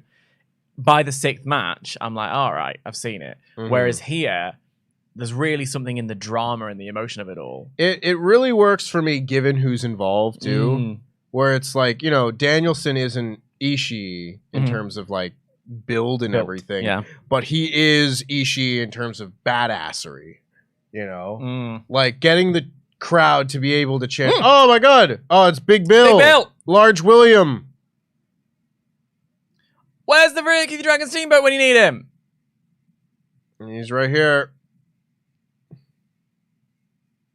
Come on, Ricky. Hit an arm drag.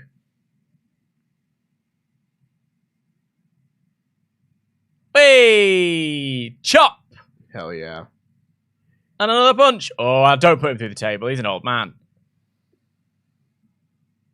Oh! Oh! Good catch. Danielson sent Starks over the top rope into Big Bill and now is climbing to the top himself. No doubt for a little dive. Let's hope this goes well. You have a broken arm. Woo! That was well executed and well caught. caught. Good team effort there. I like that a lot. You know, He's really feeling it now, Danielson. And this blood on his face and all over his body and the taped up arm, it's really selling him here. I remember almost Signaling 15 for years it. ago when Ricky Steamboat came back for his run with Chris Jericho. Yeah. Spear! Speared him out of his boots and goes for the cover. That's 1, 2, and a kick out from Danielson. That was an incredible run. Yeah. With Jericho. Oh, he did fantastically. Yeah. You know, and obviously he was like 14, 15 years younger than he is now. Yes. And sure. We were comparing him to Jimmy Snuka and well, yeah, there was also that. Yeah. Roddy Piper. who just weren't able to move. No. Going for a double underhook. Oh. Almost Danielson looking for the gets out of it. Rochambeau, perhaps. Oh, he's turned him around into the Psycho knee. 1, 2. Oh, and a kick out. Come on, Ricky. This is great. This match is great. Yeah, this is match of the night so far for sure. But it was interesting. You compare like the wrestlers of the time then, and you know, wrestlers of the time now. Yeah. And Jericho had a quote afterwards where, yeah, Ricky Steamboat might only be 60% of what he was when he was wrestling. But is that 60% still better than 80% of the roster? Maybe. And this is it. I always say, like, Martin Scorsese's least good movie is better than most people's best movie. Right. It's that. Well, it's so funny just watching Danielson now with a kick to the neck of Ricky Starks. Watching Steamboat do a sequence just like that of just throwing punches and chops and everything. He's still crisp. Yeah. You know? Yeah, it was. That was the chop and the in particular, they were really great. Going for the label lock. It's like I wouldn't say he's better than most of the roster today, you know. Like 70-something-year-old Ricky is not necessarily going to be better and also than the health AEW roster. issues, he can't go. Yeah, I wouldn't expect him to be. But just seeing it, it's just like, oh, but if you were in your prime, you would fucking hang with everyone. Oh, he's choking him! But he's wrapping the strap around Stark, double wrapping it around Starks' neck and using that for leverage. That'll do it. This has got to be it because you've got the arm wrapped around. Oh my god, what a great visual! Oh, he's turning purple, but he doesn't want to give up. His eyes are going to pop out of his head if he's not careful. What a visual! He's going to pass out. This is his Austin. Oh, and this looks like he's genuinely passing out. Yep. Danielson wins. Danielson wins. What a brilliant closing sequence that was. Oh my goodness. The kick out of the knee, breaking his own way out of the label lock, only for it to be then turned on him to use the strap around his neck and choke him out. His eyes looked like he was about to pop out of his head. He sold that to within an inch of his life. Talk about making a star in defeat. Yep. That's how you do it. Absolutely. Ricky Starks has been an unfortunate victim of the extraneous nonsense that's been going around all week. he's been really doing an incredible job on Collision. I've been a big fan of the work he's been doing since winning the Owen Hart tournament. And I'm glad he didn't get bantered off the card. I'm glad it wasn't one of those, sorry, mate. You know, they've given him Danielson. He's taken a loss here to one of the best of all time, but looked fantastic in doing so. I'm a big fan of that. Absolutely.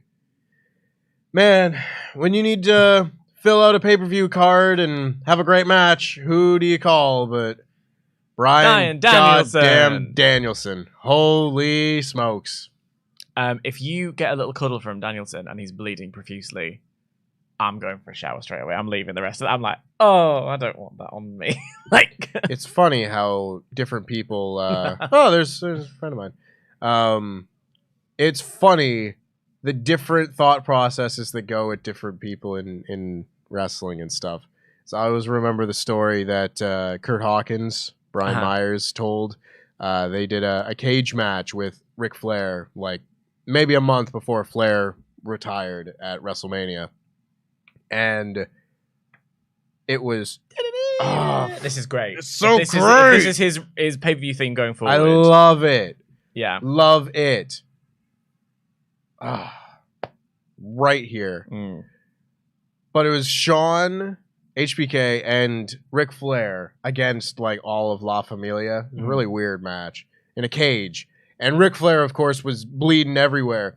And Kurt Hawkins talks about like he and Ryder like went to the back and they were just like covered in Ric Flair's blood. And they were like, I don't want to shower. I mean, that's so interesting. You're right, because it is a kind of a different thing when like you are in the ring, you're wrestling, and you're covered in Ric Flair's blood. When you put it like that, that's so Game of Thrones. That's so like that's great. But so when I was a kid, if I accidentally got a bit of water on my clothes, I'd strip instantly.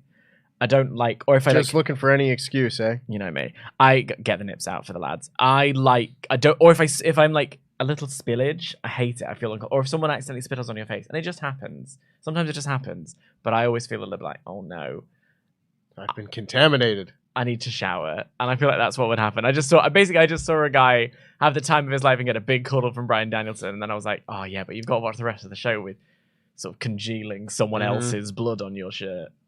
CM Punk Nigel's checking where he's going to go. One of the CM Punk guys.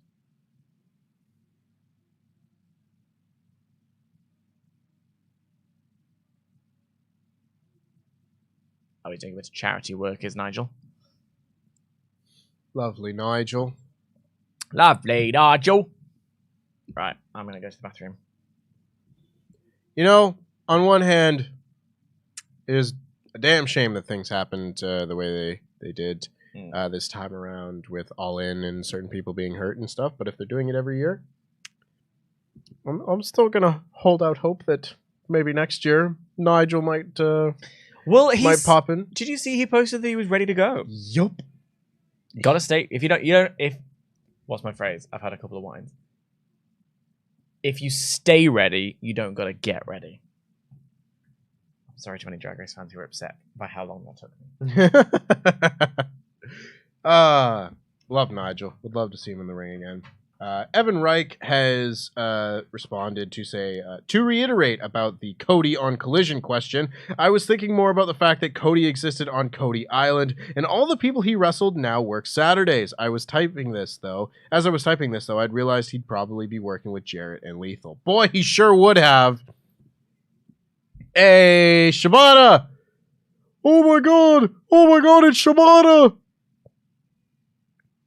Hell yeah. That's the guy. That's the guy right there. Yeah, and there's the other guy. Put a belt on him. He's got one. Put another belt on him. It's Eddie Kingston. Hell yeah. Yeah, I don't know. When it comes to Cody and where he would lie, he might end up, on Dynamite, but like, yeah, if his rivalries with guys like, Malachi and Andrade and stuff like that continued for the last year and a half, maybe it would have all carried over and ended up on the same show. But who knows? Who knows what the last year and a half would have been, what rivalries he would have had if he had stayed. I think you were absolutely right, though. Cody would have been wrapped up in the Jeff Jarrett universe. Had he been around for it. He absolutely would have. Bloody Mary says hello. Just bumped into her in the corridor. She got a wrong turn when you said her name. I'm excited. This it is should Kingston be Shibata. fun. Yeah. Here we go. So unfortunately, with that Danielson match, I think that doesn't look very good for me. Well, yeah, because points. we have the same points going forward, and we've got a couple of differences here. But at best, you can draw by the looks of things. Yeah, all the ones that we've had differences on have gone your way thus far, which is bad news. So and neither of these are for titles, the Kenny and the Bullet Club Gold one. Right. So if we remove the ones that are going to make no difference, 10, 11, I don't think you can do it, mate. I don't think that I can. Maybe when they come out with a new unannounced match. Maybe. Mm-hmm. Who are you thinking is going to be in the new unannounced match? Who's not already been in the pre-show? CM Punk. It's all a work, brother. It's all a work. Nyla Rose versus Riho. Run it back. CM Punk versus Jack Perry. Bring it out. That's the main event. Where's Jericho? Jericho's not on the show. He's not. Well, he's he's sort of recovering from Fozzy playing to 81,000 people. Mm-hmm. More than Aerosmith ever did. Yeah. Did you see this? Fozzy posted on Instagram, and it was like, Aerosmith, 35,000 people. Rolling Stones, 50,000 people. Fozzy, 81,305. And it's like, I don't trust that you are in on the joke. Right. That's you know it. Hey, Katsuyori Shibata's wrestling. Happy. Happy boy. Us seeing him wrestle was very cool at Rev Pro last week. I was very glad to be sat with you. Yeah. And it was just seeing you have a lovely little moment. You had a few of those, actually, in fact. Sure did. But it was so fun because this was still an indie show, a very high level indie show, no doubt. But there was a range of, quality of performances on the show, as you would expect. The less experienced folk were not going to be as incredible in the ring as people like Katsuyori Shibata, Tomohiro Ishii, Will Ospreay, Shingo Takagi, etc. Right. But we went from like a Young Lion match into the following match, which was Shibata and ELP versus David Finlay and Gabe Kidd. And I turned to you like maybe 5 minutes into the match, and I was like, I feel like I can just see the code of this match. Right. I can see the structure. I can see how smartly this is put together. Like, and I saw Dave's rating for it. Like, that match, I thought was like a very standard tag match. Like, they didn't do anything crazy. It was just expertly worked. It was plotted and executed exactly the. Yes. It's like a very well made Victoria Sponge. It got 4 stars. Yeah, like a very well made Victoria Sponge is a simple cake, but done very well, perfection. Yeah, and that's exactly how I felt about it. It was like the perfect 4-star match, and it was just so fun because they did a deal for most people who haven't seen the match. Of course, they did a deal where Shibata managed to get a hot tag where he tags in after ELP had been worked over. That's great. Claudio immediately tags out when Eddie tags in. Awesome. But Shibata gets a hot tag, gets in the ring, and immediately gets cut off. Sorry. Eddie is kind of non-sold usages there. It was like not selling him being in the ring, and then Yuta hits a chop on him. And I thought for a second he was not selling it, but then he actually was like, oh, that actually did hurt. Hurt a little bit, but you were a nuisance to me. Right. That was great. As you were. But it was just so smartly done. Oh, now they're fighting. It was so smartly done because it delayed the big pop that everyone was waiting for Shibata's big comeback for the finish when he could get the proper hot tag And it still led to a big hot tag moment from ELP, and it was just such a perfectly structured match. Yeah. Oh, I loved it. And Shibata being part of it, I was just like, yeah. Because I think, I could be wrong, but I think that was the only time I'd ever seen Shibata wrestle. Right. Live, anyway. If not, it would have been on one of like 2 Ring of Honor shows that I was there for in 2015 or 2016, but I don't think he was on either of them. It's always a special experience when, like, even if you've seen it before, when you get to see someone that you really look up to or really appreciate wrestle live. Like, I hope it's not. I hope for some form of nicer end to his story, but seeing Punk's match was it was amazing. It was wonderful to sit with Ollie while Punk was wrestling. That was a really lovely thing to see. Well, that was it, because it was cool for me seeing that match, because like I'm a huge Ring of Honor fan. Yeah, of course, and everything. So seeing Punk versus Joe was like, that's neat. But also, like, it was kind of interesting that I would assume most of the people in the building wouldn't have seen him live since he came back. Well, Punk. Yeah. And maybe because a lot of would it travel we couldn't do it. Right. And maybe wouldn't have seen him at all before that. Yeah. You know, because like if there are new fans over the last 10 years, or if they're returning fans who haven't, they wouldn't have gotten a chance to see CM Punk wrestle live. So like, yeah, I've seen Punk wrestle this AEW run, his WWE run, a number of times. So like, it was really cool. But just thinking about how big of a deal that could be for so many other people was also really neat. And and the other one that I thought was really special as well was for us seeing. Oh well, it was already special to see Ospreay wrestle at all, like that 80,000 people. But to see Ospreay wrestle in front of 80,000 people, having seen him wrestle in front of 4,000 people the night before, was a moment of like. It's one thing when you see like on TV they do Collision, then they do All Out, or like when you do a SmackDown before a pay-per-view. When you think about this guy who is on his contracts are coming due, which means he's probably going to sign a major contract with a major wrestling promotion. Yeah, this is his deal to get paid. Right. This is his, like, I'm going to sign with AEW, WWE, one of them. So I'm saying sort of goodbye to the indies, but in the most dramatic way possible. The biggest Rev Pro show they've ever done, 4,000 people at the Copper Box. And then the next night, 80,000 people. That felt incredibly special to be a part of. Yeah. I was really happy I got to see Sting. Yeah. Sting wrestling live. Like, that was one a thought I was really excited about.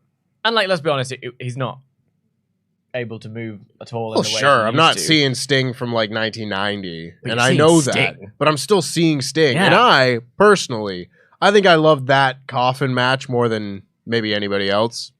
I mean, I say that. Meltzer gave it like 4.25 stars, which is about where I would rank it.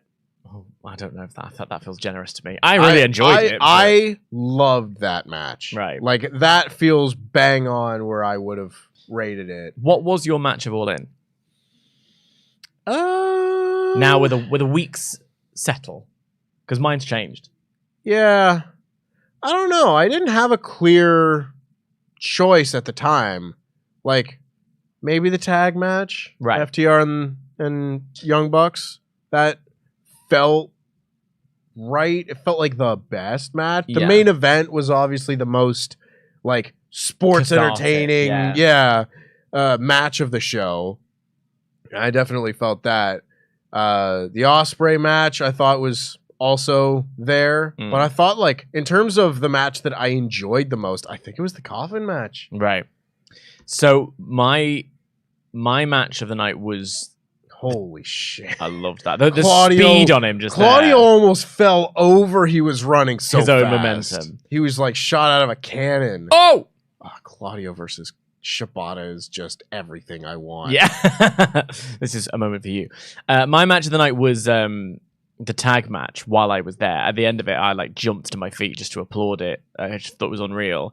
Having watched it back, I was a little bit less enthused about some of the near falls where it was like, why are you all kicking out of these finisher combinations when you could just do the breakup pin in a tag match?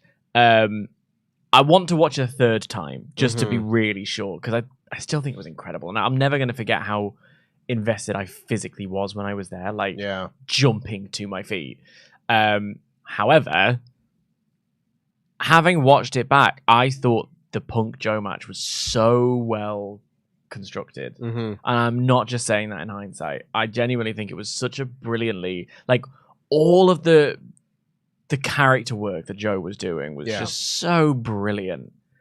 And it looked like the two, I mean, hindsight 2020, but at the time it looked like they were having so much fun. Yeah. I agree. I need to watch it all back. Lovely. Nice little rocket launcher splash. Yeah, I want to watch it all back without, as I was watching it on ITV the other day, and there were ads every 5 minutes. It was so irritating. Just put them after the match, guys. Like, oh my God. A backhand from Shibata just catching Yuta on the jaw. I think my favorite part of the tag match was like a minute in when I will preface this by saying I am not someone who starts chants at shows. Okay. Like I do not care to start chants. You know, if there is a chant going, I might join in for a few bars. You know, I might. But like my least favorite person at the wrestling show is the person who's there with their friend just trying to pop them. What, you mean the guy a couple of rows in front of us? I do mean those guys. Everybody's been to a wrestling show where there's a guy in your section that just wants to chant Savio Vega. They're just like, I'm so funny. Haha. Shibata's got dual submissions on. Unless you're in Puerto Rico, in which case. Well, yeah, if you're at Backlash this year, that's the exception. But regardless, you know what I'm talking about. But like maybe a minute into the tag match. Whoa. Nice. Oh, bro, that was brilliant. I didn't even notice. Yeah, I love that. Claudio uppercut Shibata. He's still got the submission on because he's fallen with the pressure applied. What is it? The sort of toe hold sort of submission, and then Claudio hit an uppercut, which knocked Shibata to his back. But because of the way the submission was in, it doubled down on the submission on Yuta. That was brilliant. And I didn't even notice for a second until Yuta started selling properly. Going for the rewind and a DDT from Kingston. But a minute into that tag match, I just like, everything kind of died down. They were starting out, and I just leaned back and went, Wheeler's got a gun, Wheeler's got a gun. Na na na na na na na na na na. Meanwhile, that caught on to a big part of the building. It did. And I was like, that is my contribution to All In. I did that. I'm sat up in RO chuckling Riley to myself, being like, that's a naughty chant. That's a naughty chant. Luke Owen got, when Sting and Christian squared up, Luke Owen got a TNA chant going, which is the most Luke Owen thing you've ever heard in your life. Of course it is. But that was like, that properly was like, I can take credit for that. Yeah. I did that. And it's only the second time I've ever done something like that at a wrestling show. The only other time was at the TakeOver Philly with Gargano and Andrade in the main event. They're incredible. One of the best matches I've ever seen, let alone seen live. The bit where Gargano kicks out of the first hammerlock DDT and the whole crowd starts doing yes. I started that. Yeah, you did. I just started doing it, and everybody like in my section joins in, and then everybody around, and I'm just like, hey, me. The guy next to me was like, good job. You did good that time. They patted you on the back. Yeah. And then everybody started clapping you. Yeah. And then like, I am the star of the show. And then Johnny Gargano climbed over the ramp. They didn't see the catches on camera, but he came over and gave you a little kiss on the forehead. Oh, he would have had to climb a long way. I was up in the nosebleeds. Nice. I love that running uppercut. I love Claudio. Yeah. Gets it again. God, can I see this singles match? I mean, yeah. Wrestle Dream. Oh. Maybe this is a little setup. Ooh! Release German suplex. There's the Enziguri. Rewind. And this time it works. Rewind German suplex. Into the bridge for the cover, 2, and a kick out.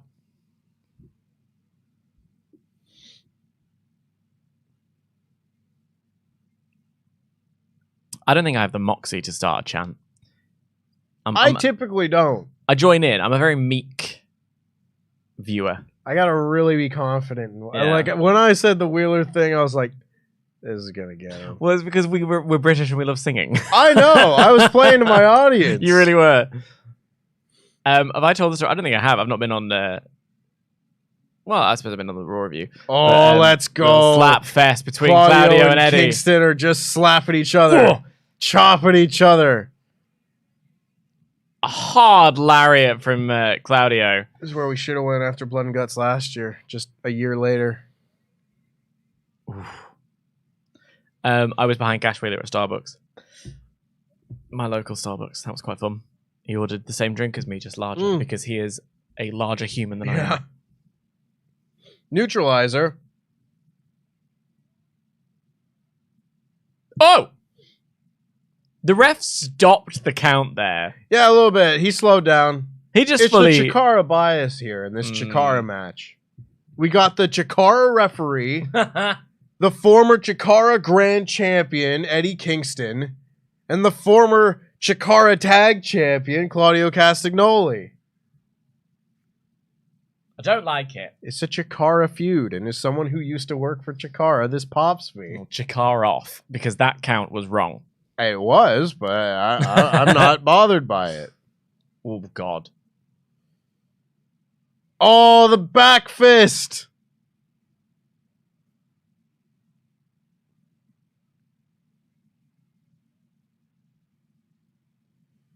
Oh. Lovely.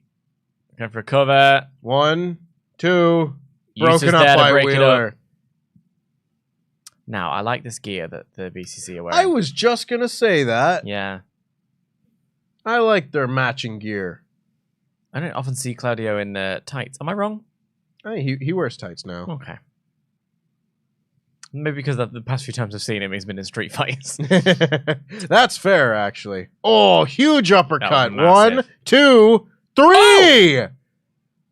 Claudio beats Eddie with an uppercut. Just knocks him the fuck out. Well, neither of us had that one. I wonder if that was a mistake, you know? Because it looked like Shibata just timed it wrong. Unless it wasn't, it was just really well worked. Because basically, the way that went down, that beautiful uppercut from Claudio to take Kingston down. Meanwhile, Shibata has Yuta in some form of hold in the ropes, and we're not going to see a replay. I thought Wheeler had Shibata in a hold. It looked like the other because then Shibata sort of let him go and started to try and make his way into the ring, but didn't do it in time, and that's what made me think that maybe it was a mistake. But you know, that's a win for the BCC. Yeah, there you go. That's 2 on a bounce. Wait, is it? No, Orange Cassidy got the win in All In. Right. You know, that scar in Don Callis' head really is fucking gnarly, isn't it? Yeah, it is. Like, I thought it was fading a little bit for a while, but like, no, it's just like, look at that. It might be leaking right now. For all we know. Yeah, like it looks so fresh. Oh, look at little baby Takeshita.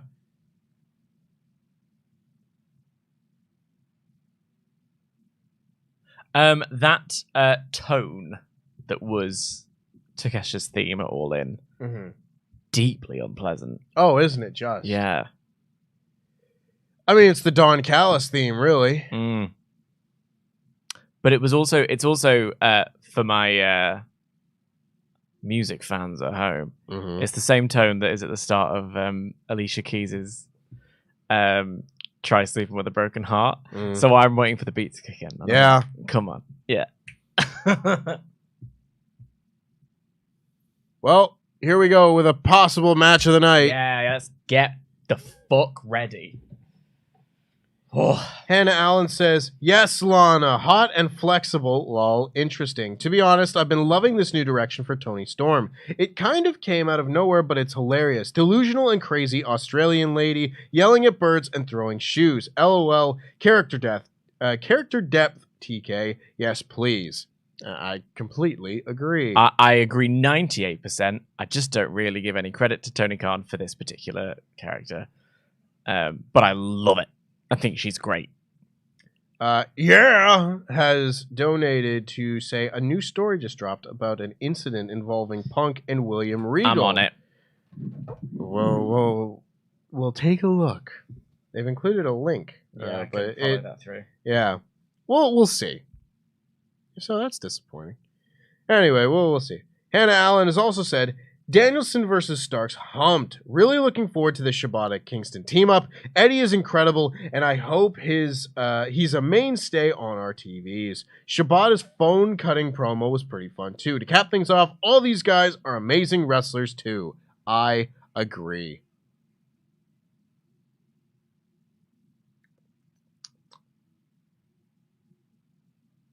Oh, sorry. I'm trying to catch up with everything, but I've just seen MJF tweeted, I'm not the kid you shoved in Brooklyn, motherfucker. Game on. Yeah. That's the Twitter stuff I want to see. Yeah. Right, let's have a look at this. Sean B has donated to say, my first live wrestling show was a 2006 Ring of Honor event headlined by a 60-minute 2 out of 3 falls time limit draw between Danielson and McGuinness. It would be big if they held off until next year's All In, but I would love it if they had it at Wrestle Dream.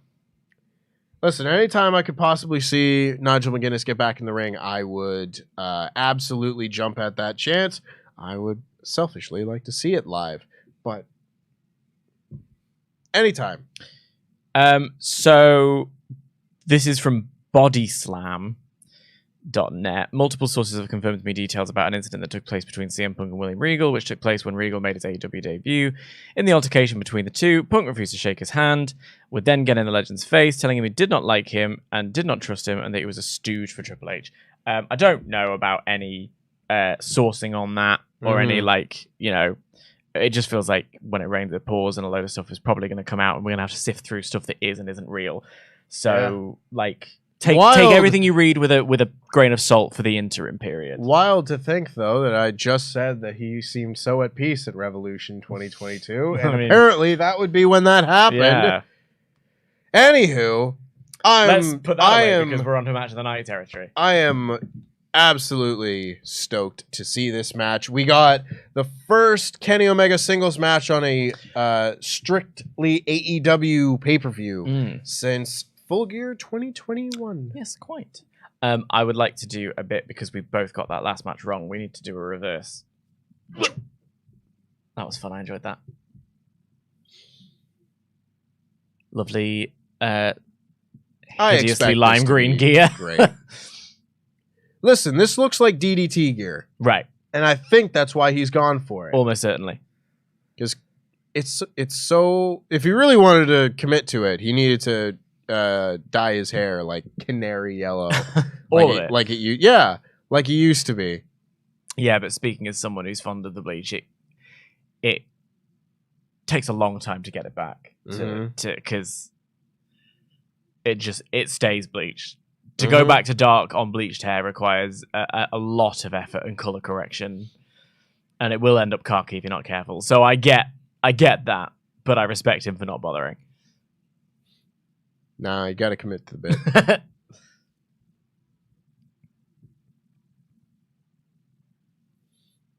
This was maybe my most anticipated match of the night. It was either this or Moxley and Orange Cassidy.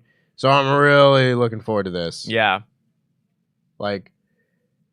It's Kenny wrestling a Japanese guy, so they've got the language thing down. They both work a style that complements each other. They both work a fairly similar style. Takeshita's got a bit more power to it, but they both are very dynamic. Yeah. Very explosive. And I think Kenny Omega is maybe the most dynamic wrestler in the business. He's always been in my top 3 in that regard with Pac and Shingo Takagi. Yeah. But Konosuke Takeshita has very quickly joined that tier of guy Oh my God! Jesus, wept!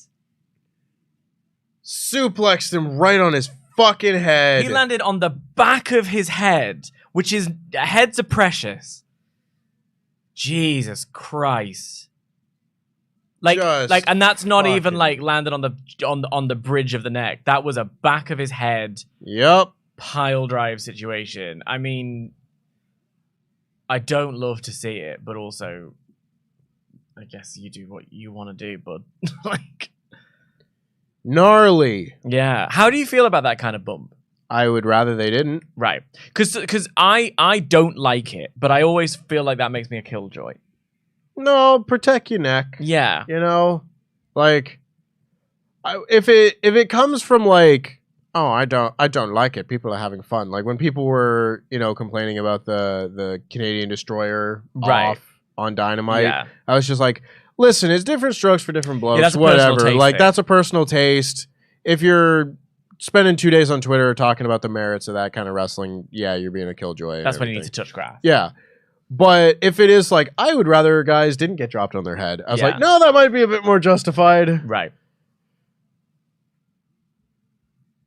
Yeah, it's not. It's just a case of please be careful. Yeah. Like that's my whoa. Oh, moonsault love that. off the barricade. Love that. Clears himself a little bit of space on the barricade to jump up and do a little. Well, I suppose it was an acai moonsault of sorts. It was the you can't escape roll through into the moonsault. Just happened to do it on the floor. Oh yes.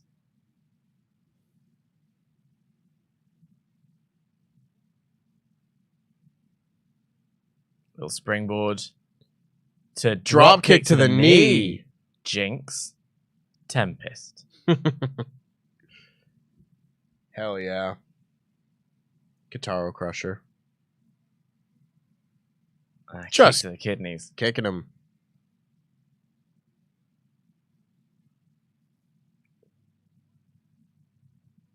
Do you have a favorite style of wrestling? Do you have like a thing that like makes you specifically pop?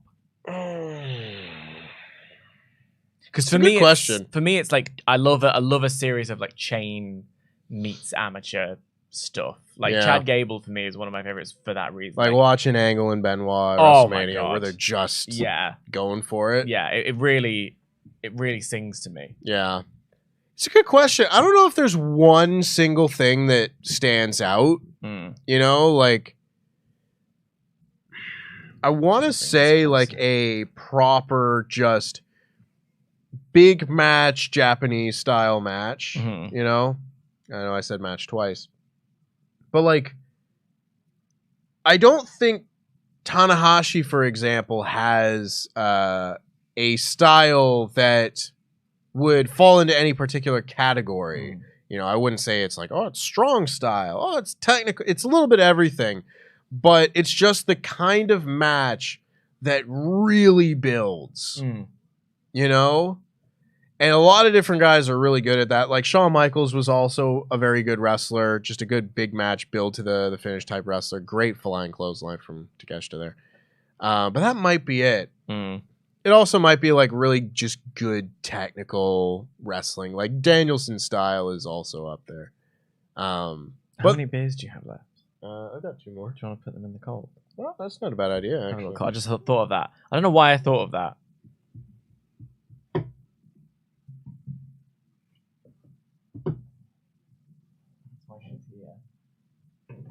Cold beer, my friend. Very nice.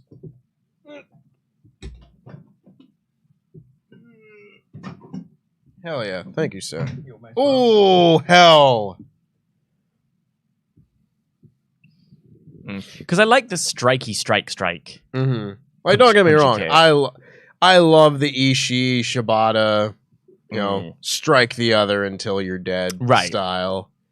Which is something that I don't like we spoke about earlier on. I don't love it, but when it's used effectively. Well, yeah, when it's done by the absolute best. Yeah, I mean, that's masters yeah, exactly. When it's done by the masters of that style, like I don't know if there's anything that truly compares to it. Oh my god, brain buster on the floor.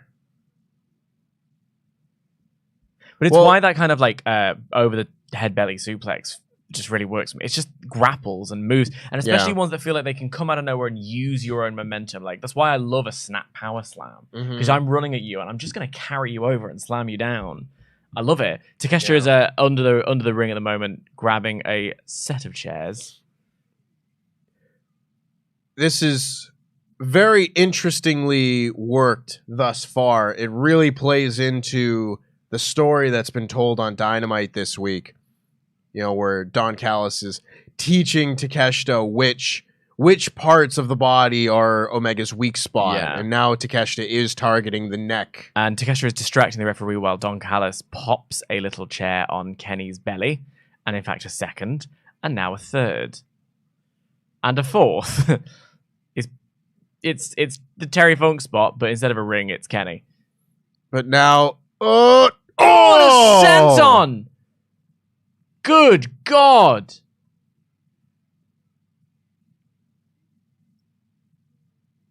A sort of plancha senton over the top rope from Takeshita, landing on top of the chairs on Kenny.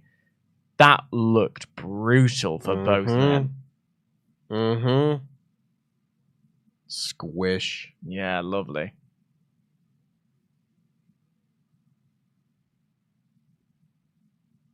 See, last night I paid back Kevin Owens did a senton bomb off the section of the crowd through a table and overshot it and landed on his coccyx, which I thought was just a perfect tribute to Jeff Hardy in every single way. Yup.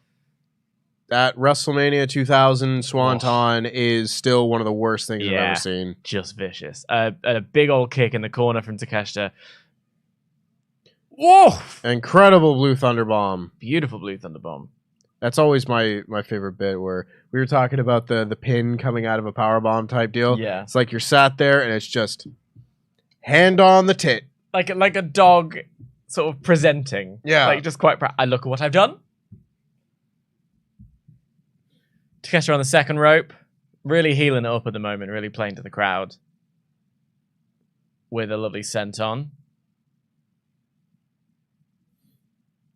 There's a power bomb that John Cena does in the triple threat at the Royal Rumble 2015 with Brock and Seth, where I think he powerbombed Seth. Of course he did. It wouldn't have been Brock, but he powerbombed Seth, and an epic fucking struggle takes place between Cena and his own legs to get out of the way so he can make the pin.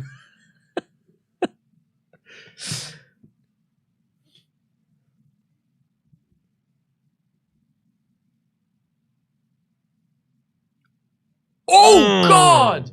The hard forearm from Takeshita, sending Kenny flying, frankly.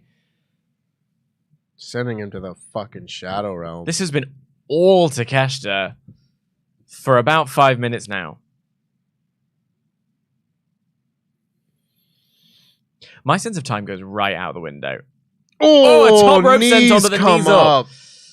My sense of time goes right out the window in wrestling, because I can be like, wow, this match has gone on for about 9 years and it's 5 minutes long. Or the alternative is true. Yep. I always find it when it comes to like G1 Climax matches in particular. Yeah. Like I'll be sat there, and I think it was like a Tanahashi and Okada match that I watched, of course. And I'm watching it, I'm like, yeah, this is great. And it's just like 29 minutes past, 1 minute left. I'm like, what? Me baking powder. Where did that come from? Yeah. Where have the last 29 minutes gone? Takeshita bumps to the outside, grabs his knee.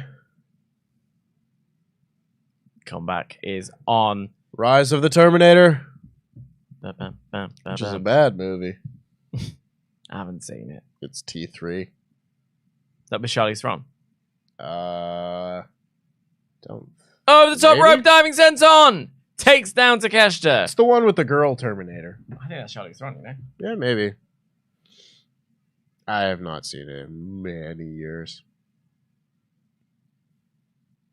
But I'm pretty sure it was like the last movie that Arnold acted in until he was done being a politician.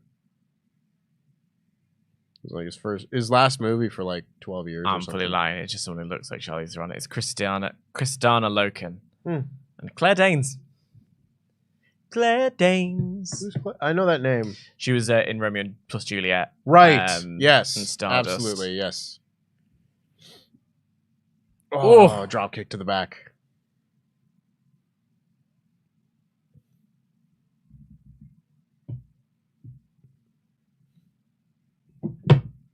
Just go down a little bit. Snapdragon. God, Kitty's great.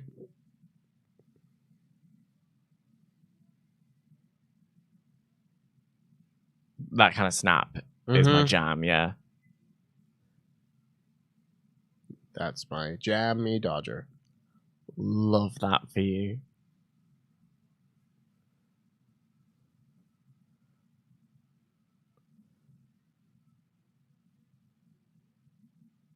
And again, we're going for another. Takeshita trying to block. And manages to do so with a hard back elbow. Into the ropes. Oh, V-trigger into the back. To the back of the neck and a poison rana. Let's go. 1, 2. Not enough this time, buddy. Kenneth Omegle.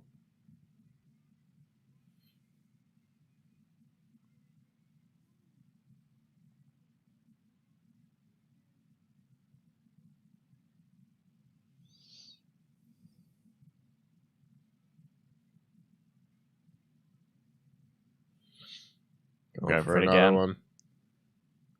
Doesn't land it. Takeshita gets out of the way. Uses his... Oh, flips through. And he flips through. That was great. I loved that.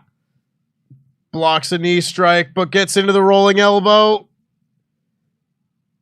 Kicks the arm. Oh, Another knee V-trigger. trigger right on the jaw. Right on the fucking chin. It looks like he's got a little fat lip. A little bit. Oh! Turns him inside out with a lariat. Omega just backflipped with his own momentum from the lariat. We got a lovely close-up of a fan in prayer mode by the looks of things. That was great. That was a great little sequence. I was a big fan of that.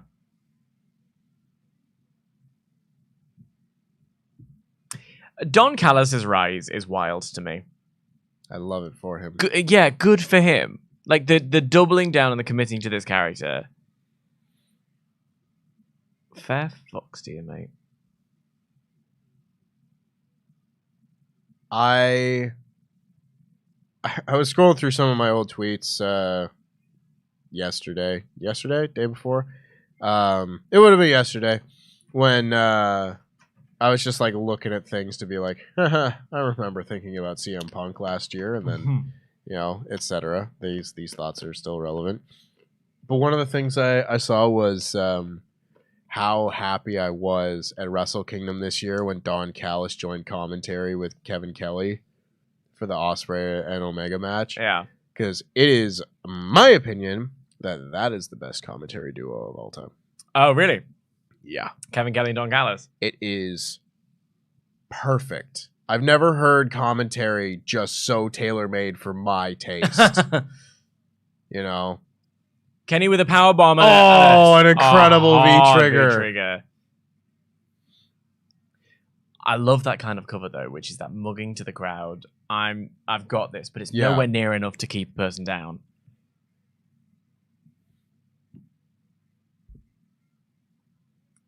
Going again. Takeshita avoided it, but not this time. A second V-trigger. Going for the one-winged angel. Oh. Going for it. Not able to get it. Takeshita wriggles out and brings him back up. Oh my god. 1, 2. Kenny kicks out. Hell yeah. But Takeshita still has his arms wrapped around the waist. He's got waist Kenny control. Omega. Maintains waist control. Oh. There you go. That's my jam right there. Look at that German suplex. Look at that bridge. At the bridge. Oh, beautiful. But keeps waist control. Tempest. Love this guy. Yeah, that's great.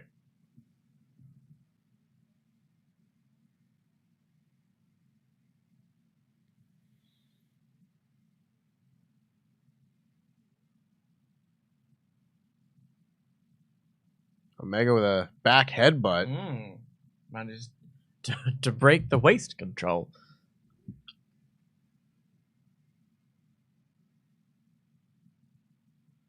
Just swinging. Yeah, just swinging.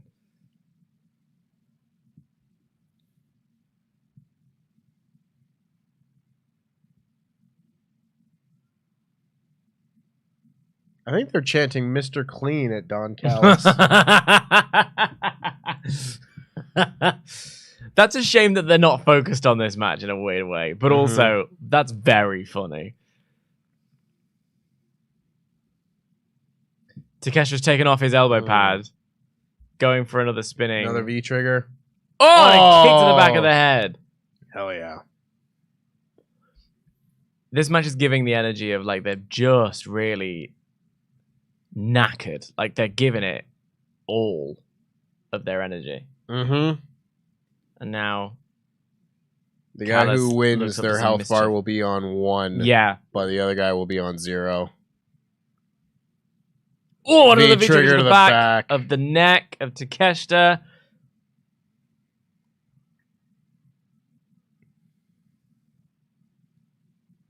I don't know why it is specifically, but I love Don Callis' rose-tinted glasses. Yeah. It's because it's a bit baller. Oh, we got to the top rope. Uh-oh. I don't like the look of this going on here at all. Kenny has got Takeshita on his shoulders. Avalanche Koitzrath. Oh, he's going for a one-winged angel. Avalanche one-winged angel. But Takeshita again wriggled out. God, that would have been dicey. You would have had to jump backwards to do it. Yeah. Those bumps are some of the scariest ones to me. I don't love them. Like the power bomb that people do when they have to jump backwards on the top rope. I hate the it. margin for error is so...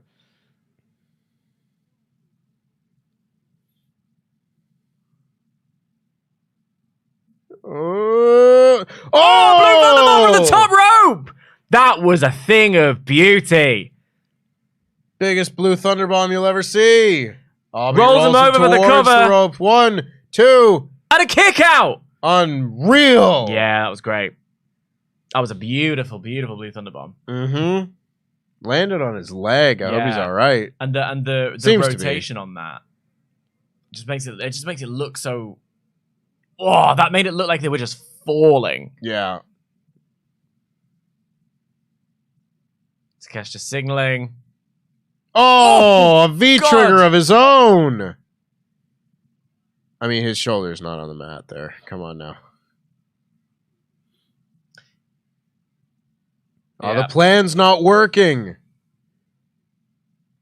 Having a little conversation, a little conflab. Get in a huddle. New game plan. Oh, he's going to spike him.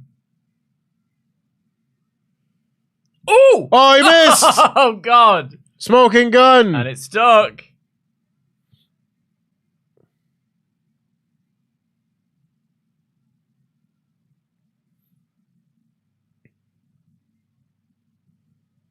Ripcord V-trigger.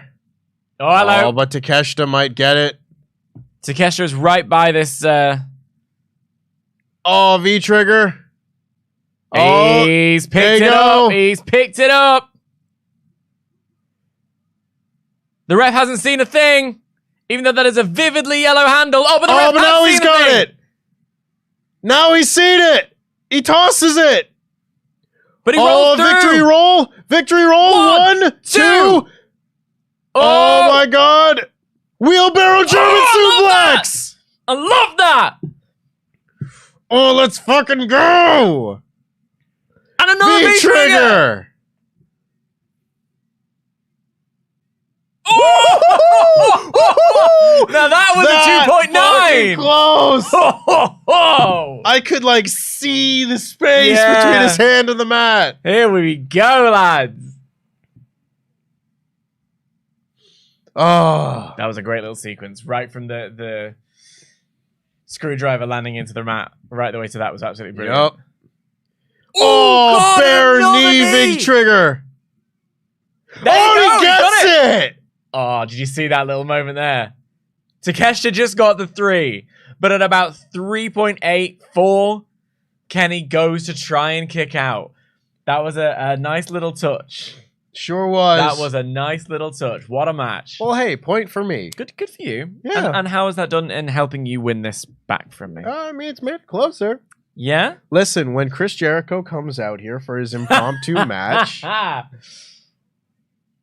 it'll help. I'm sure it will. Holy shit. Wow. Hey. That closing sequence is absolutely fantastic.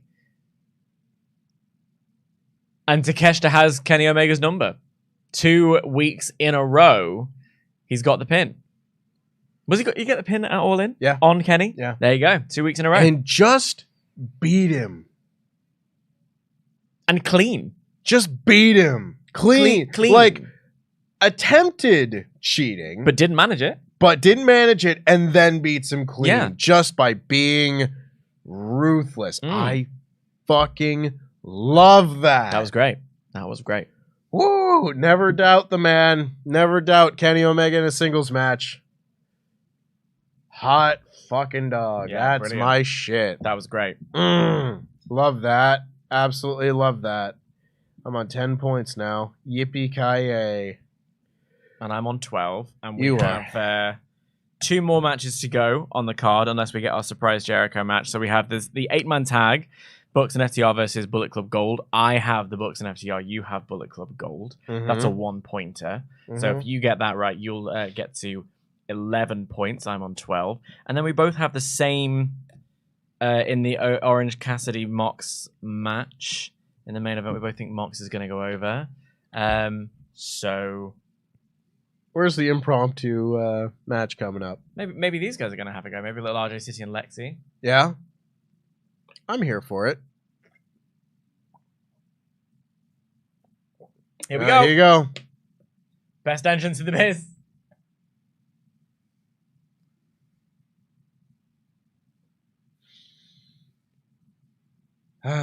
Guns up.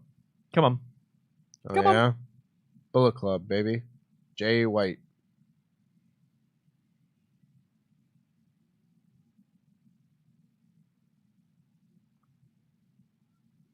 The real star of Collision.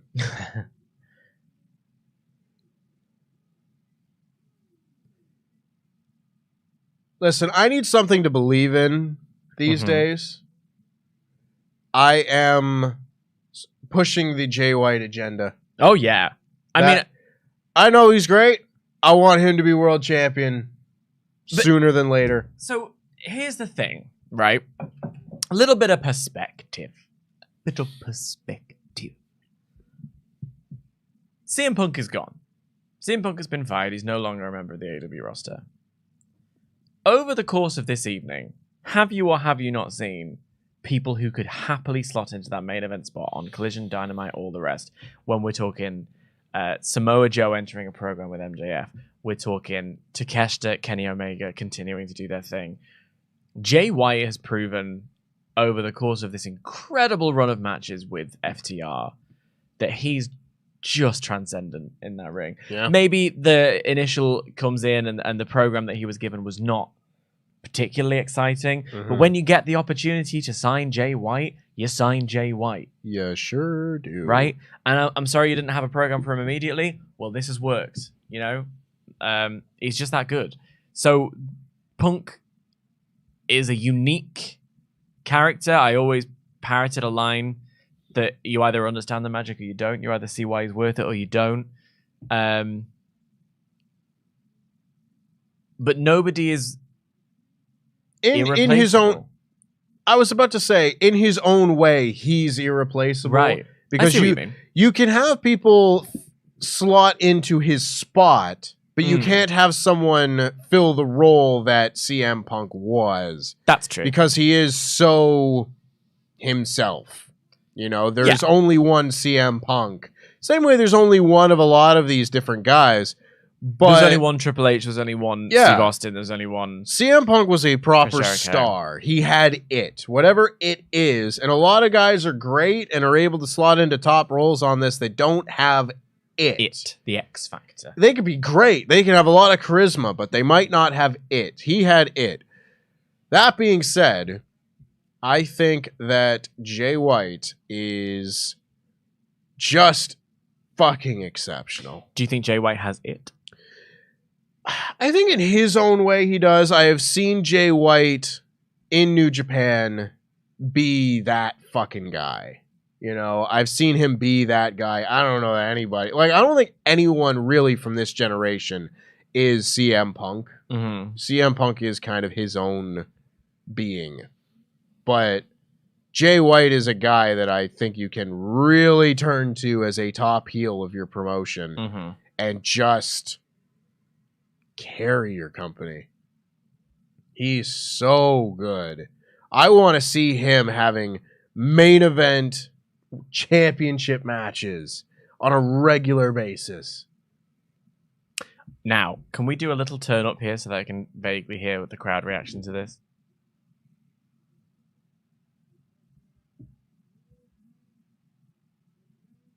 Just because I spotted a Larry 2024, won't miss you, Phil. I'm hearing some CM Punk. It's a CM Punk chant crowd.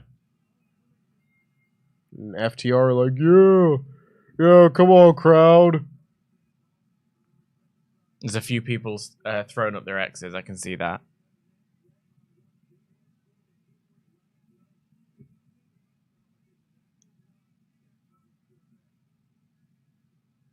Well, at least it's contained to a match. Yeah. Hasn't been a thing on the show otherwise. Interesting.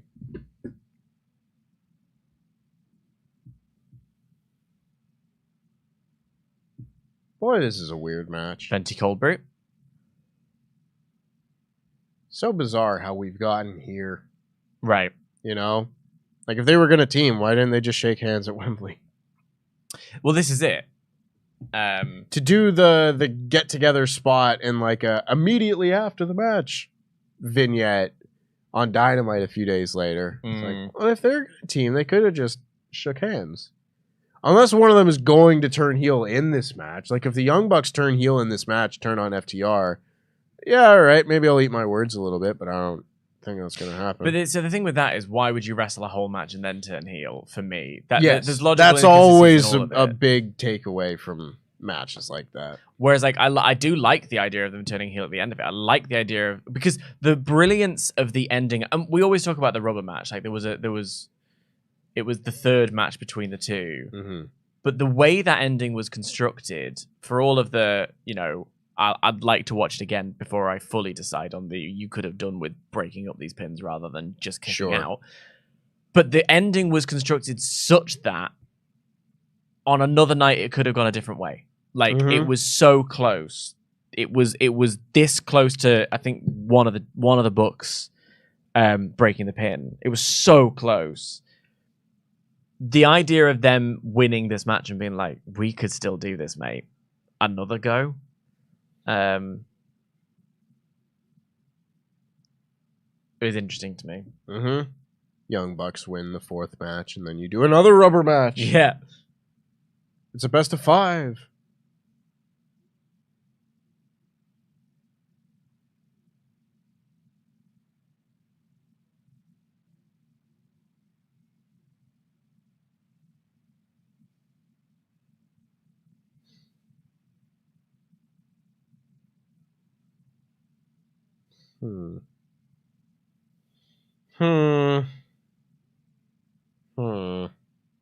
What are you humming? Yes, boys.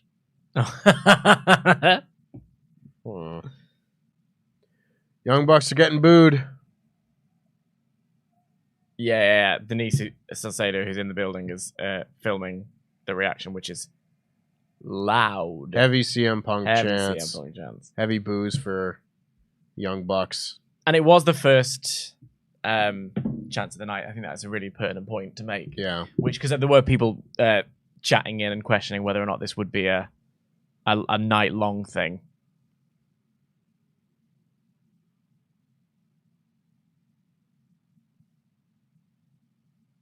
Someone else's gimmick, bro.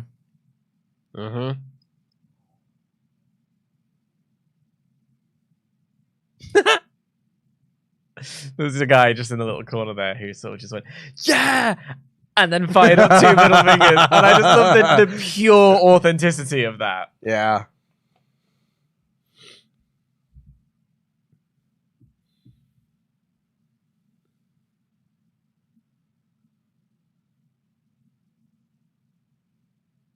Maybe this is I don't know when decisions were made, in the last week, right? Maybe they paired these two teams together just so they could be like, maybe they won't turn. We've got the pro-Punk team and the anti-Punk team. Let's put them together for a match. Even FTR aren't that good. Jesus.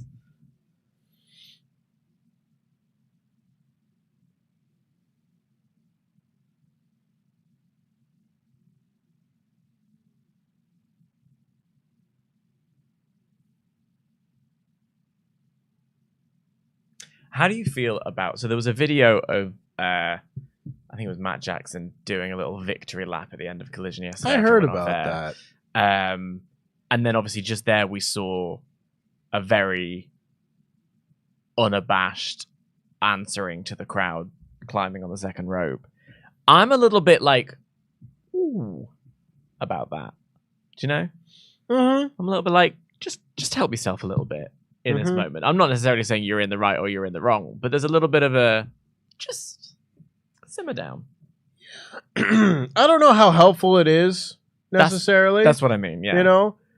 But at the same time, you gotta feed the crowd. Yeah? I mean, at least they're making noise. Like that if that's what the crowd's gonna do in this match, like you kinda gotta commit. Yeah, you got to do a little bit for it. And this, the same argument could be made about like last year when they were in Chicago for Thanksgiving and they did the bit where, Kenny was biting somebody and Matt Jackson did the buckshot lariat sell where he fell on his ass and everything. That was very pointed. It wasn't bit naughty. Yeah.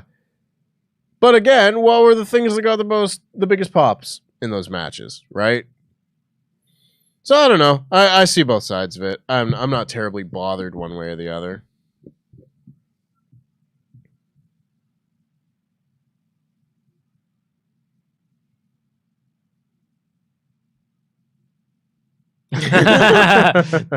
Dax has just joined in with the gun salute, the guns up.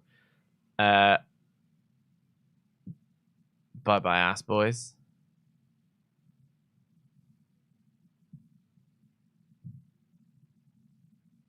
I'm glad that Juice Robinson's kind of found his footing a little bit. Yeah. There was a real question mark there for a bit. Become a little MVP. Yeah. Well, it was funny because, like, Juice Robinson, I thought was a guy who was always on the verge of breaking out, and then just, like, 4 years went by, and I was like, all right, I've given up. Yeah. Because he was the flamboyant Juice Robinson and everything in New Japan. And he was like the underdog babyface for a long time. He got a fluke win. Well, I say fluke, but he got a win over Kenny Omega in a G1. And he had a really good U.S. title match off of it, but lost. But that was his big win of the G1. And then won the title the next year, beating Jay White in what was a great match and felt like his coming out party. But then had a bad showing in that G1. Immediately lost the title in his first title defense to Cody. And then cut his hair. Right. And he had like the dreads and everything. But then he like cut his hair real short. And I was like, ooh, that was a choice. I don't know if I would have done that. And after that, I was like, I can't tell where you're going. And then he turned heel. He turned heel and he joined Bullet Club. And then it just felt like, you're just another guy now. Right. Like you were the fun, plucky underdog baby face that cut goofy promos. I remember him saying he'd show up in the States with bald eagles flying out of his ass and fireworks shooting out of his nipples. I was like, you know what? I really got into that character. But then it just felt like he became just another Bullet Club guy, in an era where you really didn't want, more of the same. And it really didn't want a babyface who was different to turn into just another guy. But now he's such an asset to this group. His promos feel like they've got that same flamboyant charm that they used to. I got some good sharpshooters. I got some bad sharpshooters in this bunch. Canadian, isn't it? I mean, goddamn. Sorry. Rank them. Dax's is the best. Nick's was the worst. I couldn't get a clean look at Cash's or Matt's, but I reckon Cash was probably better. He's a Bret Hart merchant, you know. I can't handle a bad sharpshooter. Yeah, well, I mean, it's an affront to your people. It is, and they do it a very specific way. Walk me through what makes a bad sharpshooter. It's the way you cross the legs. Interesting. So, I'm gonna get up and demonstrate. If you're like, got them down. Yep. Step through. Yes. This one. Yep. Then this one. Right. And then step over. Yeah, that's a good sharpshooter. You got it. Well done, Dan. You're a good wrestler. Thank you. The bad way is when you cross the legs the other way. Like, you take the other leg over first. Yeah. That's how The Rock always used to do it. Right, okay. So, like, it keeps it from being you have crossed the leg over this way and have taken the other one and have hooked the foot into the crook of the knee. Yeah. So it all held together there and you're cranking back. And it turns into you're just holding both their ankles. Right. Can't stand that.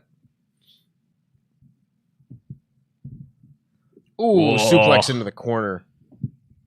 Yeah, Dax looks uncomfortable. Just doesn't look pleasant, does it? No, it doesn't.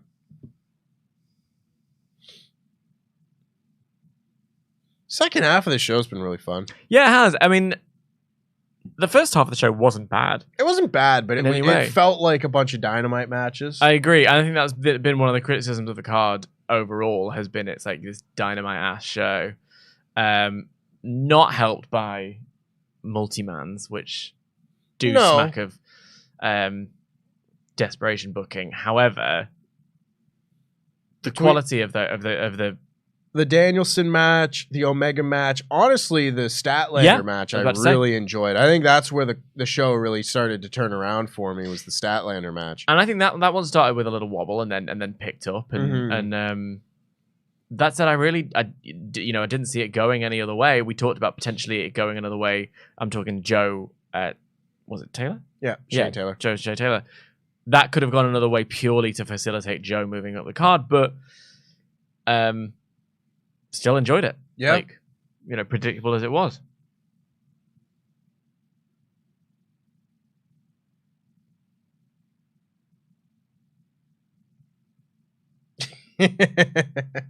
Just Juice Robinson, just... That was a great shot of their entrance at All In. Again, it was sort of doing the go around him, and he's just there doing that like thing, but he's on the floor. Yeah. It looked brilliant. Oh,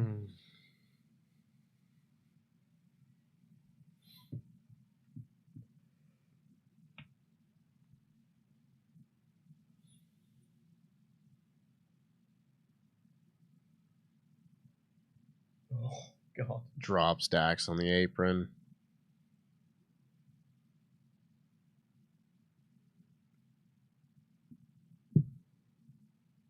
Drop kick from Colton. I can never tell the guns apart. Like, I know they have different looks. I just don't know which one's which. That one's Colton. That one's Colton.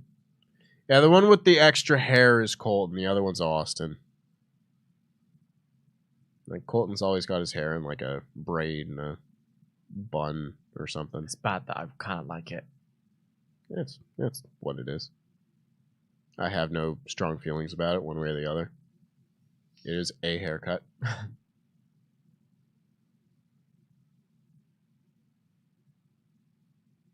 It's funny, like I know exactly which one is which when it comes to like the guns, but if you asked me on, 5 seconds notice to say which one of Pretty Deadly was which, I'd be like, duh. And like they've got different hair color, they look different.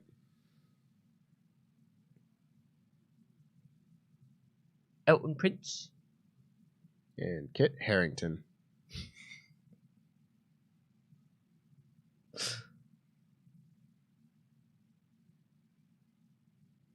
Had to double check the belt was still in place. I know. Speaking of Kit Harington, Mrs. Kit Harington, Rose Leslie. Mm-hmm. There's a clip of her doing. Love of my life. Really? I really like Rose Leslie. There's a clip of her doing. Celebrity crush, 100%. She's famously posh. There's a clip of her doing her audition, her self-tape for Ygritte in Game of Thrones, who obviously is, you know nothing Jon Snow. Very northern accent. But she's not found the accent yet. Hot tag. So she's just speaking like this and she goes, you know nothing Jon Snow. So she's got to be a damn good actress and looks very right for the part for them to have let her do it. Yeah. You know nothing Jon Snow. Whee! Very funny.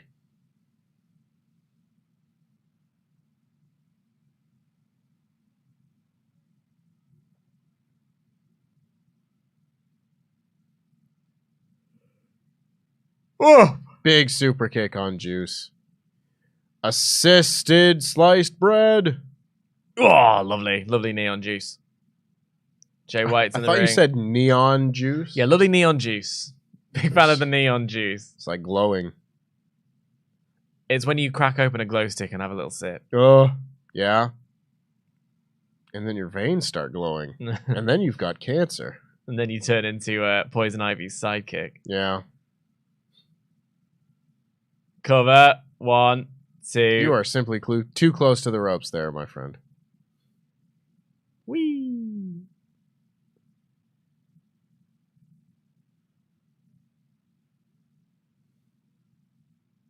Little blind tag. Nice sunset flip. Oh! Goes with super kick. Oh, come on. Don't be a silly babyface about it. Oh, double super kick. Cash is throwing super kicks. With Matt Jackson. Oh, psyched him out, but Dax hits a DDT. That's another example. It's always a Hail Mary with me which Jackson it is. Nah, I always know. Matt has black. Just think of it like Matt has black hair. Like, whoa! Oh God, he missed that. Did not work whatsoever. So what was there? Just a cool little moment. There was going to be a triple super kick on Jay White, but he cowers away enough for Nick Jackson to essentially do a diving through the ropes X Factor situation, and then go back out to do a little dive bomb on Juice Robinson, who was simply not there. Nope. Missed it entirely. Oh, no. Oh, now Matt Jackson is going to assist with the stuffed pile driver. Hey! And they did it. Cover. 1, 2. But they break it up. Breaks up. Yeah, they've started to help each other out with their finishing moves here, which is nice. Funny. These teams know each other so well. But yes, just think of it this way. Matt Jackson has black hair like Matt Hardy. Yeah. And Nick Jackson has a vague dye job. He's doing his best, all right? We can't all be Jeff. No. That's how I always have told them apart. Because I had that same problem. I was like, I don't know which Young Buck is which. But then I learned. And maybe one day I'll learn with Pretty Deadly. The blonde one's out. I know. But... Oh, hello. Here we go. Oh, so all three of the Bucks and Cash Wheeler are on the ropes, perched and ready. Dax is taking Colton Gunn. I think that's Austin. Yes. To the top. Whoa, and a Power big and glory. superplex. Power and glory. So much fucking glory. Wait, 450. Dax is the legal man. Power and glory mixed with more bang for your buck. 1, 2, and Juice pulls him to the outside. This is fun. Yeah. It's hokey, silly nonsense, but it's fun. Yeah. There was a moment in the All In match where they built in a pause for the crowd to start cheering and chanting "Fight Forever," and we simply didn't. Yeah. So I always feel like that's a part of the Bucks is. It's like a laugh track. I could do without it. That's a part of their shtick that I could do without. Oh, Matt going up top. What? Whoa! Oh! Nice little fake out there. Because I was wondering what he was going to do. Other Gun was prone. It looked like it was going to be a little sort of moonsault, I suppose, but instead he launched himself over the ring post in a plancha. Oh, little schoolboy roll up. 2. Okay. Could you imagine? Double clothesline. I mean, that's a finish, apparently. So I'm told these days. Only if we land with your hands on each other. Yeah.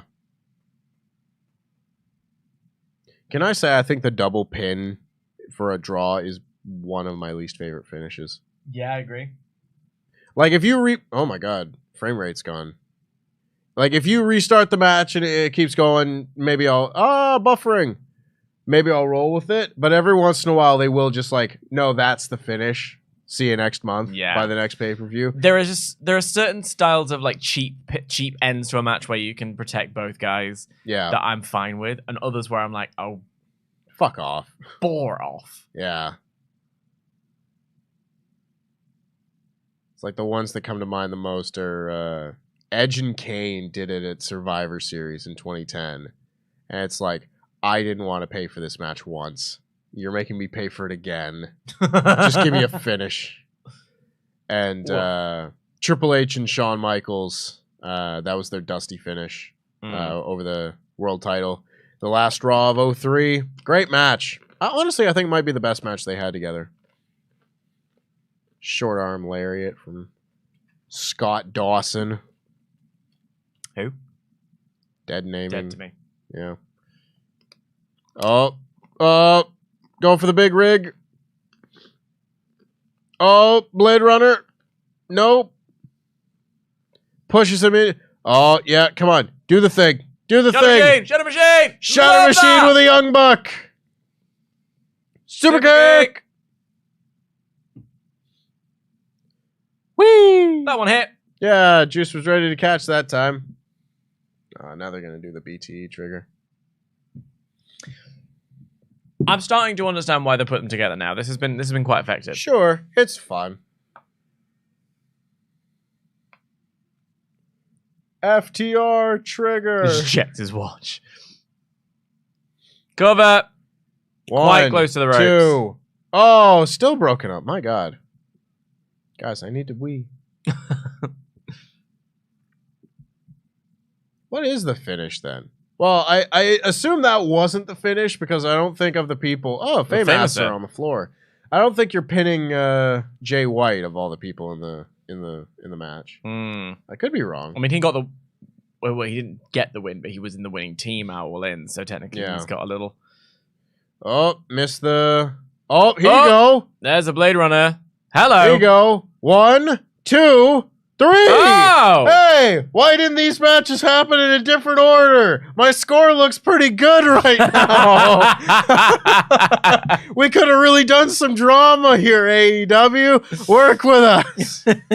Okay, now is where the impromptu match comes in. Because, yeah, I'm on 11 points now. But even if unless the impromptu match is for a title, we draw. No, I mean, if it's for a title and I say... Yeah, that's why I said unless it's for a title. Well, yeah. So who's got belts? Bring out the belts! Saraya. Yeah. Haven't had a tag title match, I suppose. MJF comes out, puts the world title on the line. I really got to wheel. Go pee. Go pee. So that really was a story of the Bucks and FTR knowing each other and knowing each other's moves and kind of enjoying and reveling in that. And much like the finish All In, Nick just didn't make it into the ring in time to break up the pin. And now they're having a conversation on the outside. It seems like they kind of get it. They're like, we were close, but we couldn't make it. And they're all kind of pissed at losing.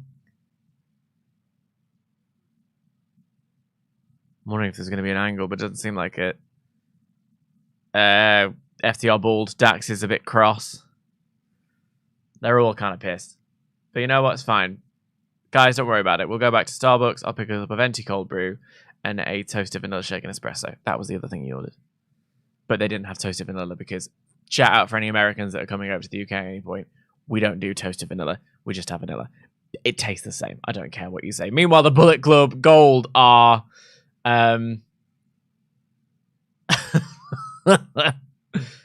little twats mugging off to the camera. We're going to hear from Hangman Page on Dynamite, and I am going to read because ahead of our main event, there is going to be no special secret match.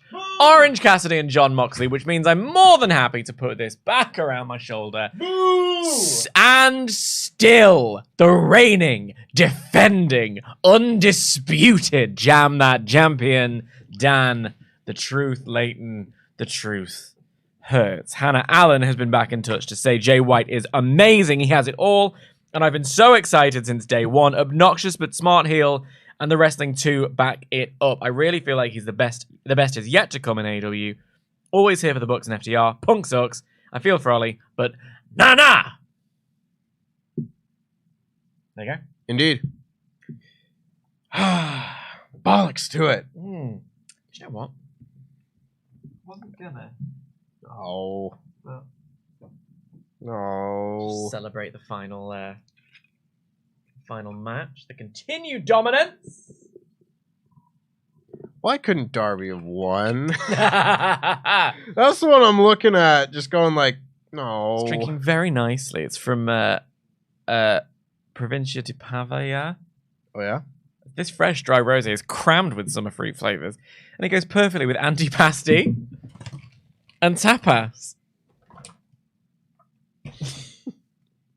How the Italians would have liked it. This should be a great main event.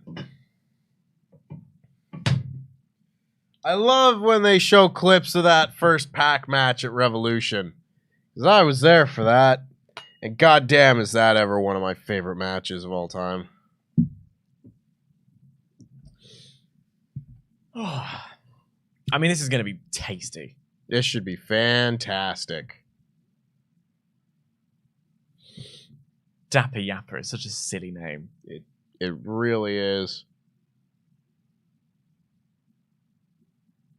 You got Danielson with his taped up head. You got Claudio with his guns on show. And also Wheeler Utah's here. Oh, look at this faction. Yeah, look, I like their it. matches. Yeah. I mean, that could say we're both wrong on this one.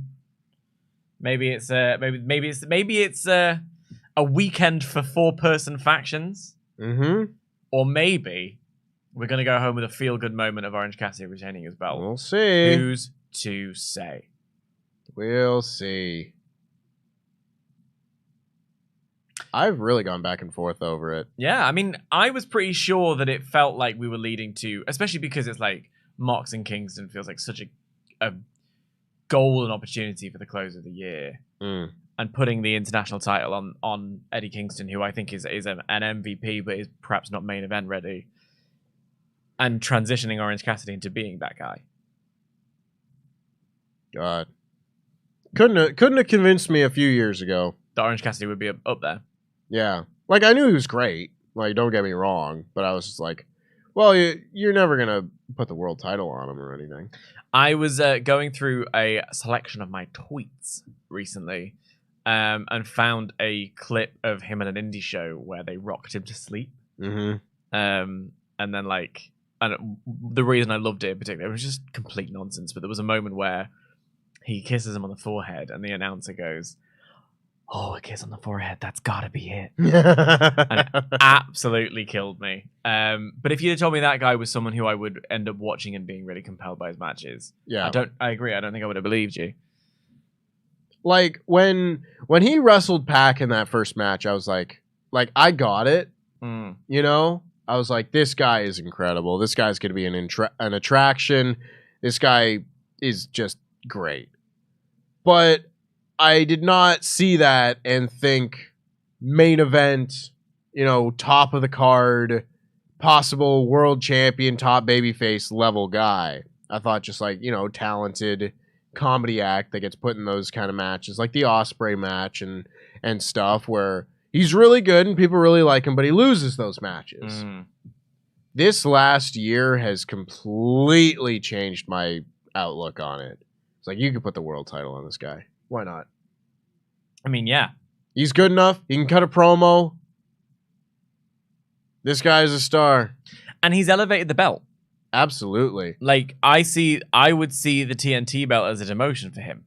Yeah. You know, this was a belt introduced, what, a year and a half ago? He changed the name of it. Like, and has really made it feel like it means something to the point where if he does lose it tonight in this main event, that's a big deal. Yep. Sure is. And I've been waiting for someone to have a mid-card title reign that I would compare to Rob Van Dam holding the ECW TV title, which is like one of those super famous mid-card title reigns of all time, where it was like, okay, you've got the world championship, but like Rob Van Dam's going to have the best match on the show with the ECW TV title. And it became his title. He held it for like a year and a half, maybe 2 years, honestly. It was a long ass time. Just defending it all the time. And it was his belt. Anytime people think of the ECW TV title, they think of Rob Van Dam. I've been waiting for someone to have a reign like that. And I really thought it was going to be Cody Rhodes with the TNT title the first time. Yeah. Because that's kind of how it started. He was doing kind of a similar thing to Orange Cassidy here, like the constant title defenses, fighting champion type thing where he's getting more and more beat down every time he does it, and then finally he runs into a brick wall. Yeah. That reign just happened to be like 2 months. Right. You know, and it was a great 2 months. I loved that title reign. But I was expecting him to hold that title for like 9. You know, and that just wasn't what they had in mind. But I've been waiting for someone to have that reign. And I thought the first few TNT title reigns were all really great. Darby, I thought, did a fantastic job. I thought that, Miro was fantastic. But none of them hit that sweet spot that I was waiting for until this guy. And this guy's done it. This guy's had this legendary mid-card title reign. Where you just saw it there, the graphic, 31 singles wins for the AEW International Championship. Yep. 31 defenses. He has properly elevated this title. This title feels like the IWGP Intercontinental title, which was, That's a bold thing to say. Right? Yeah. Like, it feels like it's the number 2 belt in the company. Yeah. But it's not that far behind. Right.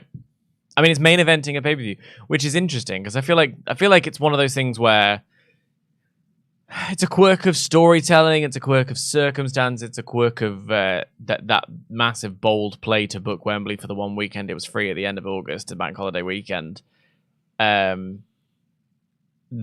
we have this pay-per-view that is main evented by Moxley versus Cassidy for the International Championship. But you're right, the work he's done makes that feel like worthy. Like, has this been a weird pay-per-view? Yeah. There's no denying that. I'm not lit on fire. No, not by any means. I think people will look back on this pay-per-view as, like, kind of a weird one. And it kind of sticks out. But, this is a main event match, and I don't think this match necessarily feels too out of place as the main event of a big pay-per-view. I mean, it's former world champion John Moxley. Yep.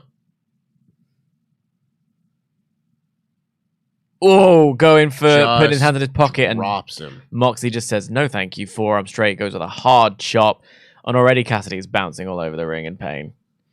Oh, I see how this match is going to go. Mox is a shark that smells blood in the water, and he is just going to absolutely tear Orange Cassidy apart. You're right about that. I mean, already, literally speaking, he's biting his ears.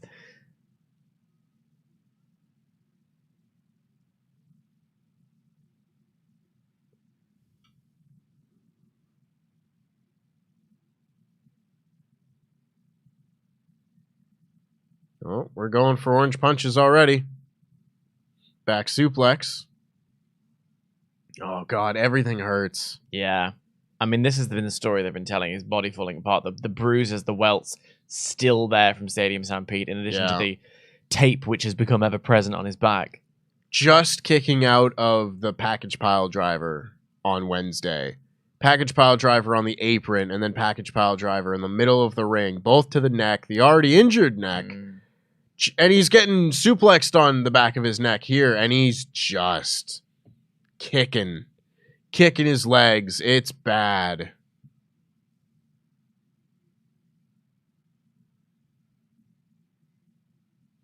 dueling chants. Let's go, Moxley, freshly squeezed. Yep.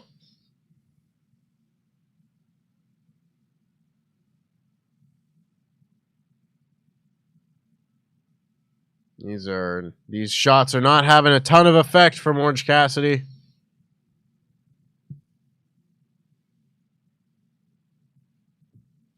And I'm really noticing a size differential here. Like, Moxley feels like a brawler, like someone who would just be in a pub waiting for a fight. And Orange Cassidy has got like Steve Rogers before the super serum. Do you know what I mean? Oh my god! Brutal kicks to the face! He's stomping him. And Cassidy is selling it like a ragdoll. Christ. Yeah. Well, I tell you, he may not be one of the guys that you first think of when you think of, like, you know, big wrestlers and stuff. Jon Moxley is a big dude. That guy, that is a large man. Yeah. With fists. He might not be like, you know, the biggest guy in terms of like pro wrestling standards, but in terms of just human being standards, like he's a big boy. Well, I mean, he wrestled for a long time in the land of the giants. He wrestled big guys like Roman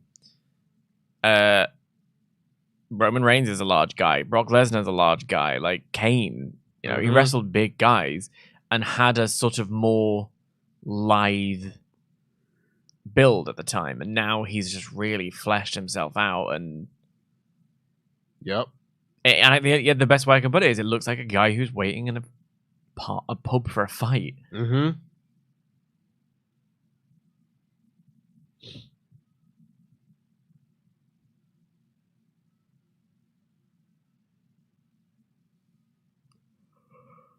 I think I see a friend of mine. Oh, bouncing off the post. Can we all just get along? So there's a sign in the crowd there. Ain't that the truth? No, we cannot. Why? Clearly not. Maybe they can now. Yeah, maybe. Troublemaker's gone.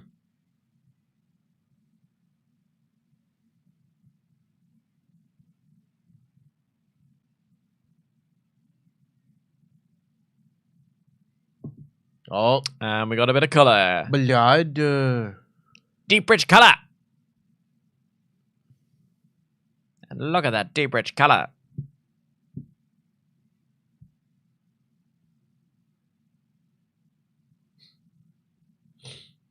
Nigel just immediately grabs his drink. You're not spilling this.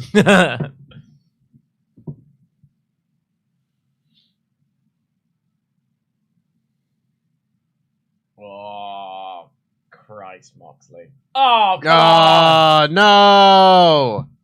Blah.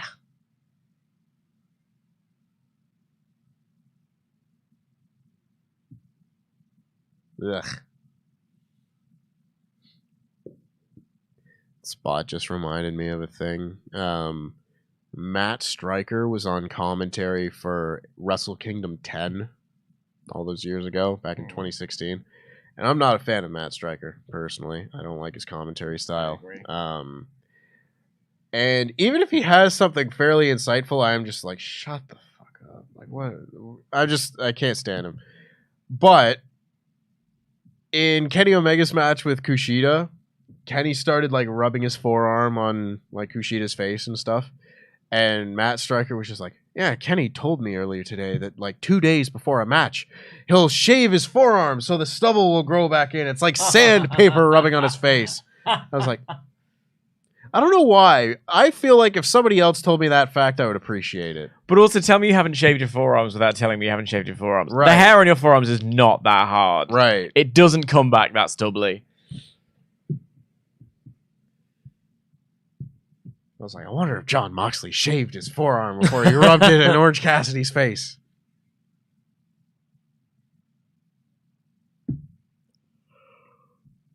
Oh, flipping him off with a pile driver. It has been all Moxley. Yup. These little ref gloves don't do jack shit.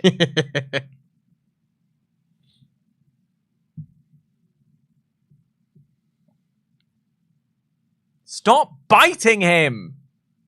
Oh, the blood! Look at the blood! For once, Moxley's not the one bleeding. But he's still managing to cover his own body in as much blood as possible. Mm-hmm. He loves it. Makes him feel.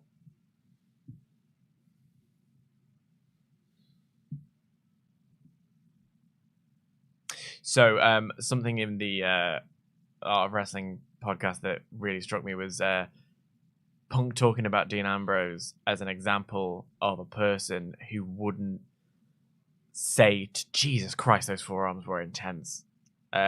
Wouldn't say to management that their ideas were shit. Which then became really fascinating when you think about the second version of that was the the Jericho interview. Yeah. And you also just think about it, like, you know, we then saw like Ambrose on Steve Austin's podcast, and he, you know, gets absolutely shit on afterwards and everything with that podcast just because he's like, I have to play ball with WWE and they won't let me answer any of these questions honestly. Yeah. So like, my hands are tied here, folks. And then we get the Jericho interview later. And it's just fascinating. A little bit of mockery here. John Moxley. Hello. Orange just fighting back a little bit. Not having much effect, though. One shot from Mox and he drops. It's not looking good here for Orange Cassidy. Could be building up to a big comeback. But he'll need a big comeback. It's a full massacre. I would hope it does lead to a comeback because at the moment, this is just piece by piece. A dissection is exactly the word I was looking for.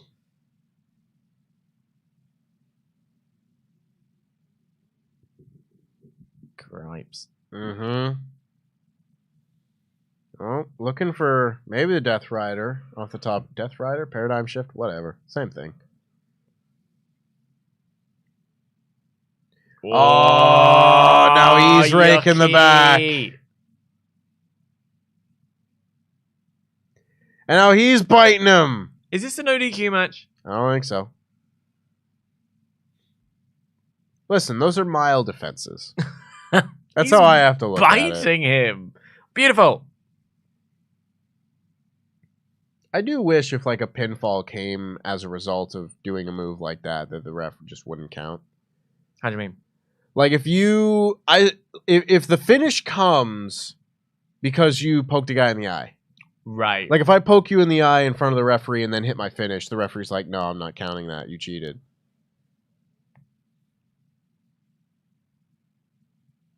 Oof.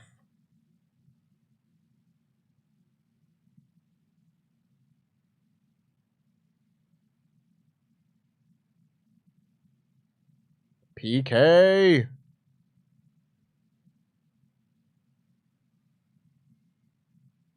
Orange punch.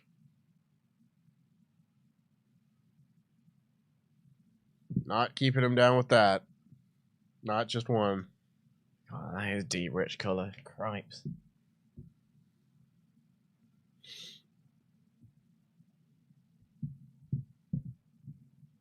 John Moxley really is all reliable, ain't he? I mean, he always steps up to fill a void, doesn't he? Sure does. Still waiting on that vacation. Yeah. It's alright, he's walking around town taking drags from whoever he can find. What an icon. Oh, looking for beach break, maybe? Go for a pile driver, though. The Gotch style pile driver. Oh, sticks him. 1, 2. Oh, crucifix. That's how he beat Penta. Oh, now the bulldog choke.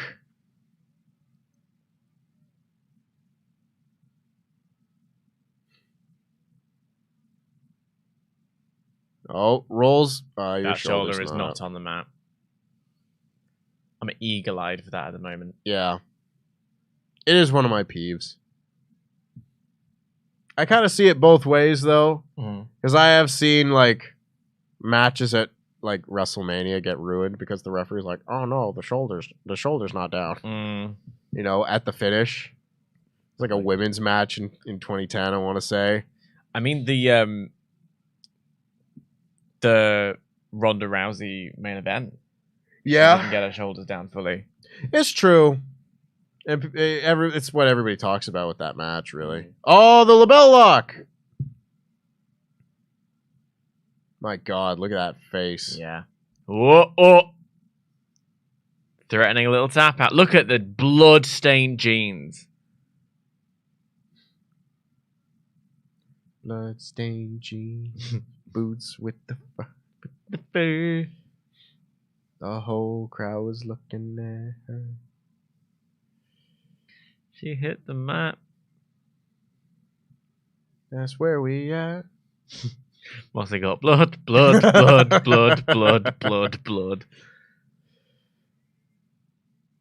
do you kick the rope there for, ref? A little strop here.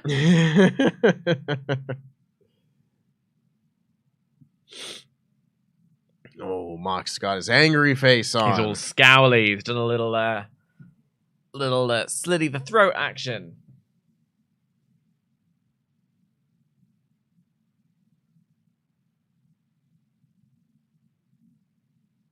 Oh, God. He's tearing up the mats. Woof.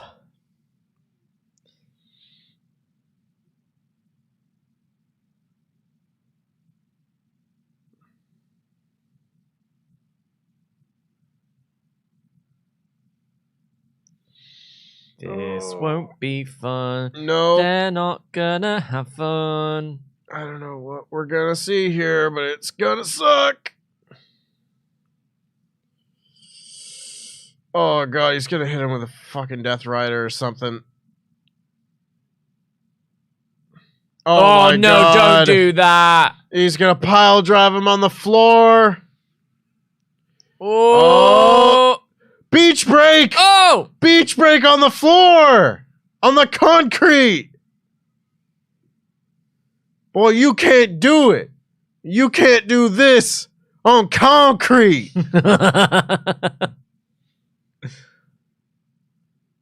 Oh, God.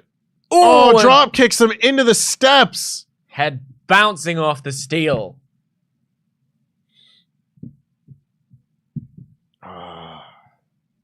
The ref is in a 4 and a count out because, believe it or not, there are some rules in this match.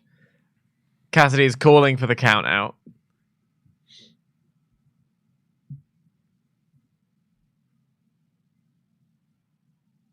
Count is at 7. Mox is getting to his feet. Orange Cassidy barely looks like he knows where he is.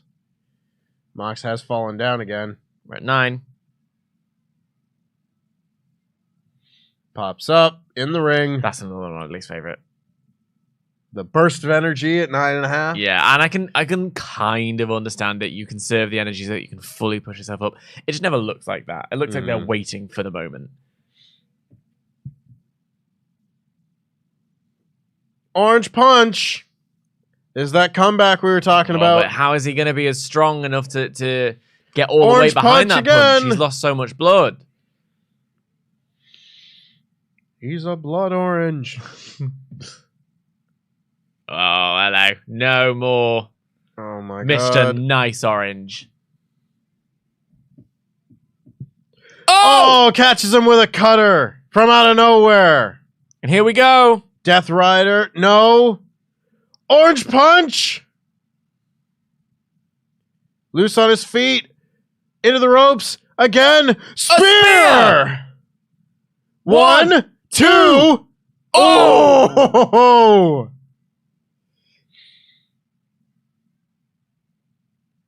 He's still got fight in him yet. This title means everything to Orange Cassidy.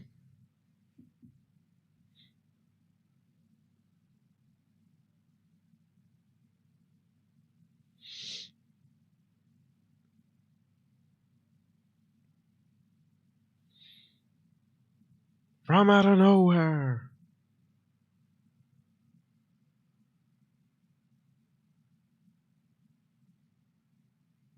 That was great.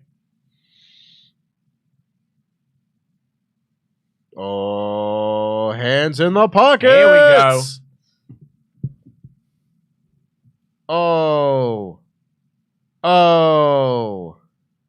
Oh, he's kicking him a little harder. He cares now. Now he's kicking him. He's kicking him for real. Him in the neck. Kick him.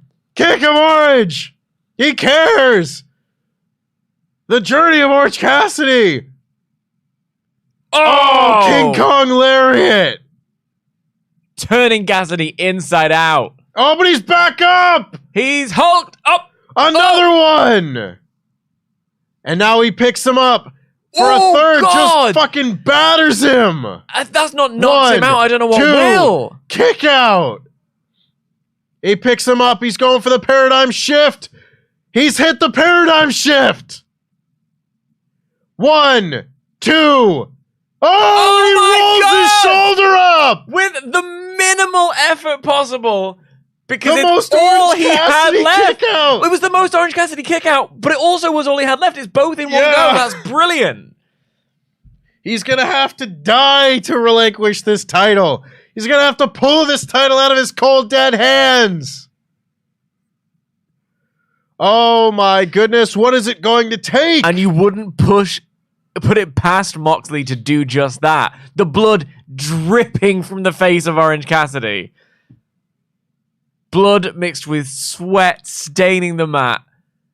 And Cripes. his jeans. Oh, Lord. Hands. Hands up. Oh, double bird. Double bird. One more. That's going to be it. Oh God, my Pyle God. driving his head into the mat. Surely that's gotta be it. 1, 2, 3. There is a new international champion. And his name is Jon Moxley. Brutalized, zested, squeezed the juice from Orange Cassidy. Hot fucking dog. That's how you end a title reign, folks. And to the death. Yup. Fingers up, you know? Yup. That is a Blackpool Combat Club kind of night. Yeah, big time. All four of them. Coming down to the ring now. To, carry Moxley to the back because he's selling it. Yep. This took almost as much out of him as it did Orange. Yeah.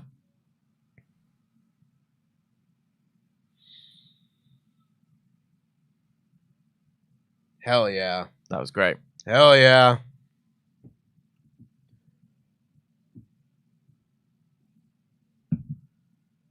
Look at the belts. Everybody but Danielson. No, they both got belts. You got a belt. Nah. The final tally. 14-13 for Dan. God damn it, Darby Allin. Unlucky for some. That was very close. The lesson is trusting Christian Cage. That's what I'm taking from it. Mm-hmm. Yep. That was a lot closer than I would have liked it to have been. Yep. But at the end of the day, it's a clean victory. Honestly, we got like the same. Hang on, 1, 2, 3, 4, 5, 6, 7. We both got the same number of ones right. It's just that one that you got right and I got wrong was the title match. Right. That's it. That's the only thing that separated it. That's wild. That is a very close prediction battle, folks. It was indeed. And a show that is now going off the air with the Blackpool Combat Club geeing up Jon Moxley as he stumbles to the back holding his newly won International Championship, and Orange Cassidy is prone facing the lights in the United Center in Chicago. One of the great title reigns. 31 singles defenses of the International Championship, and it's the one that has brought it to a close. But as he pulls himself back to a vertical base. He's on his knees. The crowd chanting his name. It's quite a moment. Still bleeding. Blood still just pouring out of the wound on his head.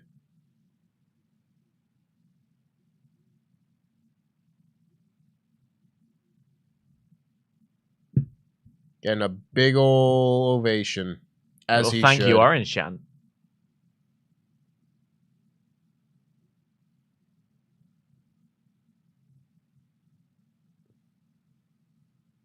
Hot dog. There's the graphic. And an ovation for Orange Cassidy is how we'll leave you for AEW All Out 2023. Somehow I don't think this press conference will go as poorly as last year's. No, it won't. And that's the end of the show. You know, we've only got a couple more Ultra Chats here before we wrap things up for the night. We thank you all very much for joining us. That will be ding, ding, ding, ding, final call for Ultra Chats on this here live reaction for AEW All Out 2023. Hannah Allen says, calling it early. Orange Cassidy retains after a brutal match. Gets on the mic. Who's next? Adam Copeland. Heel Edge versus Orange Cassidy. Enter the feud. Orange loses the title next pay-per-view. Edge joins Christian and goes on to a proper wrestling farewell. OC returns, takes back the belt, please. Well, it's a nice theory. It's not going to be happening. Yeah. Hannah Allen also says, that was fucking incredible. Incredible. Well done. What a pay-per-view. Had so much fun with you lot too. Lots of love. Thank you, so much for joining us. Always, Hannah Allen. We appreciate your support, as do we appreciate the support of everybody watching. Can please, everybody, give this video a thumbs up if you haven't already. It really helps us out. And make sure that if you are watching this on catch-up, that you comment down below what you thought the best match of AEW All Out 2023 has been. Otherwise, a fascinating experience to have a pay-per-view come just a week after the biggest show in history. it sure was. Mad little card with a mix of no build and continuation build. Like it wasn't the culmination of nothing in there felt like the culmination of anything except perhaps Orange Cassidy's championship reign. But I can't say I had a bad time. That was there was some great matches in there. You know, honestly, once the great matches started rolling one after the other, I thought the rest of that show just kind of flew by. Like I was, thoroughly enjoying myself. I think that goes a long way for the show, but also for the tremendous company that I've had on this fine evening. And yeah, I think we had a very nice little show here to watch, all things considered. Yeah, I agree. What a weird 24 hours it's been. This is going to be All Out as the weird pay-per-view of the year, it seems. Whether it's the first one or the pandemic one that people didn't like very much, or the 2021 that was the greatest pay-per-view I've ever seen, or last year with a weird-ass press conference, to this year where we just see that show. A strange show, but not a bad one. Not a bad show. Not at all. By any stretch. So, with that being said, we will be back tomorrow with our podcast review of this show, AEW All Out 2023. I can't remember who's doing it. It's Luke and Ollie? It's Luke and Ollie. That sounds about right. Yeah, it's almost 5 a.m. I'm a little sleepy. But I will be back very shortly with my immediate reaction review to this show over on the WrestleTalk main channel coming right up. So make sure you don't miss that. Otherwise, I've been Tempest. That's been Dan. That was All Out. Thank you very much for watching. We'll see you next time. Jam that jam.